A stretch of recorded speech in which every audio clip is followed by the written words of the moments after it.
The Girl on the Boat. Chapter Roman 1. A disturbing morning.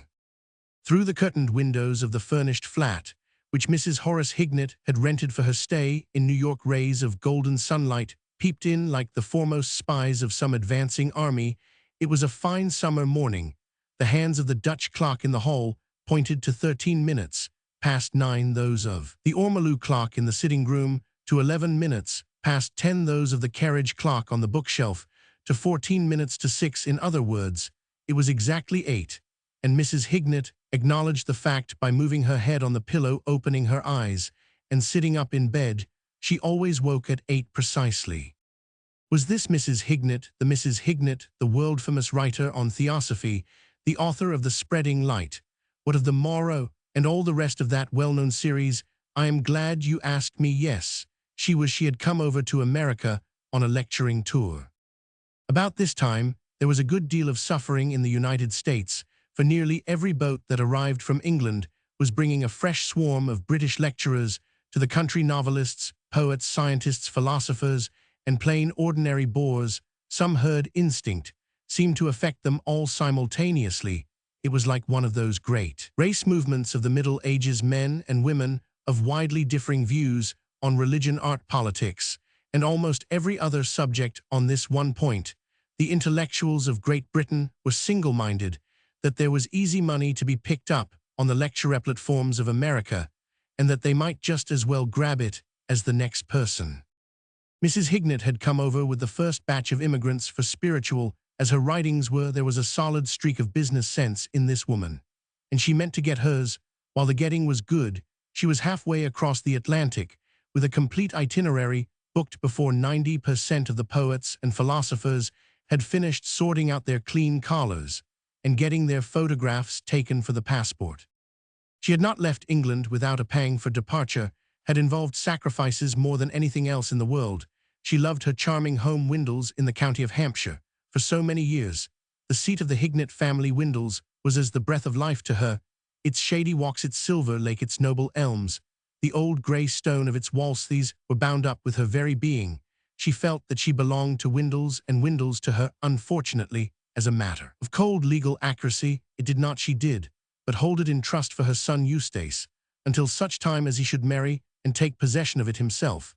There were times when the thought of Eustace marrying and bringing a strange woman to Windles chilled Mrs. Hignett to her very marrow. Happily, her firm policy of keeping her son permanently under her eye at home, and never permitting him to have speech with a female below the age of 50, had averted the peril up till now. Eustace had accompanied his mother to America. It was his faint snores which she could hear in the adjoining room, as, having bathed and dressed, she went down the hall to where breakfast awaited her. She smiled tolerantly. She had never desired to convert her son to her own early rising habits, for apart from not allowing him to call his soul his own, she was an indulgent mother. Eustace would get up at 9:30 long, after she had finished breakfast, read her correspondence, and started her duties for the day. Breakfast was on the table in the sitting room, a modest meal of rolls, porridge, and imitation coffee. Beside the pot containing this hellbrew was a little pile of letters. Mrs. Hignett opened them. As she ate, the majority were from disciples, and dealt with matters of purely theosophical interest. There was an invitation from the Butterfly Club asking her to be the guest of honor at their weekly dinner. There was a letter from her brother Malaby, Sir Malaby Marlowe, the eminent London lawyer, saying that his son Sam, of whom she had never approved, would be in New York shortly, passing through on his way back to England, and hoping that she would see something of him. Altogether a dull mail. Mrs. Hignett skimmed through it without interest, setting aside one or two of the letters for Eustace, who acted as her unpaid secretary, to answer later in the day. She had just risen from the table when there was a sound of voices in the hall, and presently the domestic staff, a gaunt Irish lady of advanced years, entered the room. "Ma'am, there was a gentleman." Mrs. Hignett was annoyed. Her mornings were sacred. "Didn't you tell him I was not to be disturbed?" "I did not. I loosed him into the parlor." The staff remained for a moment in melancholy silence, then resumed. "He says he's your nephew. His name's Marlowe." Mrs. Hignett experienced no diminution of her annoyance. She had not seen her nephew Sam for 10 years, and would have been willing to extend the period. She remembered him as an untidy small boy, who once or twice during his school holidays had disturbed the cloistral peace of Windles, with his beastly presence, however, blood being thicker than water, and all that sort of thing. She supposed she would have to give him 5 minutes. She went into the sitting room, found there a young man who looked more or less like all other young men, though perhaps rather fitter than most. He had grown a good deal since she had last met him, as men so often do between the ages of 15 and 25, and was now about 6 feet in height, about 40 inches round the chest, and in weight about 13 stone. He had a brown and amiable face marred at the moment by an expression of discomfort somewhat akin to that of a cat in a strange alley. "Hullo, Aunt Adeline," he said awkwardly. "Well, Samuel," said Mrs. Hignett. There was a pause. Mrs. Hignett, who was not fond of young men and disliked having her mornings broken into, was thinking that he had not improved in the slightest degree since their last meeting, and Sam, who imagined that he had long since grown to man's estate and put off childish things, was embarrassed to discover that his aunt still affected him as of old. That is to say, she made him feel as if he had omitted to shave, and in addition to that had swallowed some drug which had caused him to swell unpleasantly, particularly about the hands and feet. "Jolly morning," said Sam perseveringly. "So I imagine I have not yet been out. Thought I'd look in and see how you were." "That was very kind of you. The morning is my busy time, but yes, that was very kind of you." There was another pause. "How do you like America?" said Sam. "I dislike it exceedingly." "Yes, well, of course, some people do prohibition and all that. Personally, it doesn't affect me. I can take it or leave it alone. I like America myself," said Sam. "I've had a wonderful time. Everybody's treated me like a rich uncle. I've been in Detroit, you know, and they practically gave me the city and asked me if I'd like another to take home in my pocket. Never saw anything like it. I might have been the missing heir. I think America's the greatest invention on record." "And what brought you to America?" said Mrs. Hignett, unmoved by this rhapsody. "Oh, I came over to play golf in a tournament, you know." "Surely at your age," said Mrs. Hignett disapprovingly, "you could be better occupied. Do you spend your whole time playing golf?" "Oh no, I play cricket a bit and shoot a bit, and I swim a good lot, and I still play football occasionally." "I wonder your father does not insist on your doing some useful work. He is beginning to harp on the subject. Rather, I suppose I shall take a stab at it sooner or later. Father says I ought to get married too." "He is perfectly right. I suppose old Eustace will be getting hitched up one of these days," said Sam. Mrs. Hignett started violently. "Why do you say that?" "Eh? What makes you say that?" "Oh, well, he's a romantic sort of fellow, writes poetry and all that. There is no likelihood at all of Eustace marrying. He is of a shy and retiring temperament, and sees few women. He is almost a recluse." Sam was aware of this, and had frequently regretted it. He had always been fond of his cousin in that half-amused and rather patronizing way in which men of thews and sinews are fond of the weaker brethren who run more to pallor and intellect, and he had always felt that if Eustace had not had to retire to Windles to spend his life with a woman whom, from his earliest years, he had always considered the empress of the washouts, much might have been made of him both at school and at Oxford. Eustace had been, if not a sport, at least a decidedly cheery old bean. Sam remembered Eustace at school breaking gas globes with a slipper in a positively rollicking manner. He remembered him at Oxford playing up to him manfully at the piano on the occasion when he had done that imitation of Frank Tinney, which had been such a hit at the Trinity Smoker. Yes, Eustace had had the makings of a pretty sound egg, and it was too bad that he had allowed his mother to coop him up down in the country miles away from anywhere. "Eustace is returning to England on Saturday," said Mrs. Hignett. She spoke a little wistfully. She had not been parted from her son since he had come down from Oxford, and she would have liked to keep him with her till the end of her lecturing tour. That, however, was out of the question. It was imperative that while she was away he should be at Windles.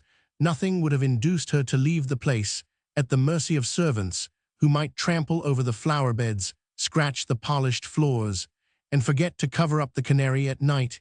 "He sails on the Atlantic." "That's splendid," said Sam. "I am sailing on the Atlantic myself. I'll go down to the office and see if we can't have a stateroom together. But where is he going to live?" when he gets to England. Where is he going to live? Why, at Windles, of course, where else? But I thought you were letting Windles for the summer. Mrs. Hignett stared. Letting Windles, she spoke, as one might address a lunatic. What put that extraordinary idea into your head? I thought father said something about your letting the place to some American. Nothing of the kind. It seemed to Sam that his aunt spoke somewhat vehemently, even snappishly, in correcting what was a perfectly natural mistake. He could not know that the subject of letting Windles for the summer was one which had long since begun to infuriate Mrs. Hignett. People had certainly asked her to let Windles. In fact, people had pestered her. There was a rich, fat man, an American named Bennett, whom she had met just before sailing at her brother's house in London, invited down to Windles for the day. Mr. Bennett had fallen in love with the place, and had begged her to name her own price. Not content with this, he had pursued her with his pleadings by means of the wireless telegraph while she was on the ocean, and had not given up the struggle even when she reached New York. She had not been in America 2 days when there had arrived a Mr. Mortimer, bosom friend of Mr. Bennett, carrying on the matter where the other had left off for a whole week. Mr. Mortimer had tried to induce her to reconsider her decision, and had only stopped because he had had to leave for England himself to join his friend. And even then the thing had gone on. Indeed, this very morning, among the letters on Mrs. Hignett's table, the buff envelope of a cable from Mr. Bennett had peeped out, nearly spoiling her breakfast. No wonder, then, that Sam's allusion to the affair had caused the authoress of the spreading light momentarily to lose her customary calm. Nothing will induce me ever to let Windles, she said with finality, and rose significantly. Sam, perceiving that the audience was at an end and glad of it, also got up. Well, I think I'll be going down and seeing about that stateroom, he said. Certainly, I am a little busy just now preparing notes for my next lecture.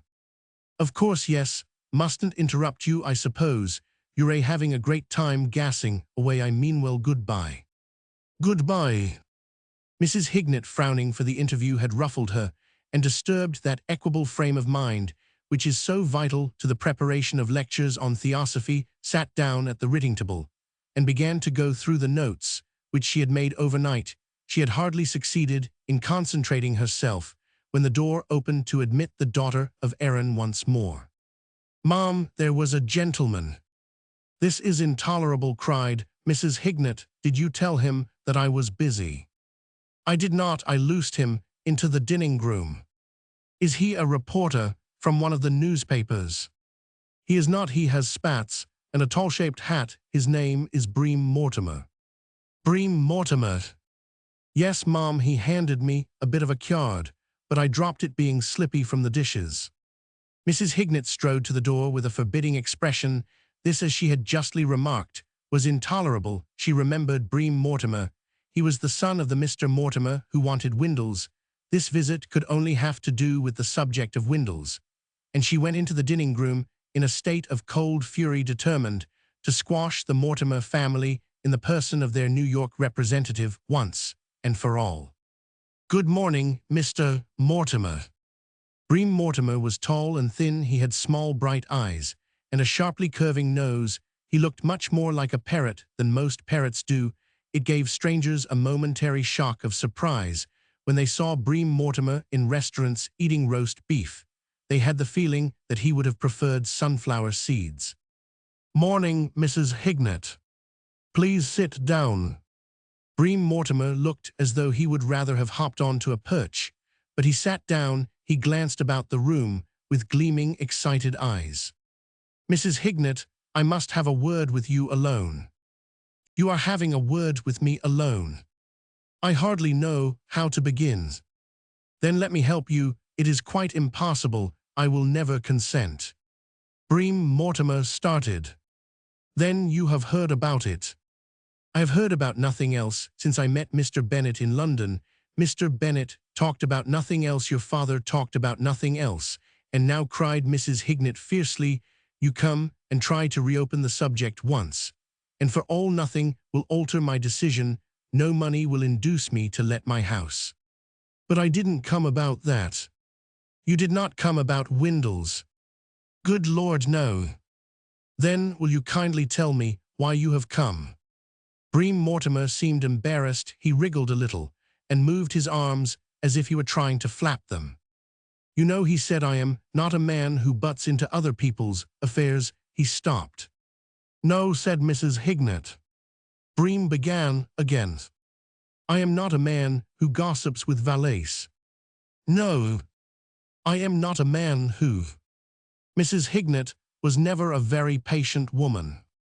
Let us take all your negative qualities for granted, she said curtly. I have no doubt that there are many things which you do not do. Let us confine ourselves to issues of definite importance. What is it, if you have no objection to concentrating your attention on that for a moment, that you wish to see me about? This marriage. What marriage? Your son's marriage. My son is not married. No, but he's going to be at 11 o'clock this morning at the little church round the corner. Mrs. Hignett stared. Are you mad? Well, I'm not any too well pleased, I am bound to say, admitted Mr. Mortimer. You see, darn it, all I am in love with the girl myself. Who is this girl? Have been for years. I am one of those silent, patient fellows who hang around and look a lot, but never tell their love. Who is this girl who has entrapped my son? I've always been one of those men who... Mr. Mortimer, with your permission, we will take your positive qualities also for granted. In fact, we will not discuss you at all. You come to me with this absurd story.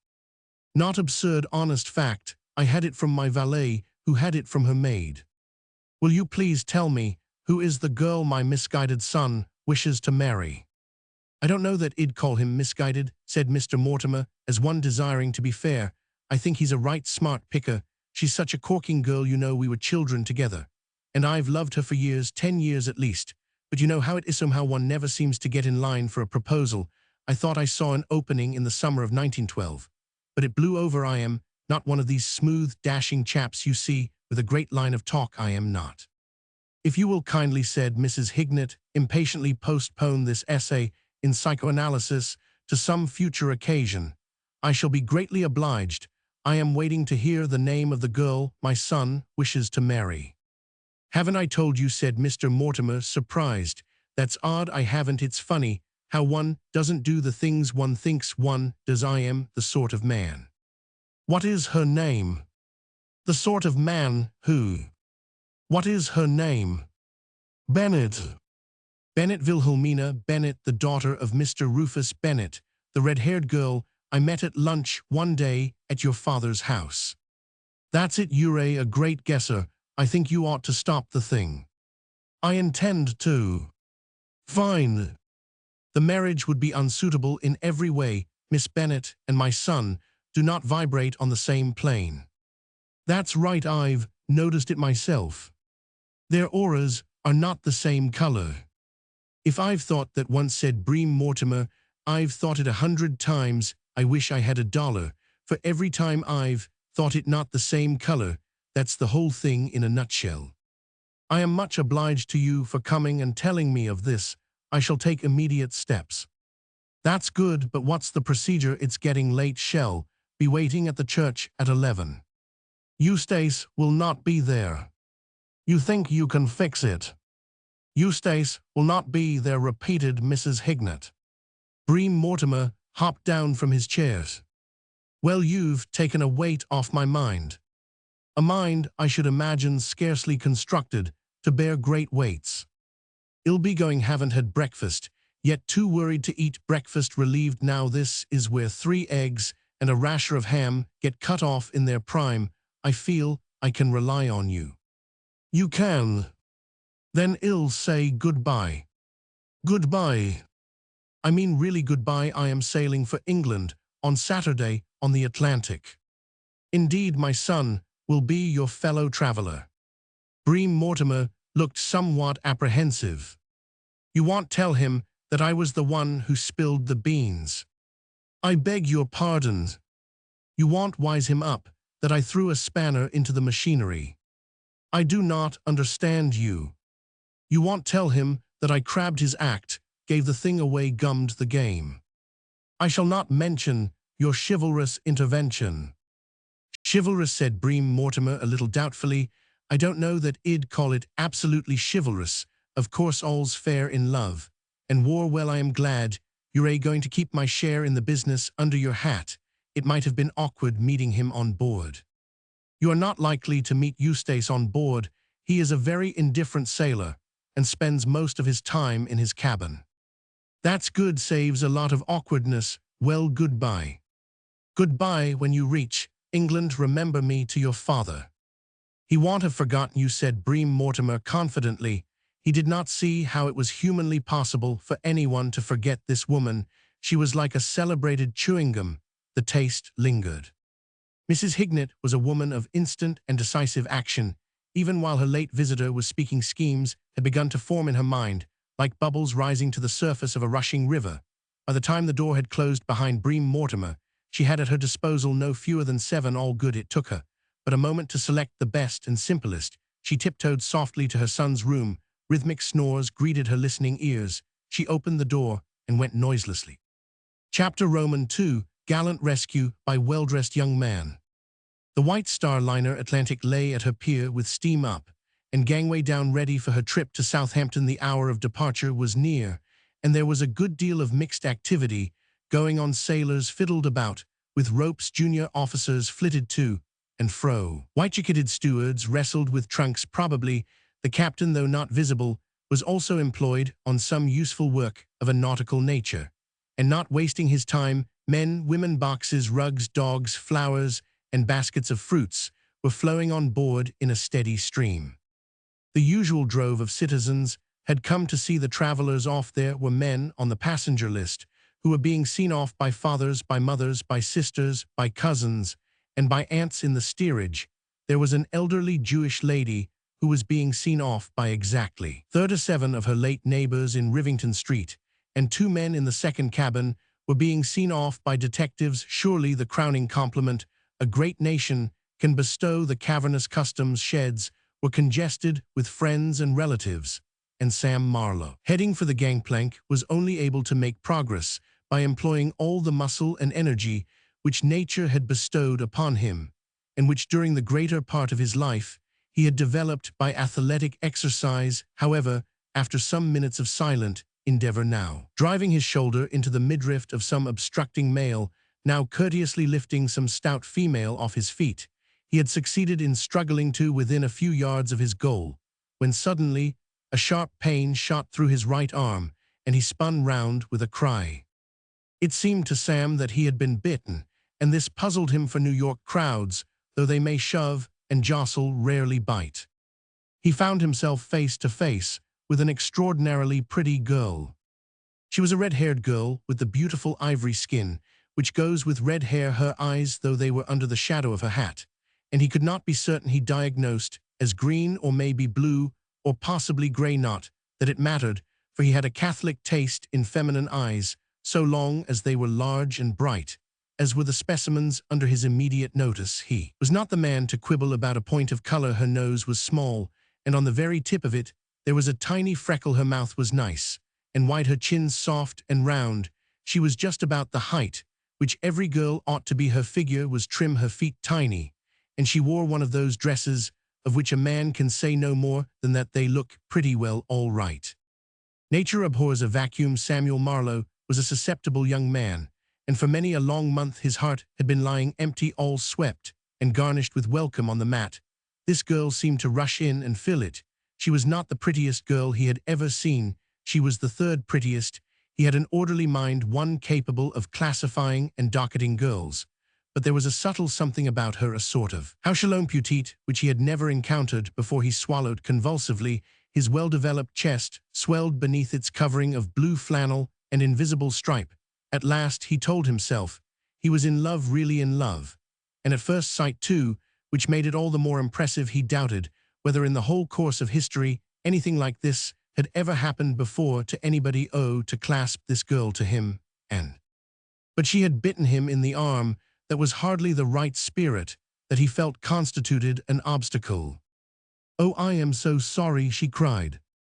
Well, of course, if she regretted her rash act, after all, an impulsive girl might bite a man in the arm in the excitement of the moment, and still have a sweet womanly nature. The crowd seems to make Pinky Boodles so nervous. Sam might have remained mystified, but at this juncture there proceeded from a bundle of rugs in the neighborhood of the girl's lower ribs a sharp yapping sound of such a caliber as to be plainly audible over the confused noise of Mamies, who were telling Sadies to be sure and write of bills, who were instructing Dicks to look up old Joe in Paris and give him their best, and of all the fruit boys, candy boys, magazine boys, American flag boys, and telegraph boys who were honking their wares on every side. I hope he didn't hurt you much. You're the third person he's bitten today. She kissed the animal in a loving and congratulatory way on the tip of his black nose, not counting waiters at the hotel, of course, she added, and then she was swept from him in the crowd, and he was left thinking of all the things he might have said, all those graceful, witty, ingratiating things, which just make a bit of difference on these occasions. He had said nothing, not a sound, exclusive of the first sharp yowl of pain had proceeded from him. He had just goggled a rotten exhibition. Perhaps he would never see this girl again.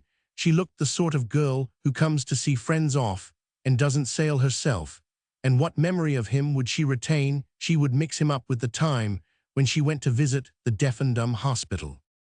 Sam reached the gangplank, showed his ticket, and made his way through the crowd of passengers, friends, stewards, junior officers, and sailors who infested the deck.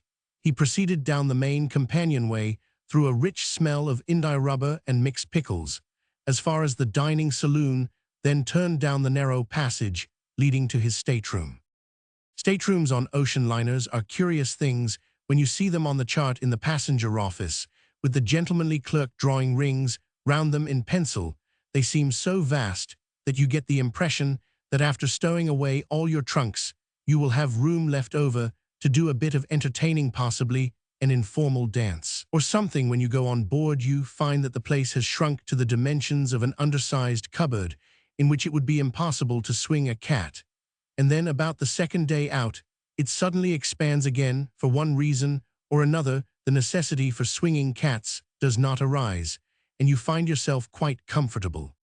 Sam balancing himself on the narrow, projecting ledge, which the chart in the passenger office had grandiloquently described as a lounge, began to feel the depression which marks the second phase. He almost wished now that he had not been so energetic in having his room changed in order to enjoy the company of his cousin Eustace. It was going to be a tight fit. Eustace's bag was already in the cabin, and it seemed to take up the entire fairway. Still, after all, Eustace was a good sort and would be a cheerful companion, and Sam realized that if the girl with the red hair was not a passenger on the boat, he was going to have need of diverting society.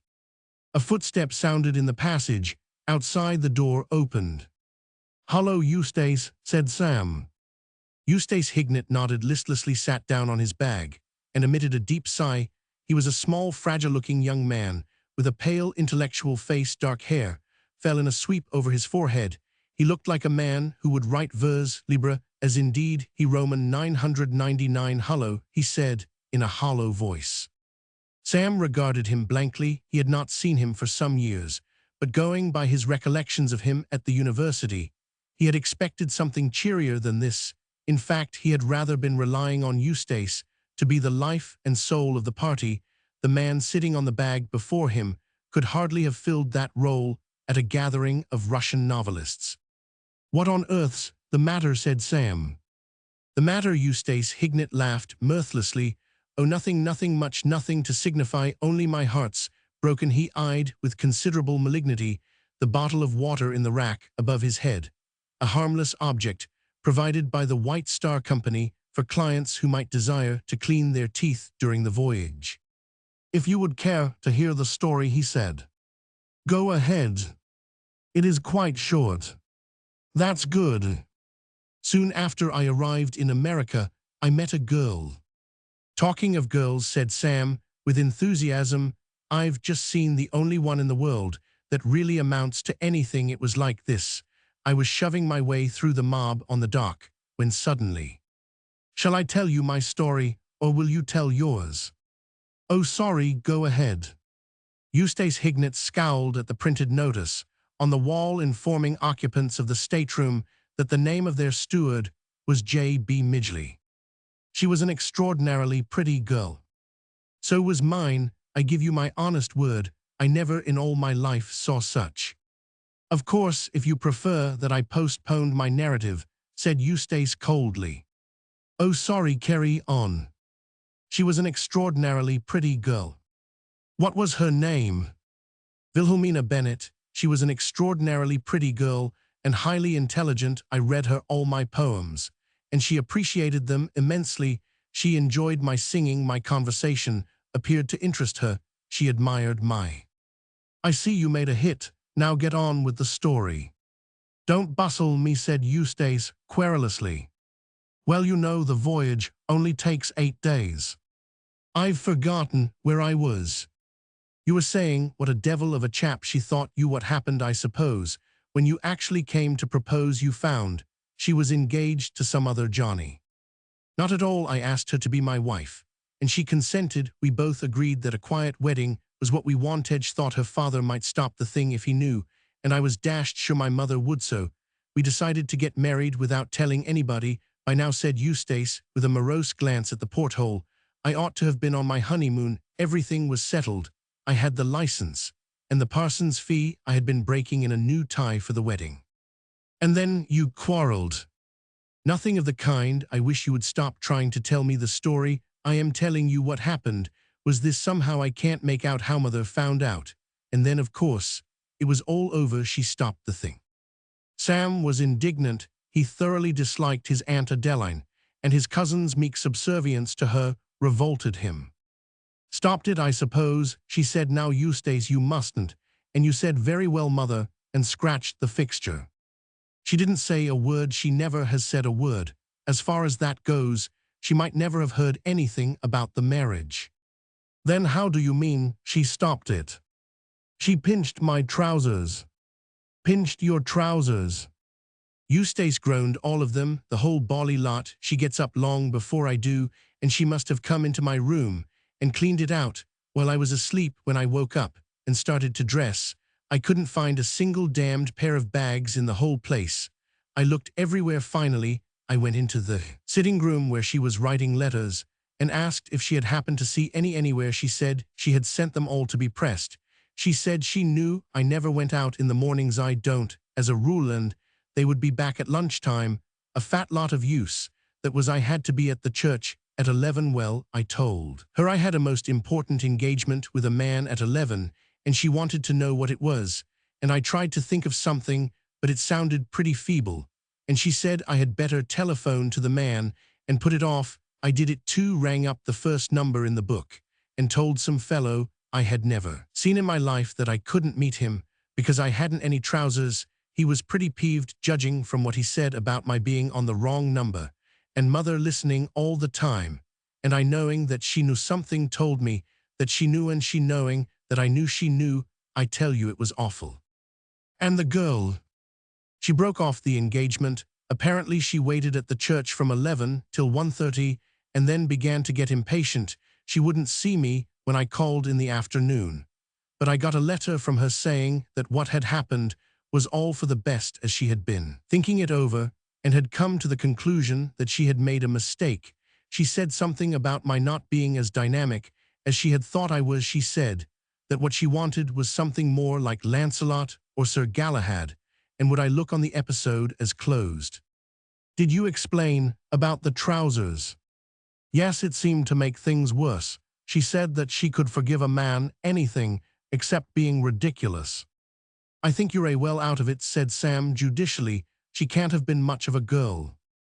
I feel that now, but it doesn't alter the fact that my life is ruined. I have become a woman hater. It's an infernal nuisance, because practically all the poetry I have ever written rather went out of its way to boost women, and now I'll have to start all over again and approach the subject from another angle. Women, when I think how mother behaved and how Wilhelmina treated me, I wonder there isn't a law against them. What mighty ills have not been done by woman who wast betrayed the capital.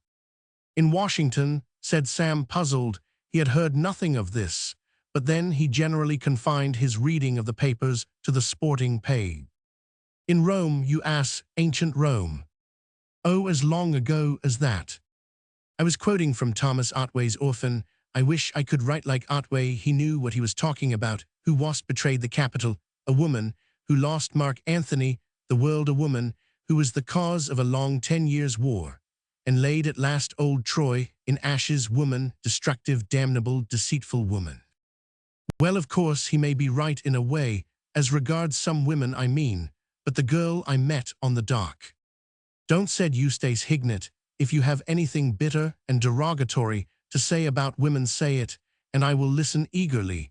But if you merely wish to gibber about the ornamental exterior of some dashed girl, you have been fool enough to get attracted by, go and tell it to the captain, or the ship's cat, or J.B. Midgley. Do try to realize that I am a soul in torment. I am a ruin, a spent force, a man without a future. What does life hold for me? Love. I shall never love again. My work, I haven't any. I think I shall take to drink. Talking of that, said Sam, I suppose they open the bar directly we pass the 3-mile limit. How about a small one? Eustace shook his head gloomily.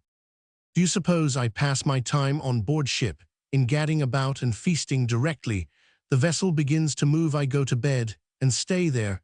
As a matter of fact, I think it would be wisest to go to bed now. Don't let me keep you if you want to go on deck.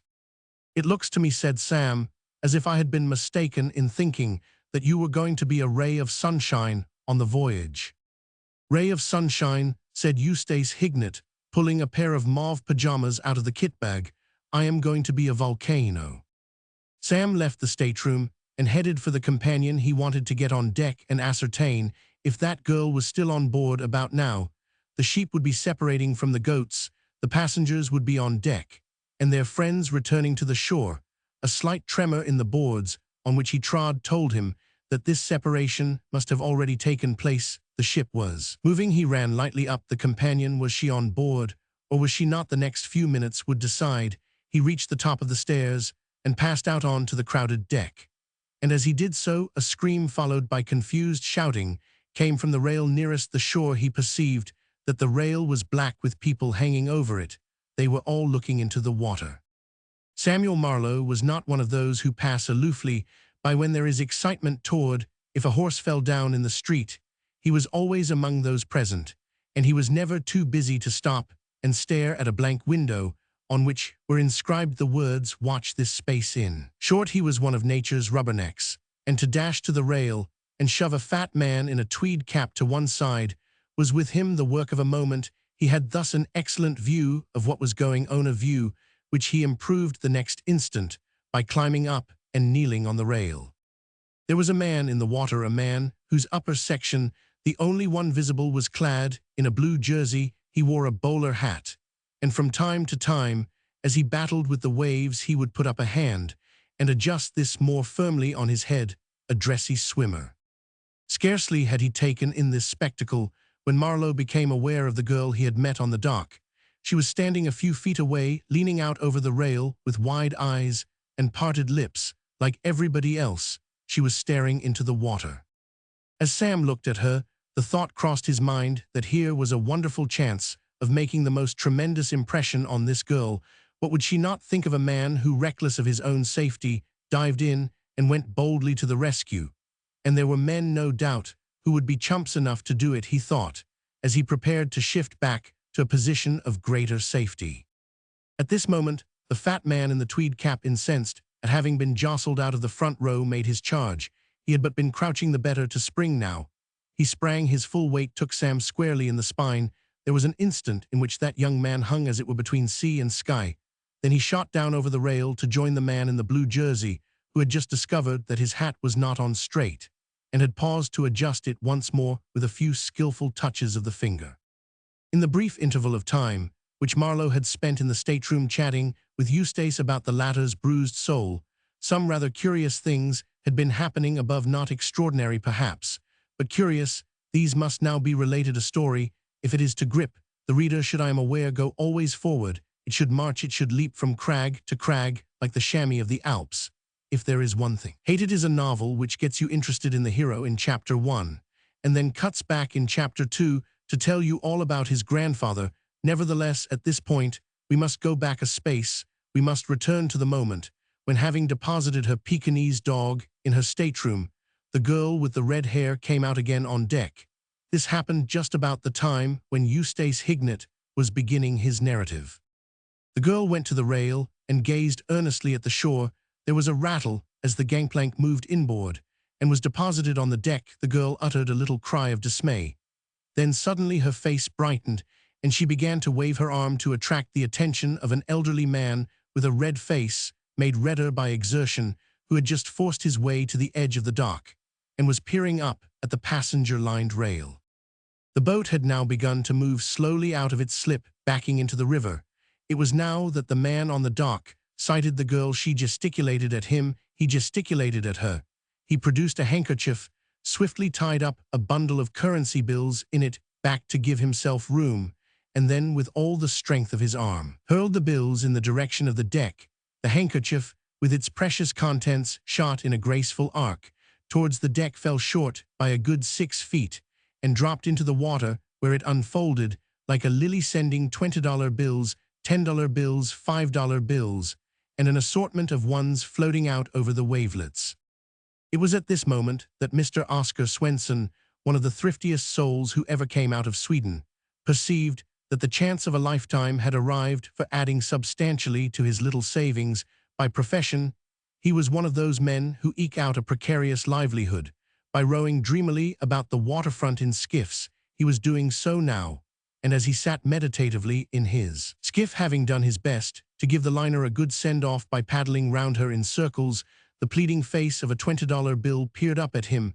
Mr. Swenson was not the man to resist the appeal. He uttered a sharp bark of ecstasy, pressed his bowler hat firmly upon his brow, and dived. In a moment later, he had risen to the surface and was gathering up money with both hands.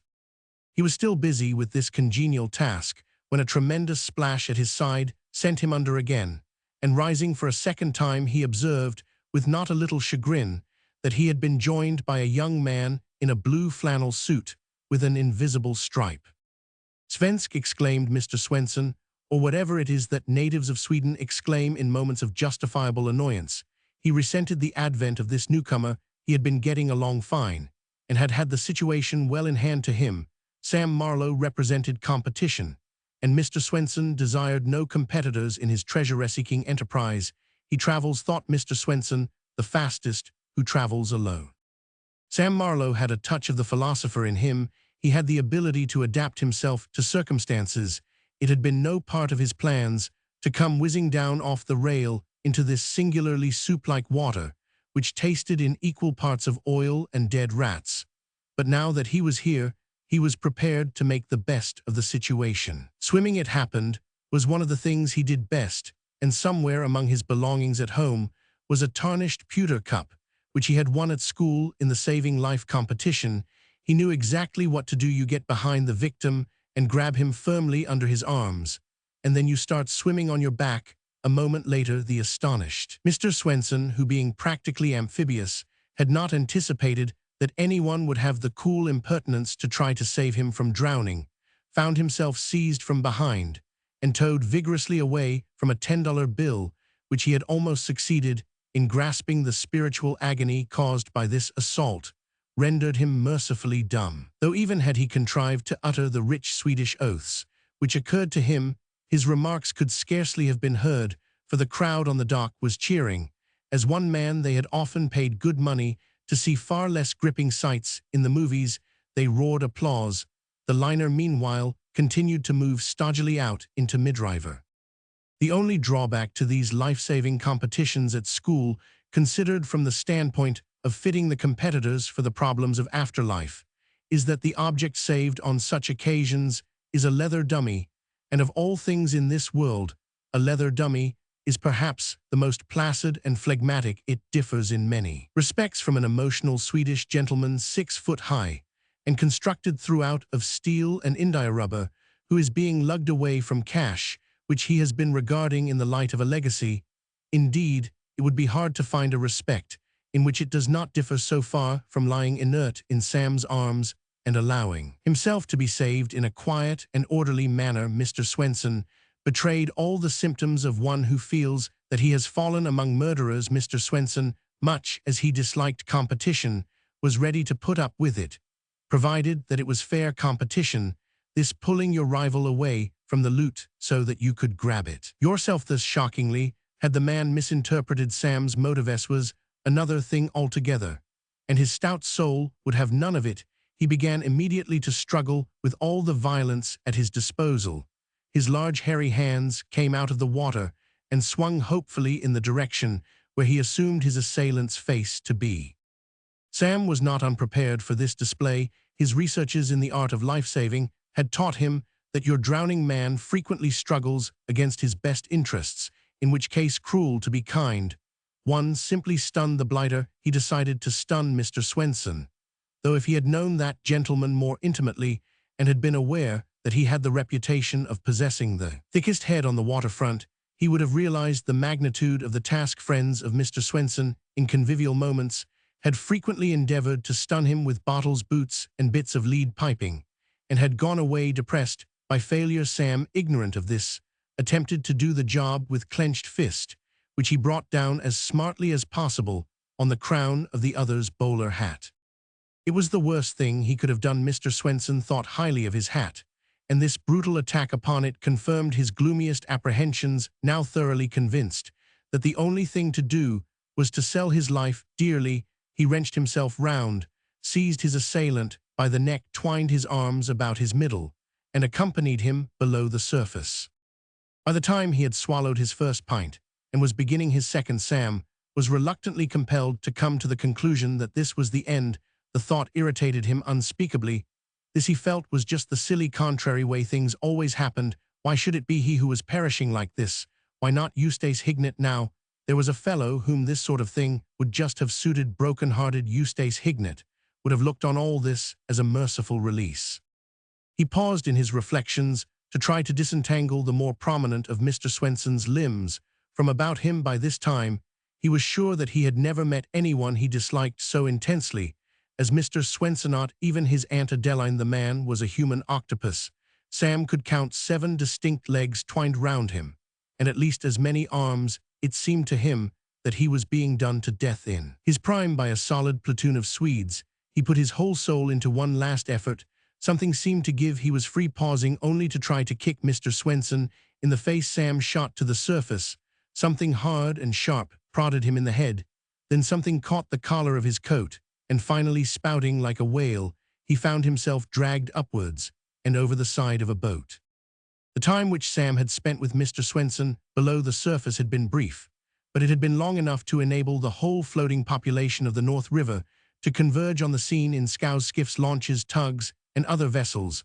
The fact that the water in that vicinity was crested with currency had not escaped the notice of these navigators, and they had gone to it as one man. First in the race came the tug Reuben S. Watson, the skipper of which, following a famous precedent, had taken his little daughter to bear him company.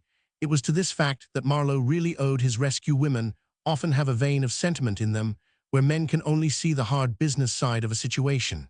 And it was the skipper's daughter who insisted that the family boathook, then in use as a harpoon for spearing dollar bills, should be devoted to the less profitable but humaner end of extricating the young man from a watery grave. The skipper had grumbled a bit at first, but had given way. Always spoiled the girl, with the result that Sam found himself sitting on the deck of the tug, engaged in the complicated process of restoring his faculties to the normal. In a sort of dream, he perceived Mr. Swenson rise to the surface some feet away, adjust his bowler hat, and after one long look of dislike in his direction, swim off rapidly to intercept a 5, which was floating under the stern of a nearby skiff. Sam sat on the deck and panted. He played on the boards like a public fountain. At the back of his mind, there was a flickering thought that he wanted to do something, a vague feeling that he had some sort of an appointment which he must keep. But he was unable to think what it was. Meanwhile, he conducted tentative experiments with his breath. It was so long since he had last breathed that he had lost the knack of it. "Well, ain't you wet?" said a voice. The skipper's daughter was standing beside him, looking down commiseratingly of the rest of the family. All he could see was the broad blue seats of their trousers as they leaned hopefully over the side in the quest for wealth. Yes sir, you sure are wet. Gee, I never seen anyone so wet. I seen wet guys, but I never seen anyone so wet as you. Yes sir, you're certainly wet. I am wet, admitted Sam. Yes sir, you're wet. Wet's the word. All right, good and wet, that's what you are. It's the water, said Sam. His brain was still clouded. He wished he could remember what that appointment was. That's what has made me wet. It's sure made you wet, all right, agreed the girl. She looked at him interestedly. Watcha do it for, she asked. Do it for? Yes, watcha do it for. Watcha do a Brody for often that ship. I didn't see it myself, but Pa says you come walloping down often the deck like a sack of potatoes. Sam uttered a sharp cry. He had remembered. Where is she? Where's who? The liner. She's off down the river. I guess she was swinging round the last I seen of her. She's not gone. Sure she's gone, watcha. Expect her to do. She's gotta get over to the other side, ain't she? Certainly she's gone. She looked at him interested. Do you want to be on board her? Of course I do. Then for the love of Pete, watcha doin', walloping off'n her like a sack of potatoes. I slipped, I was pushed, or something. Sam sprang to his feet and looked wildly about him.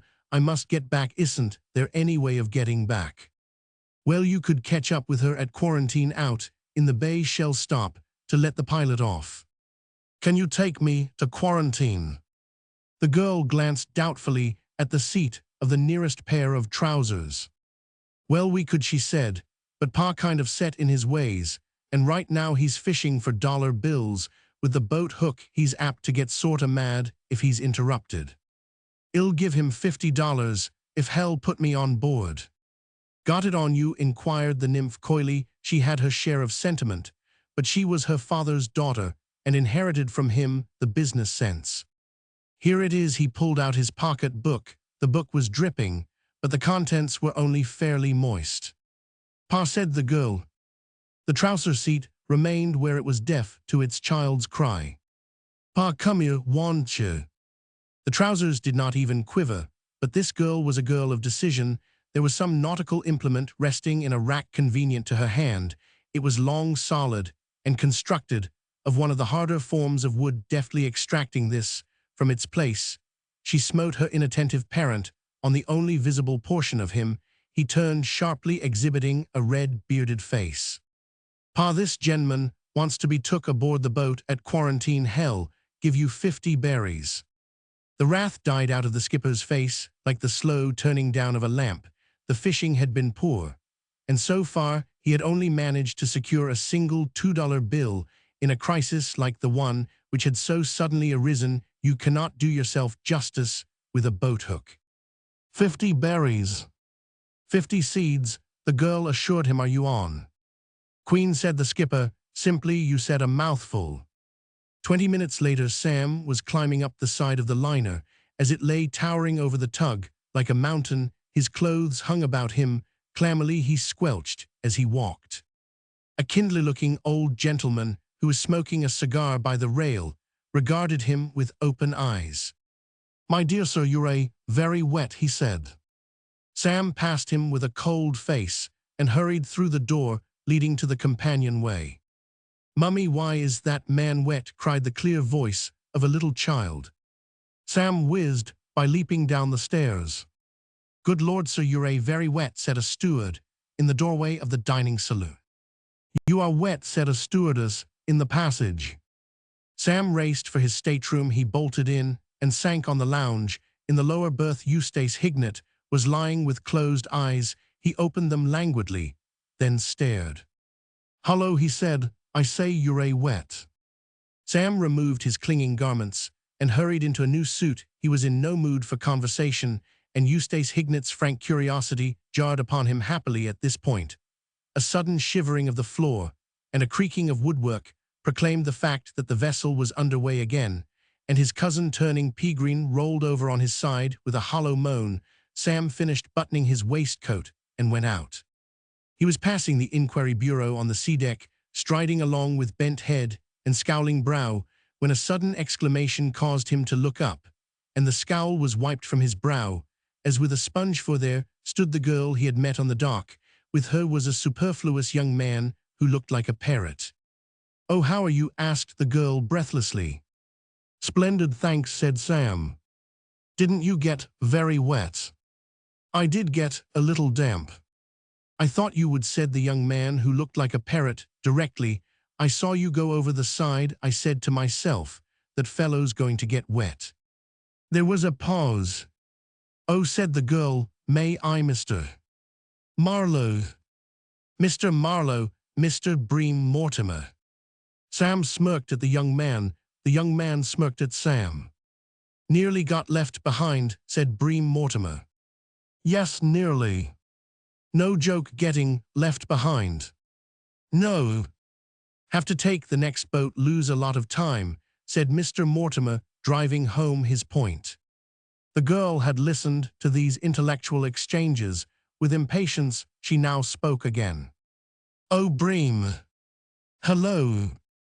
Do be a dear and run down to the saloon and see if it's all right about our places for lunch." "It is all right, the table steward said so." "Yes, but go and make certain." "All right." He hopped away, and the girl turned to Sam with shining eyes. "Oh, Mr. Marlowe, you ought to have done it, really, you oughtn't. You might have been drowned. But I never saw anything so wonderful. It was like the stories of knights who used to jump into lions' dens after gloves." "Yes," said Sam a little vaguely. The resemblance had not struck him. It seemed a silly hobby and rough on the lions too. It was the sort of thing Sir Lancelot or Sir Galahad would have done, but you shouldn't have bothered, really. It's all right now." "Oh, it's all right now." "Yes, I'd quite forgotten that Mr. Mortimer was to be on board. He has given me all the money I shall need. You see, it was this way I had to sail on this boat. In rather a hurry, father's head clerk was to have gone to the bank and got some money and met me on board and given it to me, but the silly old man was late. And when he got to the dock, they had just pulled in the gangplank, so he tried to throw the money to me in a handkerchief, and it fell into the water, but you shouldn't have dived in after it." "Oh, well," said Sam, straightening his tie with a quiet, brave smile. He had never expected to feel grateful to that obese bounder who had shoved him off the rail, but now he would have liked to seek him out and shake him by the hand. "You really are the bravest man I ever met." "Oh, no. How modest you are, but I suppose all brave men are modest. I was only too delighted at what looked like a chance of doing you a service." It was the extraordinary quickness of it that was so wonderful. "I do admire presence of mind. You didn't hesitate for a second. You just shot over the side, as though propelled by some irresistible force." "It was nothing really. One just happens to have the knack of keeping one's head and acting quickly on the spur of the moment. Some people have it, some haven't. And just think, as Bream was saying." "It is all right," said Mr. Mortimer, reappearing suddenly. "I saw a couple of the stewards, and they both said it was all right, so it's all right." "Splendid," said the girl. "Oh, Bream. Hello. Do be an angel and run along to my stateroom and see if Pinky Boodles is quite comfortable." "Bound to be." "Yes, but do go. He may be feeling lonely. Cheer up to him a little." "Cheer up." "Yes, to cheer him up." "Oh, all right. Run along." Mr. Mortimer ran along. He had the air of one who feels that he only needs a peaked cap and a uniform 2 sizes too small for him to be a properly equipped messenger boy. "And as Bream was saying," resumed the girl, "you might have been left behind." "That," said Sam, edging a step closer, "was the thought that tortured me, the thought that a friendship so delightfully begun. But it hadn't begun. We have never spoken to each other before now. Have you forgotten, on the dock?" Sudden enlightenment came into her eyes. "Oh, you are the man poor Pinky Boodles bit. The lucky man." Her face clouded. "Poor Pinky is feeling the motion of the boat a little. It's his first voyage. I shall always remember that it was Pinky who first brought us together. Would you care for a stroll on deck?" "Not just now, thanks. I must be getting back to my room to finish unpacking. After lunch, perhaps." "I will be there By the way, you know my name, but... Oh mine, she smiled brightly. It's funny that a person's name is the last thing one thinks of asking. Mine is Bennett. Bennett. Wilhelmina Bennett, my friends, she said softly as she turned away. Call me Billy. Chapter Roman 3, Sam paves the way. For some moments, Sam remained where he was staring after the girl as she flitted down the passage. He felt dizzy. Mental acrobatics always have an unsettling effect, and a young man may be excused for feeling a little dizzy when he is called upon suddenly, and without any warning, to readjust all his preconceived views on any subject. Listening to Eustace Hignett's story of his blighted romance, Sam had formed an unflattering opinion of this Wilhelmina Bennett, who had broken off her engagement simply because on the day of the marriage his cousin had been short of the necessary wedding garment. He had indeed thought a little smugly how different his goddess of the red hair was from the object of Eustace Hignett's affections, and now they had proved to be one and the same. It was disturbing. It was like suddenly finding the vampire of a five-reel feature film turn into the heroine. Some men, on making the discovery of this girl's identity, might have felt that Providence had intervened to save them from a disastrous entanglement. This point of view never occurred to Samuel Marlowe. The way he looked at it was that he had been all wrong about Wilhelmina Bennett. Eustace, he felt, had been to blame throughout. If this girl had maltreated Eustace's finer feelings, then her reason for doing so must have been excellent and praiseworthy. After all, poor old Eustace, quite a good fellow no doubt in many ways, but coming down to brass tacks, what was there about Eustace that gave him any claim to monopolize the affections of a wonderful girl? Where, in a word, did Eustace Hignett get off? He made a tremendous grievance of the fact that she had broken off the engagement. But what right had he to go about the place expecting her to be engaged to him? Eustace Hignett, no doubt, looked upon the poor girl. Utterly heartless, Marlowe regarded her behavior as thoroughly sensible. She had made a mistake, and realizing this at the 11th hour, she had had the force of character to correct it. He was sorry for poor old Eustace, but he really could not permit the suggestion that Wilhelmina Bennett, their friends called her Billy, had not behaved in a perfectly splendid way throughout. It was women like Wilhelmina Bennett, Billy, to her intimates, who made the world worth living in. Her friends called her Billy. He did not blame them. It was a delightful name, and suited her to perfection. He practiced it a few times. Billy, Billy, Billy. It certainly ran pleasantly off the tongue. Billy Bennett, very musical. Billy Marlowe, still better. We noticed among those present the charming and popular Mrs. Billy Marlowe.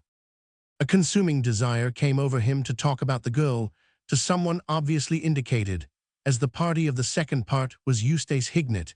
If Eustace was still capable of speech, and, after all, the boat was hardly rolling at all, he would enjoy a further chat about his ruined life. Besides, he had another reason for seeking Eustace's society. As a man who had been actually engaged to marry this supreme girl, Eustace Hignett had an attraction for Sam akin to that of some great public monument. He had become a sort of shrine. He had taken on a glamour. Sam entered the stateroom almost reverentially, with something of the emotions of a boy going into his first dime museum. The exhibit was lying on his back, staring at the roof of the berth. By lying absolutely still and forcing himself to think of purely inland scenes and objects, he had contrived to reduce the green in his complexion to a mere tinge. But it would be paltering with the truth to say that he felt debonair. He received Sam with a wan austerity. "Sit down," he said. "Don't stand there swaying like that. I can't bear it. Why, we aren't out of the harbor yet. Surely you aren't going to be seasick already? I can issue no positive guarantee. Perhaps, if I can keep my mind off it. I have had good results for the last 10 minutes by thinking steadily of the Sahara.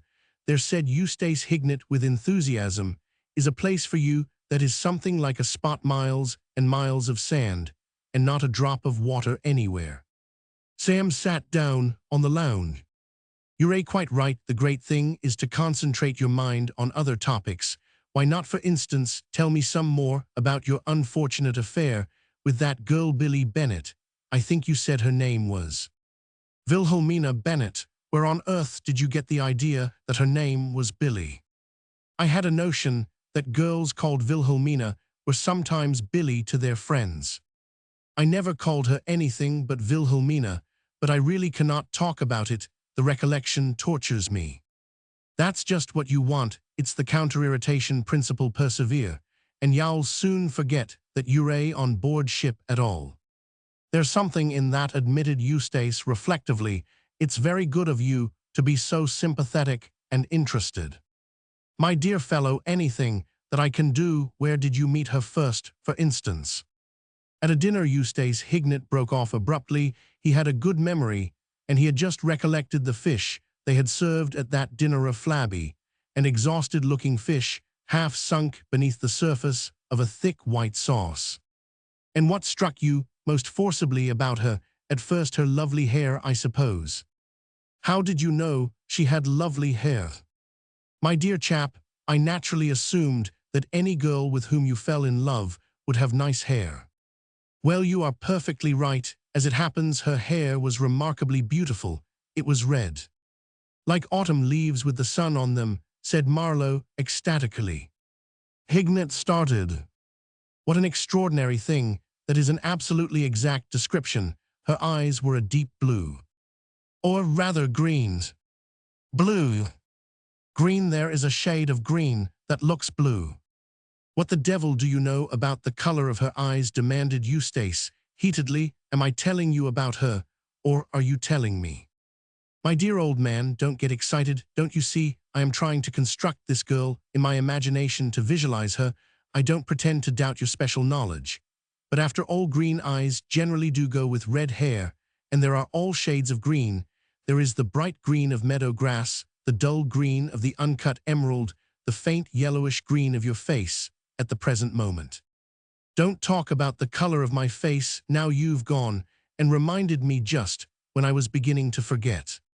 Awfully sorry, stupid of me. Get your mind off it, agging quick. What were we saying? Oh yes, this girl.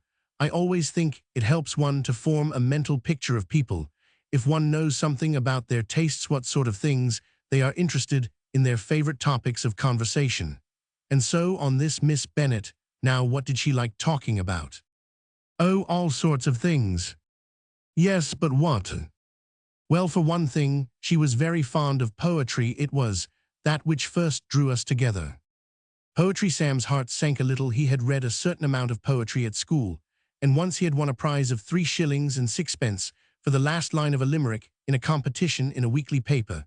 But he was self-critic enough to know that poetry was not his long suit. Still, there was a library on board the ship, and no doubt it would be possible to borrow the works of some standard bard and bone them up from time to time, any special poet. Well, she seemed to like my stuff.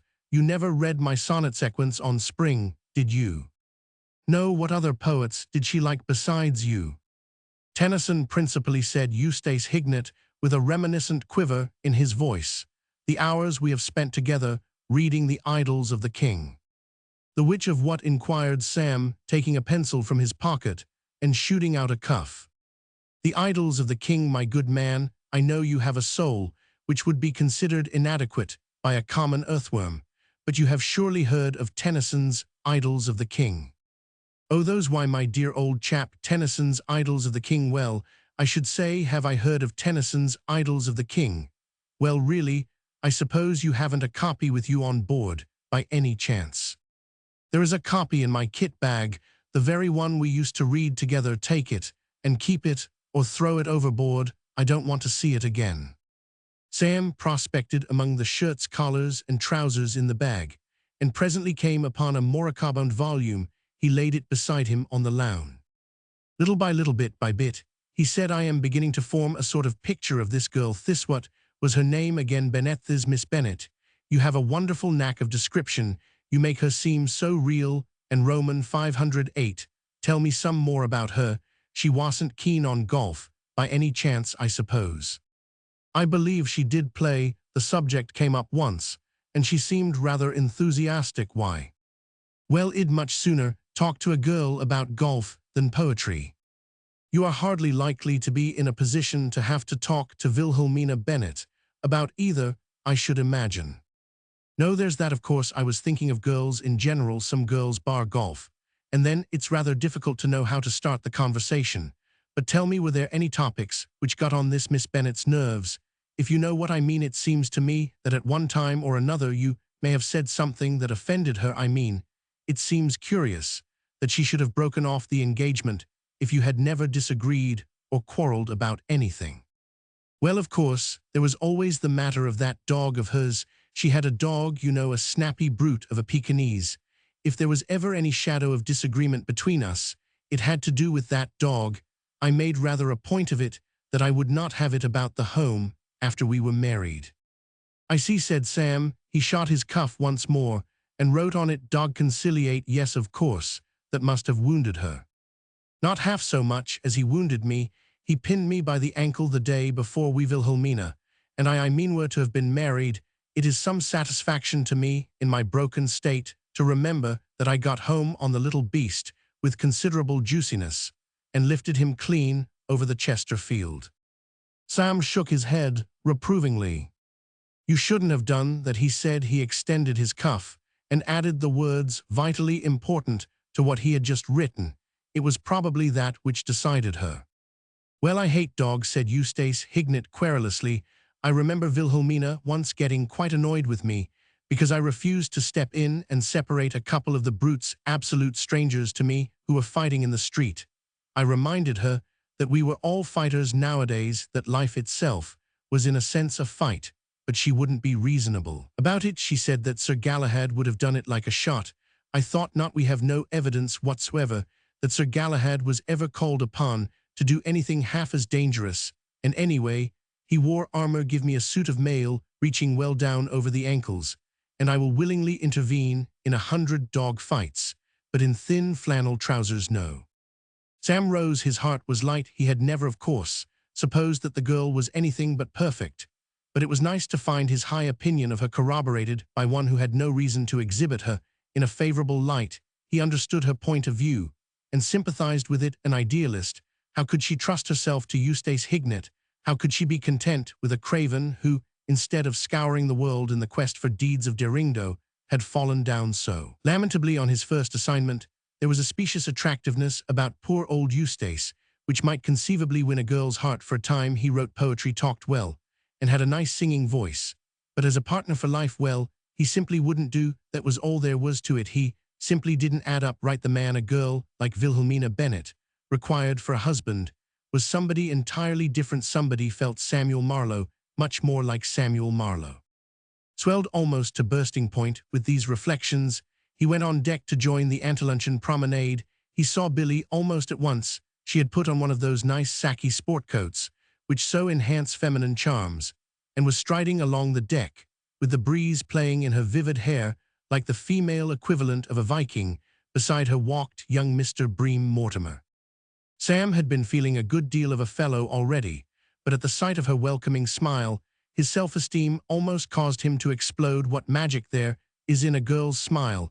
It is the raisin which, dropped in the yeast of male complacency, induces fermentation. Oh, there you are, Mr. Marlowe. Oh, there you are, said Bream Mortimer, with a slightly different inflection. I thought I'd like a breath of fresh air before lunch, said Sam. Oh, Bream, said the girl. Hello. Do be a darling, and take this great heavy coat of mine down to my stateroom, will you? I had no idea it was so warm. I'll carry it, said Bream.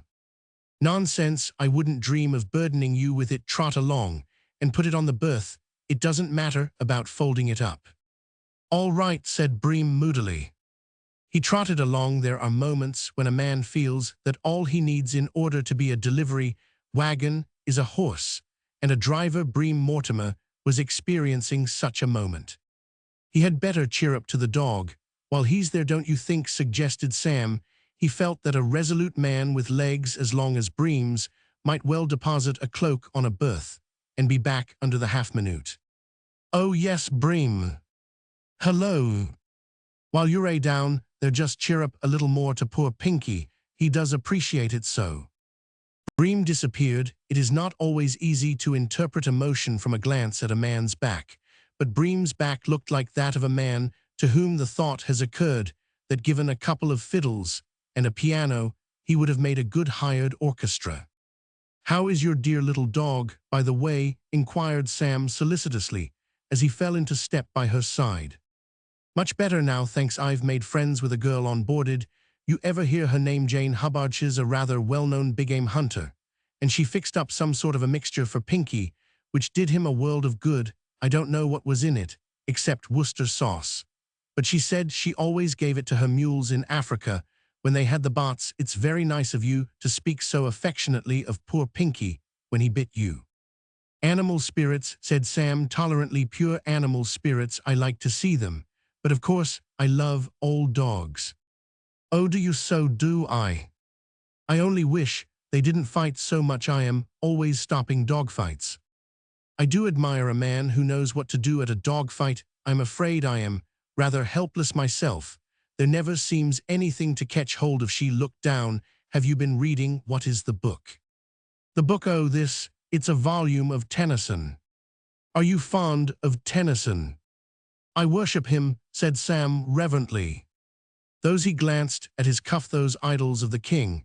I do not like to think what an ocean voyage would be if I had not my Tennyson with me.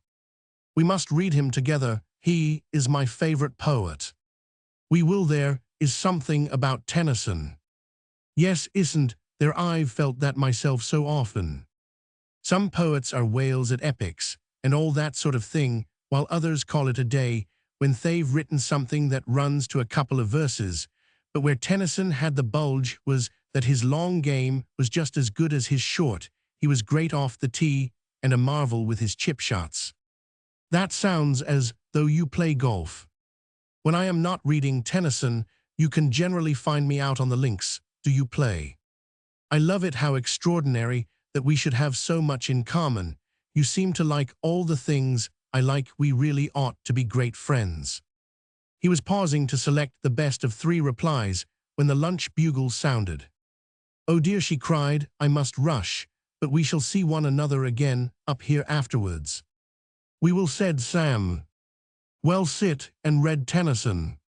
Fine are you and I and Mortimer.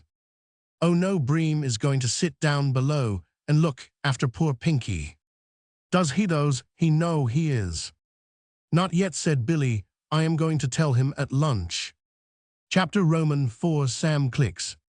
It was the 4th morning of the voyage. Of course, when this story is done in the movies, they won't be satisfied with a bald statement like that. They will have a spoken title or a cutback subcaption, or whatever they call the thing in the low dens where motion picture scenario lizards do their dark work, which will run. And so calm and golden, the days went by, each fraught with hope and youth and sweetness, linking 2 young hearts in silken fetters forged by the laughing love god.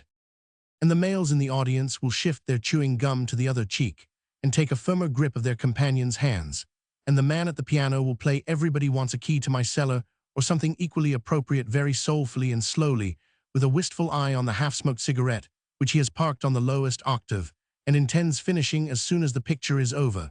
But I prefer the plain, frank statement that it was the 4th day of the voyage that is my story, and I mean to stick to it. Samuel Marlowe, muffled in a bathrobe, came back to the stateroom from his tub. His manner had the offensive jauntiness of the man who has had a cold bath, when he might just as easily have had a hot one. He looked out of the porthole at the shimmering sea. He felt strong and happy and exuberant. It was not merely the spiritual pride induced by a cold bath that was uplifting this young man. The fact was that as he toweled his glowing back, he had suddenly come to the decision that this very day he would propose to Wilhelmina Bennett. Yes, he would put his fortune to the test, to win or lose it. All true, he had only known her for 4 days, but what of that? Nothing in the way of modern progress is more remarkable than the manner in which the attitude of your lover has changed concerning proposals of marriage.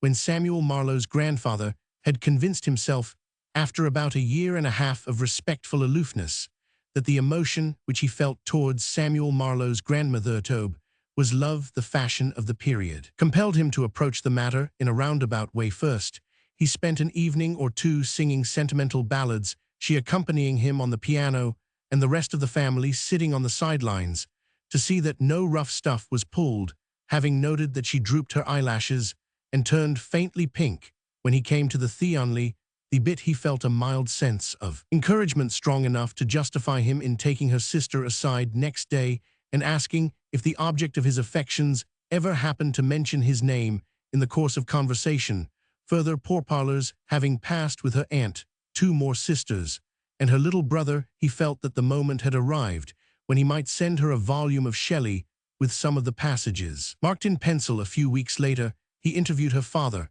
and obtained his consent to the paying of his addresses, and finally, after writing her a letter which began, "Madam, you will not have been insensible to the fact that for some time past you have inspired in my bosom feelings deeper than those of ordinary friendship," he waylaid her in the rose garden and brought the thing off. How different is the behavior of the modern young man. His courtship can hardly be called a courtship at all. His methods are those of Sir W. S. Gilbert's Alphonso. Alphonso, who for cool assurance all creation licks. He up and said to Emily, who has cheek enough for 6. "Miss Emily, I love you, will you marry say the word?" And Emily said, "Certainly, Alphonso, like a bird."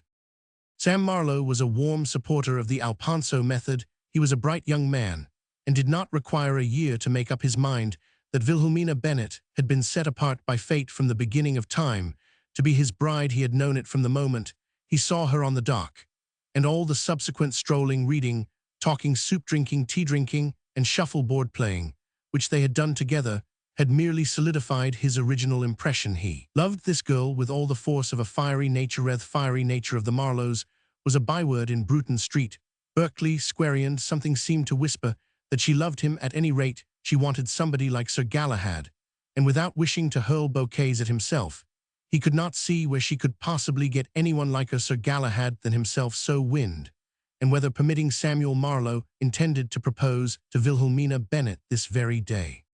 He let down the trick basin which hung beneath the mirror, and collecting his shaving materials, began to lather his face. "I am the bandolero," sang Sam blithely through the soap. I am the bandolero. Yes, yes, I am the bandolero." The untidy heap of bedclothes in the lower berth stirred restlessly. "Oh God," said Eustace Hignett, thrusting out a tousled head. Sam regarded his cousin with commiseration. Horrid things had been happening to Eustace during the last few days, and it was quite a pleasant surprise each morning to find that he was still alive. "Feeling bad again, old man's?"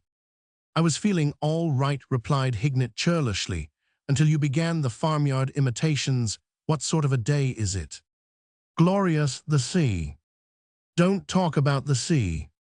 "Sorry, the sun is shining brighter than it has ever shone in the history of the race.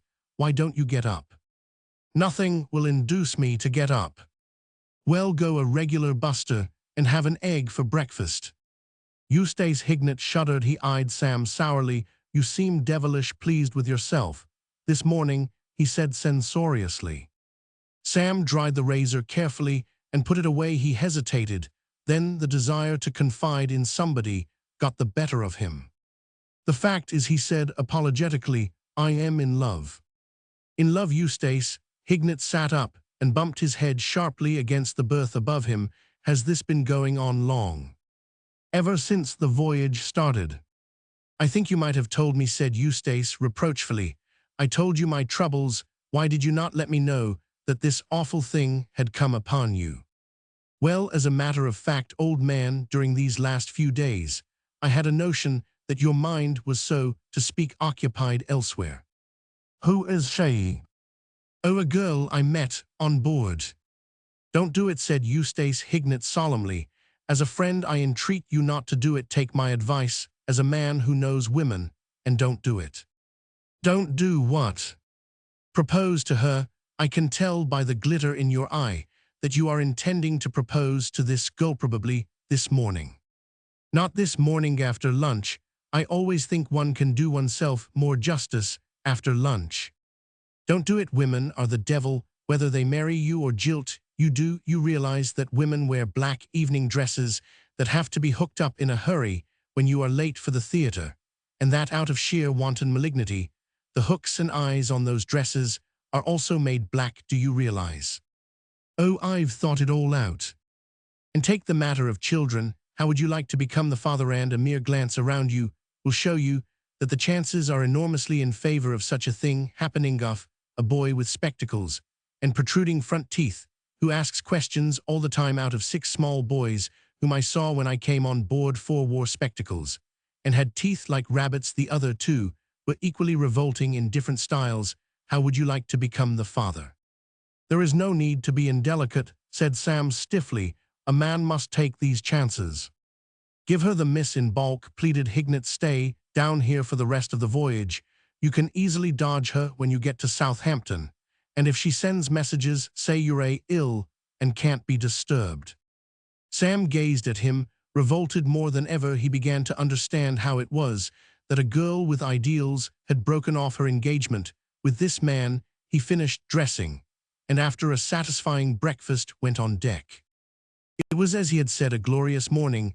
The sample which he had had through the porthole had not prepared him for the magic of it. The ship swam in a vast bowl of the purest blue, on an azure carpet flecked with silver. It was a morning which impelled a man to great deeds, a morning which shouted to him to chuck his chest out and be romantic. The sight of Billy Bennet, trim and gleaming in a pale green sweater and white skirt, had the effect of causing Marlowe to alter the program which he had sketched out. Proposing to this girl was not a thing to be put off till after lunch. It was a thing to be done now, and at once. The finest efforts of the finest cooks in the world could not put him in better form than he felt at present. Good morning, Miss Bennet. Good morning, Mr. Marlowe. Isn't it a perfect day? Wonderful. It makes all the difference on board ship if the weather is fine. Yes, doesn't it? How strange it is that the great emotional scenes of history, one of which is coming along almost immediately, always begin in this prosaic way. Shakespeare tries to conceal the fact, but there can be little doubt that Romeo and Juliet edged into their balcony scene with a few remarks on the pleasantness of the morning. Shall we walk round? Said Billy. Sam glanced about him. It was the time of day when the promenade deck was always full. Passengers in cocoons of rugs lay on chairs waiting in a dull trance till the steward should arrive with the 11 o'clock soup. Others, more energetic, strode up and down from the point of view of a man who wished to reveal his most sacred feelings to a beautiful girl. The place was practically a tube station during the rush hour. It's so crowded, he said. Let's go on to the upper deck. All right, you can read to me. Go and fetch your Tennyson. Sam felt that fortune was playing into his hands. His 4 days' acquaintance with the bard had been sufficient to show him that the man was there 40 ways. When it came to writing about love, you could open his collected works almost anywhere and shut your eyes and dab down your finger on some red-hot passage. A proposal of marriage is a thing which it is rather difficult to bring neatly into the ordinary run of conversation. It wants leading up to. But if you once start reading poetry, especially Tennyson's, almost anything is apt to give you your cue. He bounded light-heartedly into the stateroom, waking Eustace Hignett from an uneasy dose. Now, what said Eustace? Where's that copy of Tennyson you gave me? I left it here. It is well. See you later. Wait, what are you going to do? Oh, that girl I told you about, said Sam, making for the door. She wants me to read Tennyson to her on the upper deck. Tennyson? Yes. On the upper deck? Yes. This is the end, said Eustace Hignett, turning his face to the wall.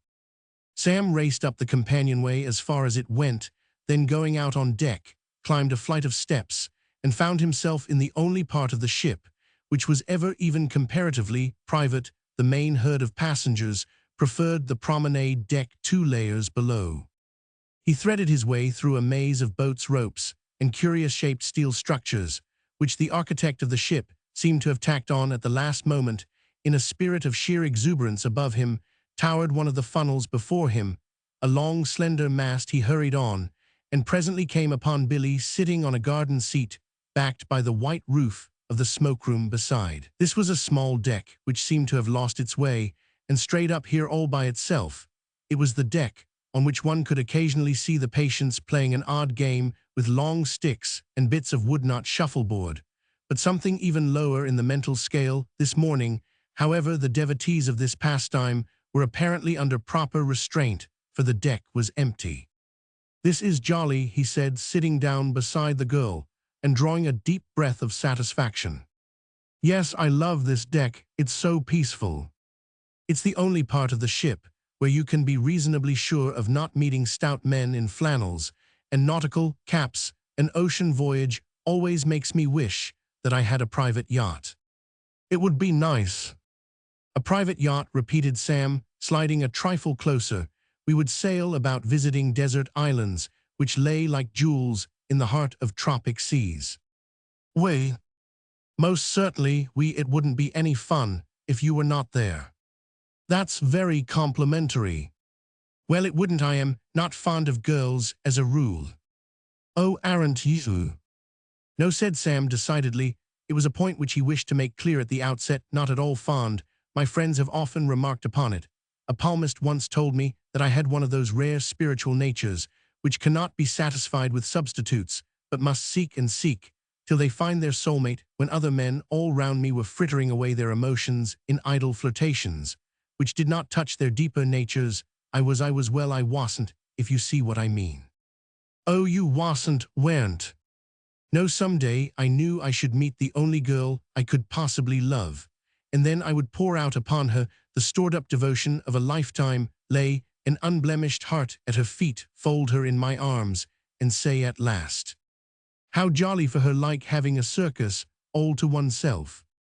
Well, yes, said Sam, after a momentary pause. When I was a child, I always thought that that would be the most wonderful thing in the world. The most wonderful thing in the world is love, a pure and consuming love, a love which... Oh, hello, said a voice. All through this scene, right from the very beginning of it, Sam had not been able to rid himself of a feeling that there was something missing. The time and the place and the girl were all present and correct. Nevertheless, there was something missing, some familiar object which seemed to leave a gap. He now perceived that what had caused the feeling was the complete absence of Bream Mortimer. He was absent no longer. He was standing in front of them with one leg, his head lowered, as if he were waiting for someone to scratch it. Sam's primary impulse was to offer him a nut. Oh, hello, Bream, said Billy. Hello, said Sam. Hello, said Bream Mortimer, here you are. There was a pause. I thought you might be here, said Bream. Yes, here we are, said Billy. Yes, we're here, said Sam. There was another pause. Mind if I join you, said Bream. No, said Billy. No, said Sam. No, said Billy again. No, that is to say, oh no, not at all. There was a third pause. On second thoughts, said Bream, I believe I'll take a stroll on the promenade deck, if you don't mind. They said they did not mind. Bream Mortimer, having bumped his head twice against overhanging steel ropes, melted away. Who is that fellow? Demanded Sam wrathfully. He's the son of father's best friend. Sam started. Somehow, this girl had always been so individual to him that he had never thought of her having a father. We have known each other all our lives, continued Billy. Father thinks a tremendous lot of Bream. I suppose it was because Bream was sailing by her that father insisted on my coming over on this boat. I am in disgrace. You know, I was cabled for and had to sail at a few days' notice. Roman 1. Oh, hello. Why, Bream, said Billy, looking at him as he stood on the old spot in the same familiar attitude, with rather less affection than the son of her father's best friend might have expected. I thought you said you were going down to the promenade deck. I did go down to the promenade deck, and I'd hardly got there when a fellow who's getting up the ship's concert tomorrow night nobbled me to do something for it. I said I could only do conjuring tricks and juggling and so on. And he said, all right, do conjuring tricks and juggling. Then he wanted to know if I knew anyone else who would help. I came up to ask you, he said to Sam, if you would do something. No, said Sam, I want. He's got a man who's going to lecture on deep-sea fish, and a couple of women who both want to sing the rosary, but he's still a turn or two short. Sure you want rally round? Quite sure. Oh, all right. Bream Mortimer hovered wistfully above them. It's a great morning, isn't it? Yes, said Sam. Oh, Bream, said Billy. Hello. Do be a pet and go and talk to Jane Hubbard. I am sure she must be feeling lonely I left her all by herself down on the next deck. A look of alarm spread itself over Bream's face. Jane Hubbard, oh say, have a heart. She's a very nice girl. She's so darn dynamic, she looks at you as if you were a giraffe or something, and she would like to take a pot at you with a rifle. Nonsense, run along, get her to tell you some of her big-game hunting experiences. They are most interesting. Bream drifted sadly away. I don't blame Miss Hubbard, said Sam. What do you mean? Looking at him as if she wanted to pot at him with a rifle. I should like to do it myself. Oh, don't let's talk about Bream, read me some Tennyson. Sam opened the book very willingly. Infernal Bream Mortimer had absolutely shot to pieces the spell which had begun to fall on them at the beginning of their conversation. Only by reading poetry, it seemed to him, could it be recovered. And when he saw the passage at which the volume had opened, he realized that his luck was in good old Tennyson. He was all right, he had the stuff, you could rely on him every time. He cleared his throat. Oh, let the solid ground not fail beneath my feet, before my life has found what some have found so sweet. Then let come what come may. What matter if I go mad? I shall have had my day. Let the sweet heavens endure, not close and darken above me, before I am quite sure that there is one to love me. This was absolutely topping. It was like diving off a springboard. He could see the girl sitting with a soft smile on her face, her eyes big and dreamy, gazing out over the sunlit sea. He laid down the book and took her hand. There is something, he began in a low voice, which I have been trying to say ever since we met, something which I think you must have read in my eyes. Her head was bent. She did not withdraw her hand. Until this voyage began, he went on, I did not know what life meant. And then I saw you. It was like the gate of heaven opening. You're the dearest girl I ever met. And you can bet I'll never forget. He stopped. I'm not trying to make it rhyme, he said apologetically. Billy, don't think me silly. I mean, if you had the merest notion, dearest, I don't know what's the matter with me, Billy, darling. You are the only girl in the world. I have been looking for you for years and years, and I have found you at last, my soulmate. Surely this does not come as a surprise to you. That is, I mean, you must have seen that I've been keen. There's that damned Walt Mason stuff again. His eyes fell on the volume beside him, and he uttered an exclamation of enlightenment. It's those poems, he cried. I've been boning them up to such an extent that they've got me doing it too. What I'm trying to say is, will you marry me? She was drooping towards him. Her face was very sweet and tender, her eyes misty. He slid an arm about her waist. She raised her lips to his. Suddenly, she drew herself away, a cloud on her face. Darling, she said, I've a confession to make. A confession? You nonsense. I can't get rid of a horrible thought. I was wondering if this will last. Our love, don't be afraid that it will fade. I mean, why, it's so vast, it's bound to last. That is to say, of course, it will.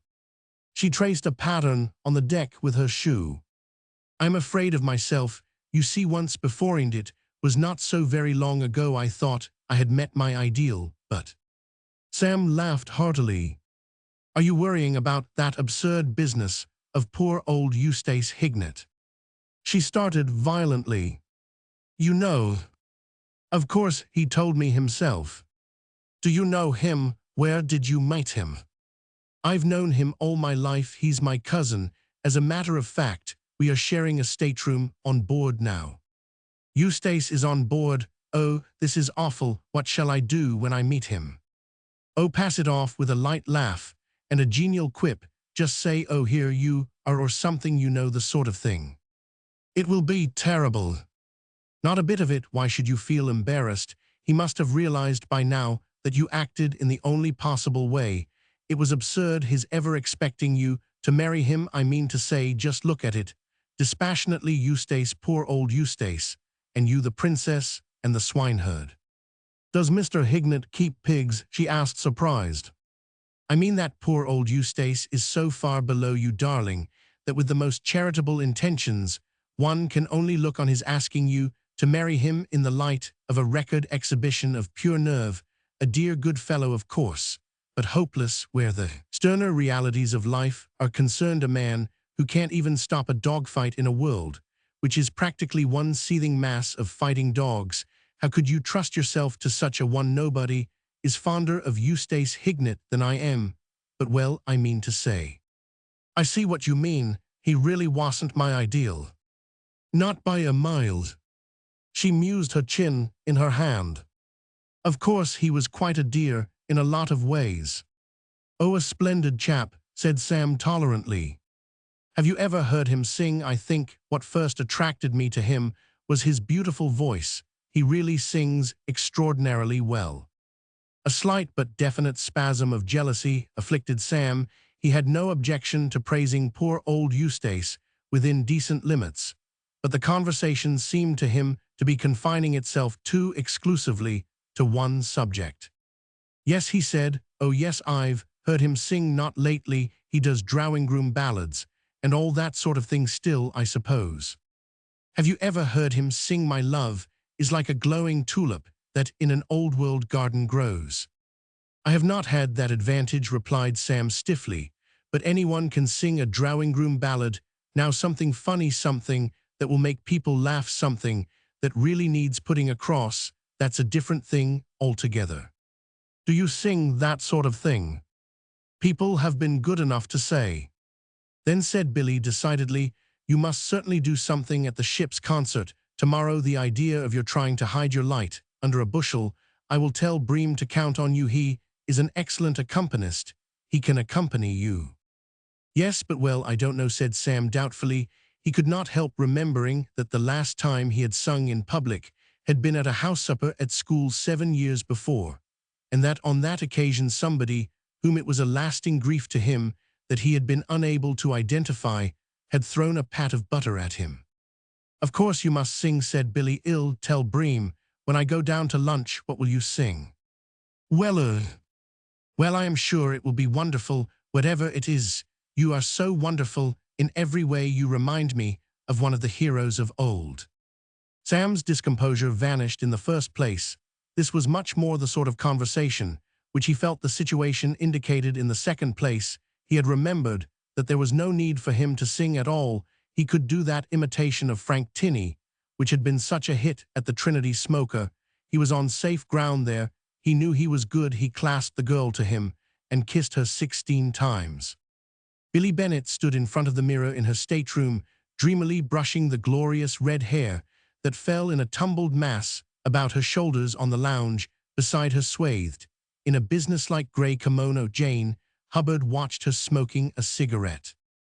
Jane Hubbard was a splendid specimen of bronzed, strapping womanhood. Her whole appearance spoke of the open air and the great wide spaces, and all that sort of thing. She was a thoroughly wholesome, manly girl, about the same age as Billy, with a strong chin and an eye that had looked leopards squarely in the face and caused them to withdraw abashed into the undergrowth, or wherever it is that leopards withdraw when abashed. One could not picture Jane Hubbard flirting lightly at garden parties, but one could picture her very readily arguing with a mutinous native bearer, or with a firm touch putting sweetness and light into the soul of a refractory mule. Boadicea, in her girlhood, must have been rather like Jane Hubbard. She smoked contentedly. She had rolled her cigarette herself with one hand, a feat beyond the powers of all, but the very greatest. She was pleasantly tired. After walking 85 times round the promenade deck, soon she would go to bed and fall asleep the moment her head touched the pillow. But meanwhile she lingered here, for she felt that Billy had something to confide in her. Jane, said Billy, have you ever been in love? Jane Hubbard knocked the ash off her cigarette. Not since I was 11, she said in her deep musical voice. He was my music master. He was 4 to 7 and completely bald, but there was an appealing weakness in him which won my heart. He was afraid of cats, I remember. Billy gathered her hair into a molten bundle and let it run through her fingers. Oh, Jane, she exclaimed, surely you don't like weak men. I like a man who is strong and brave and wonderful. I can't stand brave men, said Jane. It makes them so independent. I could only love a man who would depend on me in everything. Sometimes, when I have been roughing it out in the jungle, she went on rather wistfully, I have had my dreams of some gentle clinging man who would put his hand in mine and tell me all his poor little troubles and let me pet and comfort him and bring the smiles back to his face.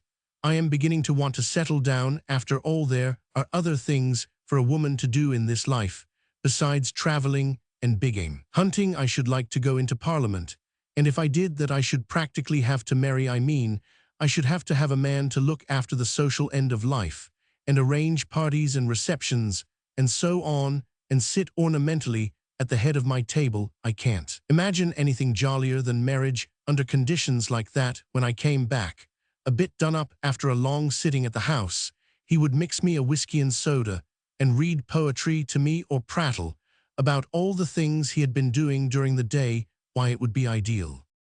Jane Hubbard gave a little sigh. Her fine eyes gazed dreamily at a smoke ring, which she had sent floating towards the ceiling. Jane, said Billy, I believe you're thinking of somebody definite. Who is he? The big-game huntress blushed. The embarrassment which she exhibited made her look manlier than ever. I don't know his name, but there is really someone. Yes. How splendid. Tell me about him. Jane Hubbard clasped her strong hands and looked down at the floor. I met him on the subway a couple of days before I left New York. You know how crowded the subway is at the rush hour. I had a seat, of course. But this poor little fellow, so good-looking, my dear. He reminded me of the pictures of Lord Byron, was hanging from a strap and being jerked about till I thought his poor little arms would be wrenched out of their sockets, and he looked so unhappy, as though he had some secret sorrow. I offered him my seat, but he wouldn't take it. A couple of stations later, however, the man next to me got out, and he sat down, and we got into conversation. There wasn't time to talk much. I told him I had been downtown fetching an elephant gun, which I had left to be mended. He was so prettily interested. When I showed him the mechanism, we got along famously. Buteau. Well, it was just another case of ships that pass in the night. Afraid I've been boring you. Oh, Jane, you haven't. You see, I am in love myself. I had an idea you were, said her friend, looking at her critically. You've been refusing your oats the last few days, and that's a sure sign. Is he that fellow that's always around with you and who looks like a parrot? Bream Mortimer. Good gracious, no, cried Billy indignantly, as if I should fall in love with Bream. When I was out in British East Africa, said Miss Hubbard, I had a bird that was the living image of Bream Mortimer. I taught him to whistle Annie Laurie, and to ask for his supper in 3 native dialects. Eventually, he died of the pip, poor fellow. Well, if it isn't Bream Mortimer, who is it?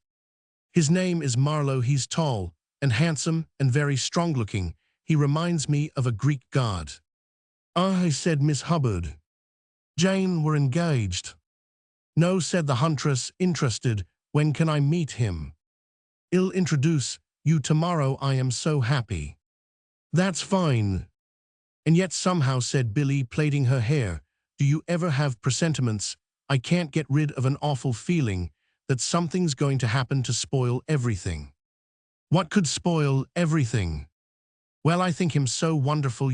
Suppose he were to do anything to blur the image I have formed of him.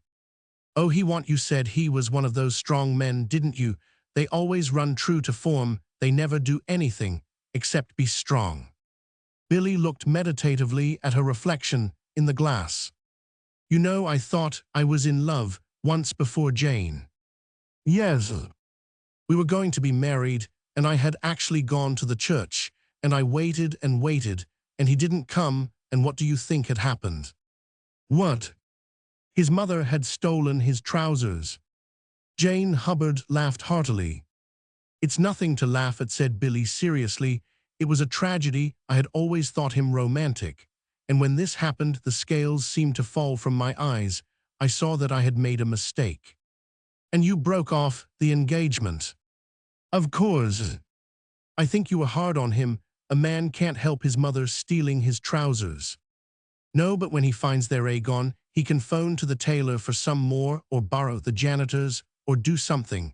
But he simply stayed where he was, and didn't do a thing, just because he was too much afraid of his mother to tell her straight out that he meant to be married that day. Now that, said Miss Hubbard, is just the sort of trait in a man which would appeal to me. I like a nervous, shrinking man. I don't, besides it made him seem so ridiculous, and I don't know why it is I can't forgive a man for looking ridiculous. Thank goodness, my darling, Sam couldn't look ridiculous. Even if he tried. He's wonderful, Jane. He reminds me of a knight of the Round Table. You ought to see his eyes flash." Miss Hubbard got up and stretched herself with a yawn. "Well, he'll be on the promenade deck after breakfast tomorrow. If you can arrange to have him flash his eyes, then say between 9:30 and 10, I shall be delighted to watch them." Chapter Roman 5, Persecution of Eustace. "Good God!" cried Eustace Hignett. He stared at the figure which loomed above him in the fading light, which came through the porthole of the stateroom. The hour was 7:30, and he had just woken from a troubled doze full of strange nightmares, and for the moment he thought that he must still be dreaming, for the figure before him could have walked straight into any nightmare and no questions asked. Then suddenly he became aware that it was his cousin Samuel Marlowe. As in the historic case of Father in the Pigsty, he could tell him by his hat. But why was he looking like that? Was it simply some trick of the uncertain light, or was his face really black, and had his mouth suddenly grown to 6 times its normal size and become a vivid crimson? Sam turned. He had been looking at himself in the mirror with a satisfaction which to the casual observer his appearance would not have seemed to justify. Hignett had not been suffering from a delusion. His cousin's face was black, and even as he turned, he gave it a dab with a piece of burnt cork and made it blacker. "Hullo, you awake?" he said, and switched on the light. Eustace Hignett shied like a startled horse. His friend's profile, seen dimly, had been disconcerting enough. Full face. He was a revolting object, nothing that Eustace Hignett had encountered in his recent dreams, and they had included such unusual fauna as elephants in top hats and running shortshad, affected him so profoundly. Sam's appearance smote him like a blow. It seemed to take him straight into a different and a dreadful world. What, he gurgled. Sam squinted at himself in the glass and added a touch of black to his nose. "How do I look?" Eustace Hignett began to fear that his cousin's reason must have become unseated. He could not conceive of any really sane man looking like that, being anxious to be told how he looked. "Are my lips red enough? It's for the ship's concert, you know. It starts in half an hour, though I believe I'm not on till the second part. Speaking as a friend, would you put a touch more black round the ears, or are they all right?" Curiosity replaced apprehension in Hignett's mind. "What on earth are you doing performing at the ship's concert?" "Oh, they roped me in. It got about somehow that I was a valuable man, and they wouldn't take no." Sam deepened the color of his ears.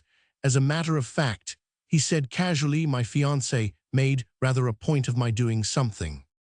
A sharp yelp from the lower berth proclaimed the fact that the significance of the remark had not been lost on Eustace.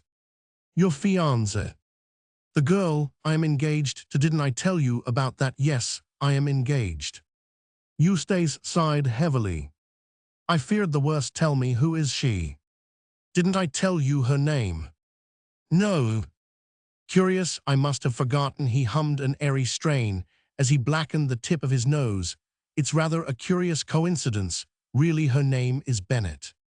"She may be a relation." "That's true, of course, girls do have relations." "What is her first name?" "That is another rather remarkable thing. It's Wilhelmina." "Wilhelmina?" "Of course, there must be hundreds of girls in the world called Wilhelmina Bennett, but still, it is a coincidence." "What color is her hair?" demanded Eustace Hignett in a hollow voice. "Her hair, what color is it?"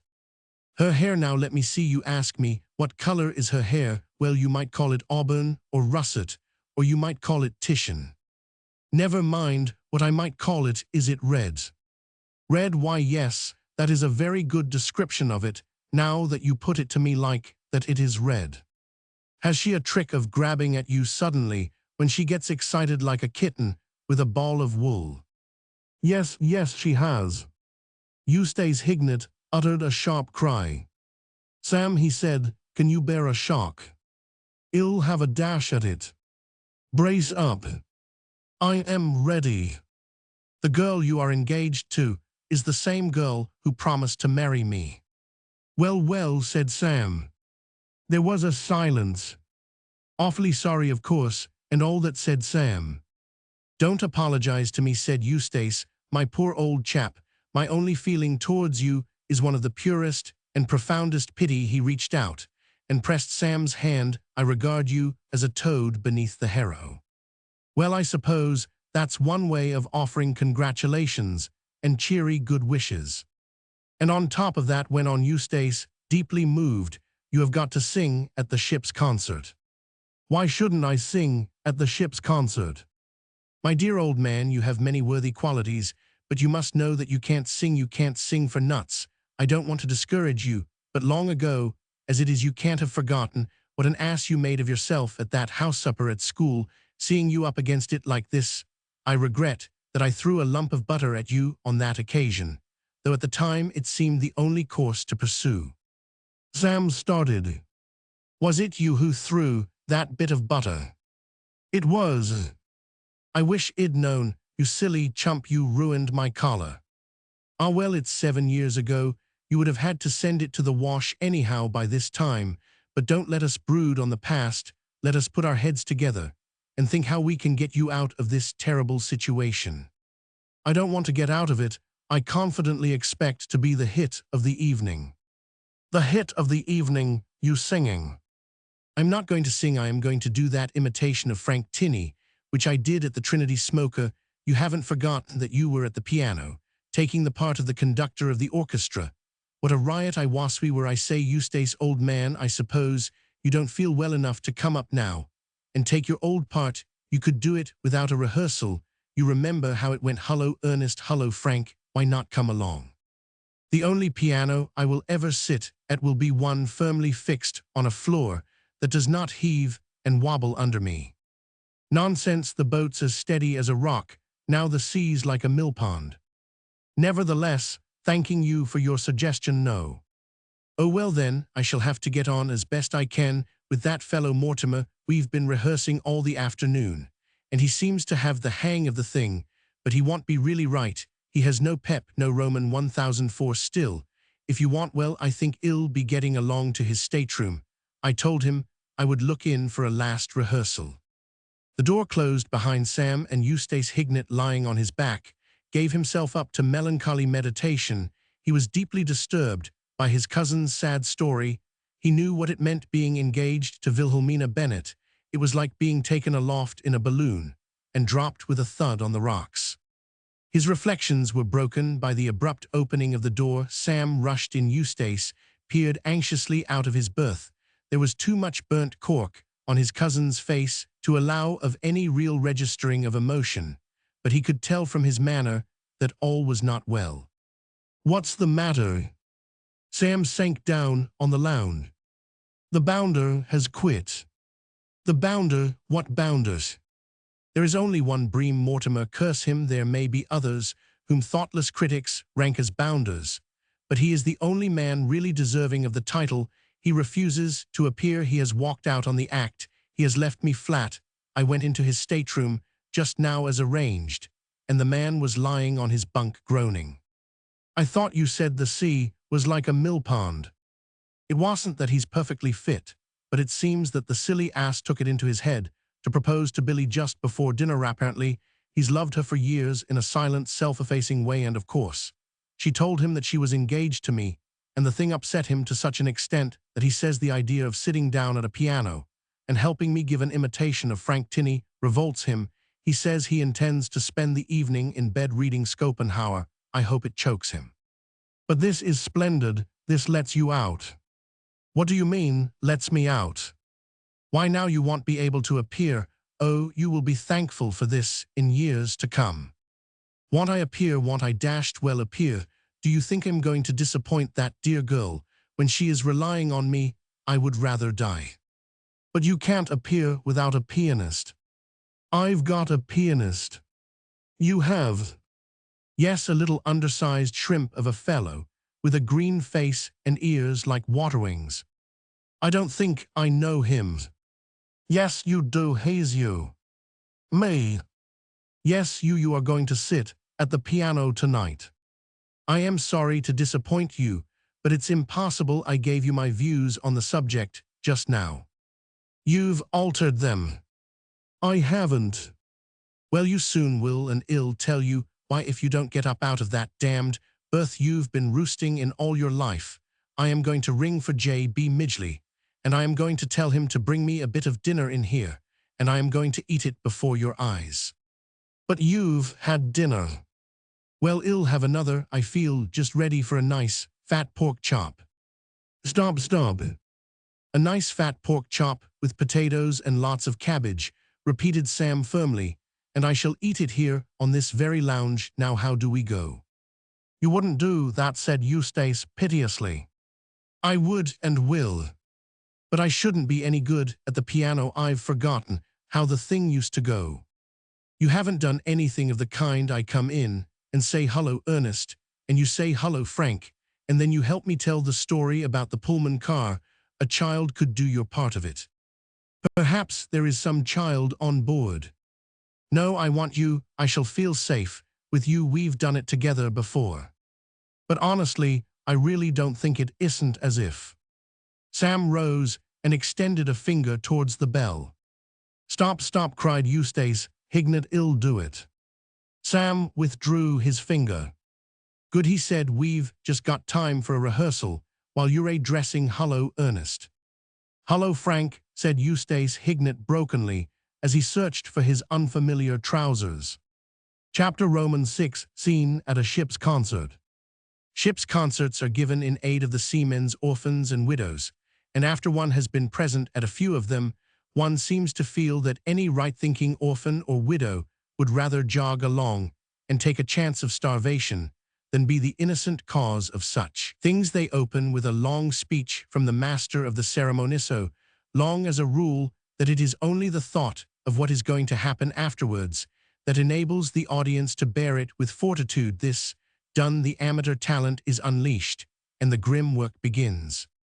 It was not till after the all-too brief intermission for rest and recuperation that the newly formed team of Marlowe and Hignett was scheduled to appear. Previous to this, there had been dark deeds done in the quiet saloon. The lecturer on deep-sea fish had fulfilled his threat and spoken at great length on a subject which, treated by a master of oratory, would have palled on the audience after 10 or 15 minutes. And at the end of 15 minutes, this speaker had only just got past the haddocks and was feeling his way tentatively through the shrimps.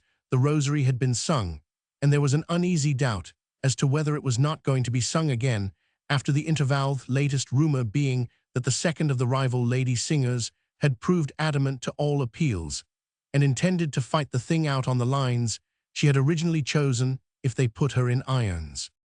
A young man had recited Gunga Din, and willfully misinterpreting the gratitude of the audience that it was over for a desire for more, had followed it with Fuzzy Wuzzy. His sister These Things Run in Family had sung My Little Grey Home in the West rather somberly, for she had wanted to sing the rosary, and with the same obtuseness which characterized her brother had come back and rendered plantation songs.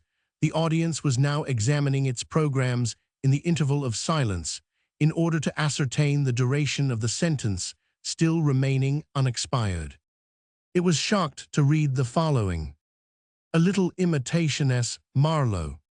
All over the saloon you could see fair women and brave men wilting in their seats. Imitation, the word, as Keats would have said, was like a knell.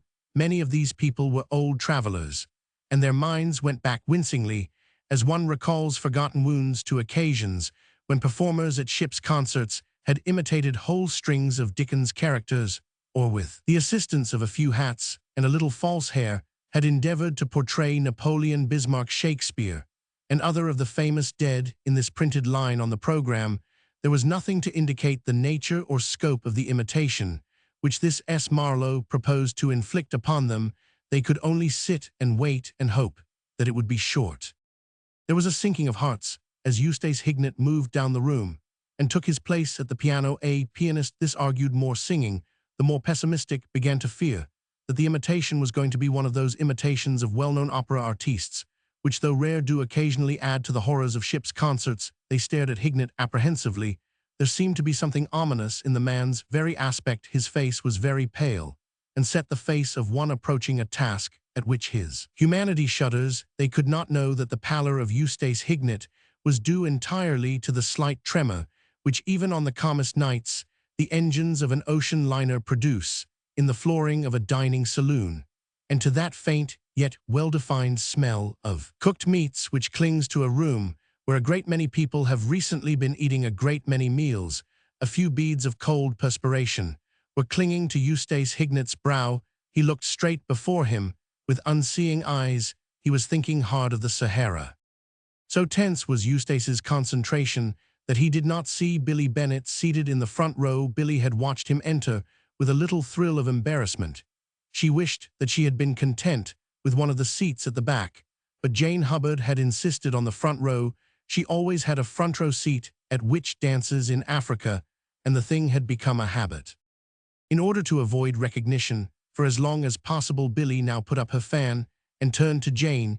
She was surprised to see that her friend was staring eagerly before her, with a fixity almost equal to that of Eustace. Under her breath, she muttered an exclamation of surprise in one of the lesser-known dialects of northern Nigeria. "Billy," she whispered sharply. "What is the matter, Jane? Who is that man at the piano? Do you know him?" "As a matter of fact, I do," said Billy. "His name is Hignett." "Why?" "It's the man I met on the subway." She breathed a sigh. "Poor little fellow, how miserable he looks." At this moment, their conversation was interrupted. Eustace Hignett, pulling himself together with a painful effort, raised his hands and struck a crashing chord. And as he did so, there appeared through the door at the far end of the saloon a figure at the sight of which the entire audience started convulsively, with the feeling that a worse thing had befallen them than even they had looked for. The figure was richly clad in some scarlet material. Its face was a grisly black, and below the nose appeared what seemed a horrible gash. It advanced towards them, smoking a cigar. "Hallo, Ernest," it said. And then it seemed to pause expectantly, as though desiring some reply. Dead silence reigned in the saloon. "Hallo, Ernest." Those nearest the piano, nobody more quickly than Jane Hubbard observed that the white face of the man on the stool had grown whiter still. His eyes gazed out glassily from under his damp brow. He looked like a man who was seeing some ghastly sight. The audience sympathized with him. They felt like that too. In all human plans, there is ever some slight hitch, some little miscalculation, which just makes all the difference. A moment's thought should have told Eustace Hignett that a half-smoked cigar was one of the essential properties to any imitation of the eminent Mr. Tinney, but he had completely overlooked the fact. The cigar came as an absolute surprise to him, and it could not have affected him more powerfully if it had been a voice from the tomb. He stared at it pallidly, like Macbeth at the ghost of Banquo. It was a strong, lively young cigar, and its curling smoke played lightly about his nostrils. His jaw fell, his eyes protruded. He looked for a long moment like one of those deep-sea fishes, concerning which the recent lecturer had spoken so searchingly. Then, with the cry of a stricken animal, he bounded from his seat and fled for the deck. There was a rustle at Billy's side as Jane Hubbard rose and followed him. Jane was deeply stirred, even as he sat looking so pale and piteous at the piano. Her big heart had gone out to him, and now, in his moment of anguish, he seemed to bring to the surface everything that was best and manliest in her nature. Thrusting aside, with one sweep of her powerful arm, a steward who happened to be between her and the door, she raced in pursuit. Sam Marlowe had watched his cousin's dash for the open with a consternation so complete that his senses seemed to have left him. A general, deserted by his men on some stricken field, might have felt something akin to his emotion.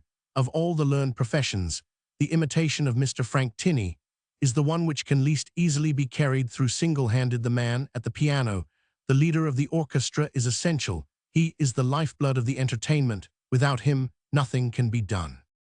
For an instant, Sam stood there gaping blankly. Then the open door of the saloon seemed to beckon an invitation. He made for it, reached it, passed through it. That concluded his efforts in aid of the seamen, orphans, and widows.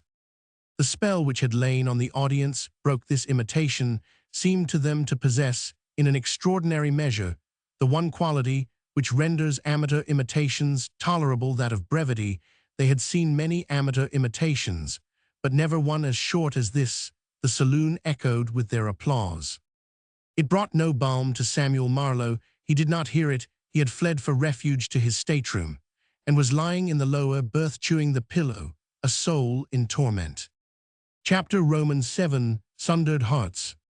There was a tap at the door. Sam sat up. Dizzily, he had lost all count of time. "Who's that?" "I have a note for you, sir." It was the level voice of J.B. Midgley, the steward. The stewards of the White Star Line, besides being the civilest and most obliging body of men in the world, all have soft and pleasant voices. A White Star steward waking you up at 6:30 to tell you that your bath is ready when you wanted to sleep on till 12 is the nearest human approach to the nightingale. "Oh, what?" "A note, sir." Sam jumped up and switched on the light. He went to the door and took the note from J.B. Midgley, who, his mission accomplished, retired in an orderly manner down the passage. Sam looked at the letter with a thrill. He had never seen the handwriting before, but with the eye of love he recognized it. It was just the sort of hand he would have expected Billy to write, round and smooth, and flowing the writing of a warm-hearted girl. He tore open the envelope. "Please come up to the top deck. I want to speak to you." Sam could not disguise it from himself that he was a little disappointed. "I don't know if you see anything wrong with the letter," but the way Sam looked at it was that for a first love letter it might have been longer and perhaps a shade warmer, and without running any risk of writer's cramp she might have signed it. However, these were small matters. No doubt the dear girl had been in a hurry, and so forth. The important point was that he was going to see her. When a man's afraid, sings the bard, a beautiful maid is a cheering sight to see, and the same truth holds good when a man has made an exhibition of himself at a ship's concert. A woman's gentle sympathy, that was what Samuel Marlowe wanted more than anything else at the moment. That he felt was what the doctor ordered. He scrubbed the burnt cork off his face with all possible speed, and changed his clothes, and made his way to the upper deck. It was like Billy. He felt to have chosen this spot for their meeting. It would be deserted, and it was hallowed for them both by sacred associations. She was standing at the rail, looking out over the water. The moon was quite full out on the horizon to the south. Its light shone on the sea, making it look like the silver beach of some distant fairy island. The girl appeared to be wrapped in thought, and it was not till the sharp crack of Sam's head against an overhanging stanchion announced his approach that she turned. "Oh, is that you?" "Yes." "You've been a long time." "It wasn't an easy job," explained Sam, "getting all that burnt cork off. You've no notion how the stuff sticks. You have to use butter." She shuddered. "Don't." "But I Roman 999, you have to with burnt cork." "Don't tell me these horrible things." Her voice rose almost hysterically. "I never want to hear the words burnt cork mentioned again as long as I live." "I feel exactly the same." Sam moved to her side. "Darling," he said in a low voice, "it was like you to ask me to meet you here. I know what you were thinking. You thought that I should need sympathy. You wanted to pet me, to smooth my wounded feelings, to hold me in your arms, and tell me that as we loved each other, what did anything else matter?" "I didn't." "You didn't." "No, I didn't." "Oh, you didn't. I thought you did." He looked at her wistfully. "I thought," he said, "that possibly you might have wished to comfort me. I have been through a great strain. I have had a shock." "And what about me?" she demanded passionately. "Haven't I had a shock?" He melted at once. "Have you had a shock too, poor little thing? Sit down and tell me all about it." She looked away from him, her face working. "Can't you understand what a shock I have had? I thought you were the perfect knight." "Yes, isn't it?" "Isn't what?" "I thought you said it was a perfect night." "I said I thought you were the perfect knight." "Oh, A sailor crossed the deck. A dim figure in the shadows went over to a sort of raised summer house with a brass thingamy in it, fooled about for a moment, and went away again. Sailors earn their money easily." "Yes," said Sam when he had gone. "I forget what I was saying. Something about my being the perfect knight." "Yes, I thought you were." "That's good. But you're not." "No. No." "Oh." Silence fell. Sam was feeling hurt and bewildered. He could not understand her mood. He had come up expecting to be soothed and comforted, and she was like a petulant iceberg. Cynically, he recalled some lines of poetry which he had had to write out 100 times on one occasion at school, as a punishment for having introduced a white mouse into chapel. O woman, in our hours of ease, on something, something, something please, when tidliumpty, umpty brow, a something, something, something thou. He had forgotten the exact words, but the gist of it had been that woman, however she might treat a man in times of prosperity, could be relied on to rally round and do the right thing when he was in trouble. How little the poet had known woman. Why not, he said huffily. She gave a little sob. I put you on a pedestal, and I find you have feet of clay. You have blurred the image which I formed of you. I can never think of you again without picturing you as you stood in that saloon, stammering and helpless. Well, what can you do when your pianist runs out on you? You could have done something. The words she had spoken only yesterday to Jane Hubbard came back to her. I can't forgive a man for looking ridiculous. Oh, what she cried induced you to try to give an imitation of Bert Williams. Sam started, stung to the quick. It wasn't Bert Williams, it was Frank Tinney. Well, how was I to know? I did my best, said Sam sullenly. That is the awful thought. I did it for your sake. I know it gives me a horrible sense of guilt. She shuddered again, then suddenly, with the nervous quickness of a woman, unstrung, thrust a small black gollywog into his hand. Take it. What's this? You bought it for me yesterday at the barber's shop. It is the only present which you have given me. Take it back. I don't want it. I shouldn't know what to do with it. You must take it, she said, in a low voice. It is a symbol. A what? A symbol of our broken love. I don't see how you make that out. It's a gollywog. I can never marry you now. What good heavens, don't be absurd. I can't. Oh, go on, have a dash at it, he said encouragingly, though his heart was sinking. She shook her head. No, I couldn't. Oh, hang it all. I couldn't. I am a very strange girl. You're a very silly girl. I don't see what right you have to say that, she flared. I don't see what right you have to say you can't marry me and try to load me up with gollywogs, he retorted with equal heat. Oh, can't you understand? No, I am dashed if I can. She looked at him despondently. When I said I would marry you, you were a hero to me. You stood to me for everything that was noble and brave and wonderful. I had only to shut my eyes to conjure up the picture of you as you dived off the rail that morning. Now, her voice trembled. If I shut my eyes now, I can only see a man with a hideous black face, making himself the laughing stock of the ship. How could I marry you haunted by that picture? But good heavens, you talk as though I made a habit of blacking up. You talk as though you expected me to come to the altar smothered in burnt cork. I shall always think of you as I saw you tonight. She looked at him sadly. There's a bit of black still on your left ear. He tried to take her hand, but she drew it away. He fell back as if struck. So this is the end, he muttered. Yes, it's partly on your ear and partly on your cheek. So this is the end, he repeated. You had better go below and ask your steward to give you some more butter. He laughed bitterly. Well, I might have expected it. I might have known what would happen. Eustace warned me. Eustace was right. He knows women as I do now. Women, what mighty ills have not been done by woman who wast betrayed the what's its name, a woman who lost, who lost woe, so on a woman. So all is over. There is nothing to be said but goodbye. No. Goodbye then, Miss Bennet. Goodbye, said Billy sadly. I'm sorry. Don't mention it. You do understand, don't you?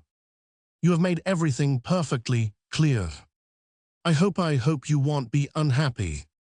Unhappy. Sam produced a strangled noise from his larynx, like the cry of a shrimp in pain. Unhappy, ha ha, I'm not unhappy. Whatever gave you that idea? I am smiling, I am laughing. I feel I've had a merciful escape, oh ha ha. It's very unkind and rude of you to say that. It reminds me of a moving picture I saw in New York. It was called Saved from the Scaffold. Oh, I'm not unhappy. What have I got to be unhappy about? What on earth does any man want to get married? For I don't give me my gay bachelor life. My Uncle Charlie used to say it's better luck to get married than it is to be kicked in the head by a mule. But he was a man who always looked on the bright side. Good night, Miss Bennet, and good be forever. He turned on his heel and strode across the deck. From a white heaven the moon still shone benignantly down, mocking him. He had spoken bravely. The most captious critic could not but have admitted that he had made a good exit, but already his heart was aching. As he drew near to his stateroom, he was amazed and disgusted to hear a high tenor voice raised in song proceeding from behind the closed door. I fear no fa in sheening or more, though his lance be sharp and keen. But I fear the glamour, thereof thy deruping lashes seen. I fear the glamour. Sam flung open the door wrathfully. That Eustace Hignett should still be alive was bad. Had pictured him hurling himself overboard and bobbing about, a pleasing sight in the wake of the vessel. That he should be singing was an outrage.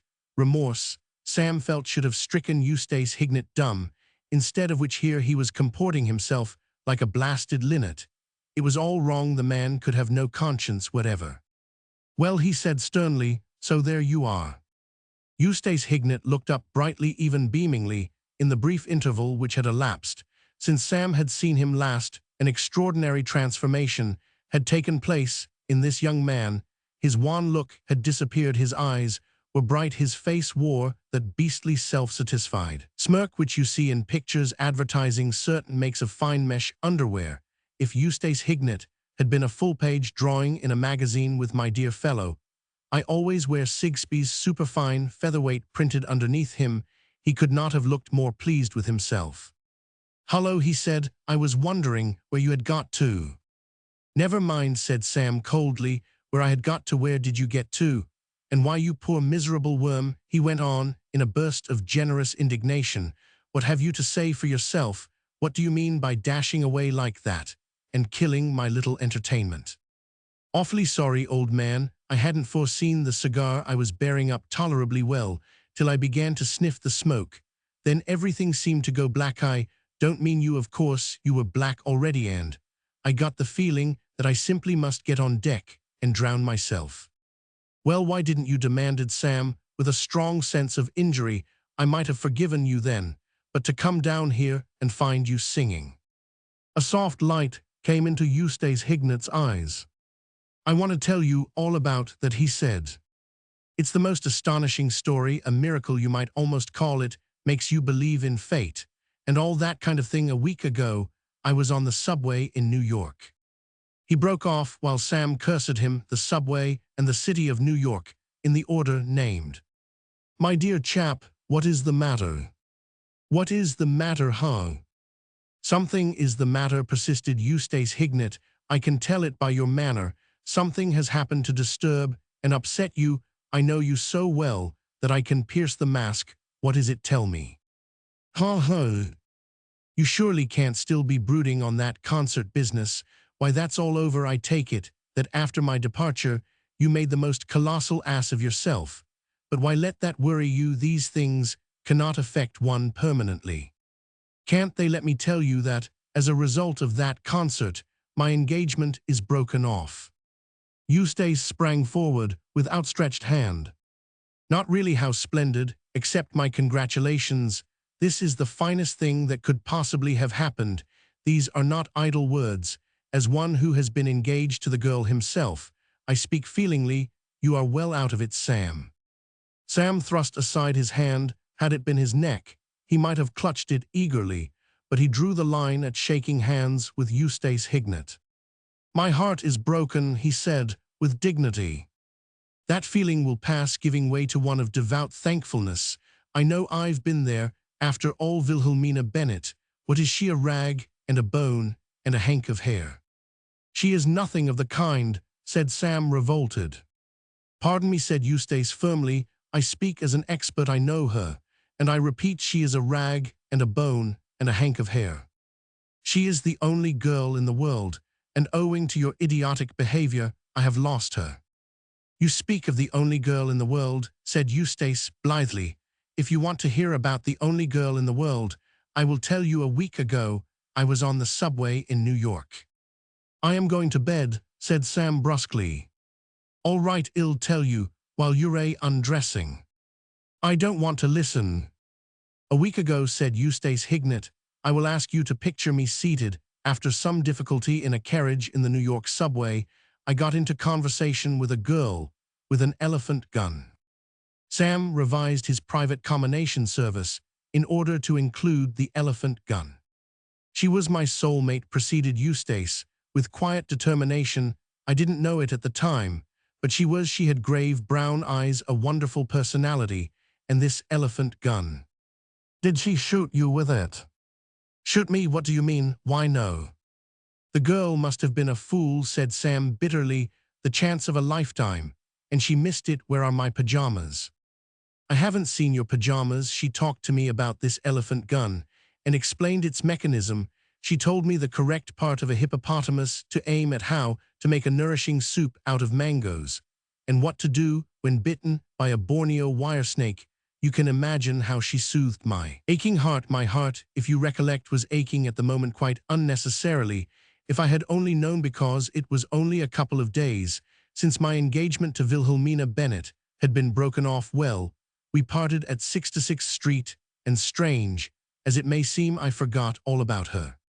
"Do it again. Tell it again." "Good heavens, no, forget all about her again." "Nothing," said Eustace Hignett gravely, "could make me do that. Our souls have blended, our beings have called to one another from their deepest depths, saying, 'There are your pajamas over in the corner,' saying, 'You are mine.' How could I forget her after that? Well, as I was saying, we parted. Little did I know that she was sailing on this very boat. But just now she came to me as I writhed on the deck." "Did you writhe?" asked Sam, with a flicker of moody interest. "I certainly did." "That's good. But not for long. That's bad." "She came to me and healed me, Sam. That girl is an angel." "Switch off the light when you've finished." She seemed to understand without a word how I was feeling. There are some situations which do not need words. She went away and returned with a mixture of some description in a glass. I don't know what it was. It had Worcester sauce in it. She put it to my lips. She made me drink it. She said it was what she always used in Africa for bull calves with the staggers. Well, believe me or believe me not. Are you asleep? "Yes." "Believe me or believe me not, in under 2 minutes, I was not merely freed from the nausea caused by your cigar. I was smoking myself. I was walking the deck with her without the slightest qualm. I was even able to look over the side from time to time and comment on the beauty of the moon on the water. I have said some mordant things about women since I came on board this boat. I withdraw them unreservedly. They still apply to girls like Wilhelmina Bennett. But I have ceased to include the whole sex in my remarks. Jane Hubbard has restored my faith in woman." Sam. "What?" "I said that Jane Hubbard had restored my faith in woman." "Oh, all right." Eustace Hignett finished undressing and got into bed with a soft smile on his face. He switched off the light. There was a long silence, broken only by the distant purring of the engines. At about 12:30, a voice came from the lower berth. "Sam." "What is it now?" "There is a sweet womanly strength about her, Sam. She was telling me she once killed a panther with a hatpin." Sam groaned and tossed on his mattress. Silence fell again. "At least I think it was a panther," said Eustace Hignett at 1:15, either a panther or a puma. Chapter Roman 8. Sir Mallaby offers a suggestion. A week after the liner Atlantic had docked at Southampton, Sam Marlowe might have been observed and was observed by various of the residents sitting on a bench on the esplanade of that rising watering place Bingley-on-Sea in Sussex. All watering places on the south coast of England are blots on the landscape, but though I am aware that by saying it I shall offend the civic pride of some of the others, none are so peculiarly foul as Bingley-on-Sea. The asphalt on the Bingley Esplanade is several degrees more depressing than the asphalt on other esplanades. The Swiss waiters at the Hotel Magnificent, where Sam was stopping, are in a class of bungling incompetence by themselves, the envy and despair of all the other Swiss waiters at all the other hotels magnificent along the coast, for dreariness of aspect Binglayan Sea, stands alone the very waves that break on its shingle, seem to creep up the beach reluctantly, as if it revolted them to have to come to such a place. Why then was Sam Marlowe visiting this ozone-swept Gehenna? Why, with all the rest of England at his disposal, had he chosen to spend a week at breezy, blighted Bingley? Simply because he had been disappointed in love. Nothing is more curious than the myriad ways in which reaction from an unfortunate love affair manifests itself in various men. No two males behave in the same way under the spur of female fickleness archilachum. For instance, according to the Roman writer Propria Rabies Armavit Iambo, it is no good pretending out of politeness that you know what that means, so I will. Translate Rabishis, Groucharmavatarmed Archilachum Archilachus Iamboeth, the iambic proprio his own invention. In other words, when the poet Archilochus was handed his hat by the lady of his affections, he consoled himself by going off and writing satirical verse about her in a new metre which he had thought up immediately after leaving the house. That was the way the thing affected him. On the other hand, we read in a recent issue of a London daily paper that John Simmons, 31, a Meatselsman, was accused of assaulting an officer, while in the discharge of his duty at the same time using profane language, whereby the officer went in fear of his life. Constable Riggs deposed that on the evening of the 11th instant, while he was on his beat, prisoner accosted him, and after offering to fight him for fourpence, drew off his right boot and threw it at his head. Accused, questioned by the magistrate, admitted the charge, and expressed regret, pleading that he had had words with his young woman, and it had upset him. Neither of these courses appealed to Samuel Marlowe. He had sought relief by slinking off alone to the Hotel Magnificent at Binglayan Sea. It was the same spirit which has often moved other men in similar circumstances to go off to the Rockies to shoot grizzlies. To a certain extent, the Hotel Magnificent had dulled the pain. At any rate, the service and cooking there had done much to take his mind off it. His heart still ached, but he felt equal to going to London and seeing his father, which of course he ought to have done 7 days before. He rose from his bench, had sat down on it directly after breakfast, and went back to the hotel to inquire about trains. An hour later, he had begun his journey, and 2 hours after that he was at the door of his father's office.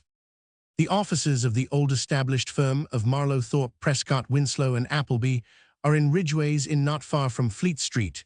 The brass plate let into the woodwork of the door is misleading. Reading it, you get the impression that on the other side quite a covey of lawyers await your arrival. The name of the firm leads you to suppose that there will be barely standing room.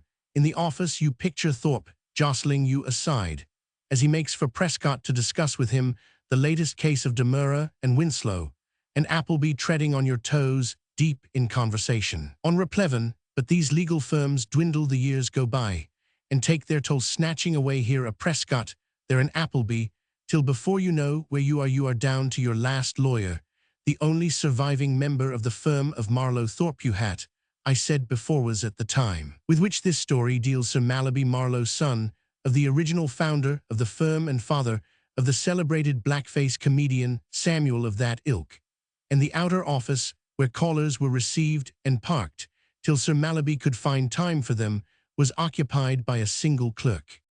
When Sam opened the door, this clerk, John Peters by name, was seated on a high stool, holding in one hand a half-eaten sausage, in the other an extraordinarily large and powerful-looking revolver. At the sight of Sam, he laid down both engines of destruction and beamed. He was not a particularly successful beamer, being hampered by a cast in one eye which gave him a truculent and sinister look, but those who knew him knew that he had a heart of gold, and were not intimidated by his repellent face. Between Sam and himself there had always existed terms of great cordiality, starting from the time when the former was a small boy, and it had been John Peters' mission to take him now to the zoo, now to the train back to school. "Why, Mr. Samuel." "Hello, Peters. We were expecting you back a week ago."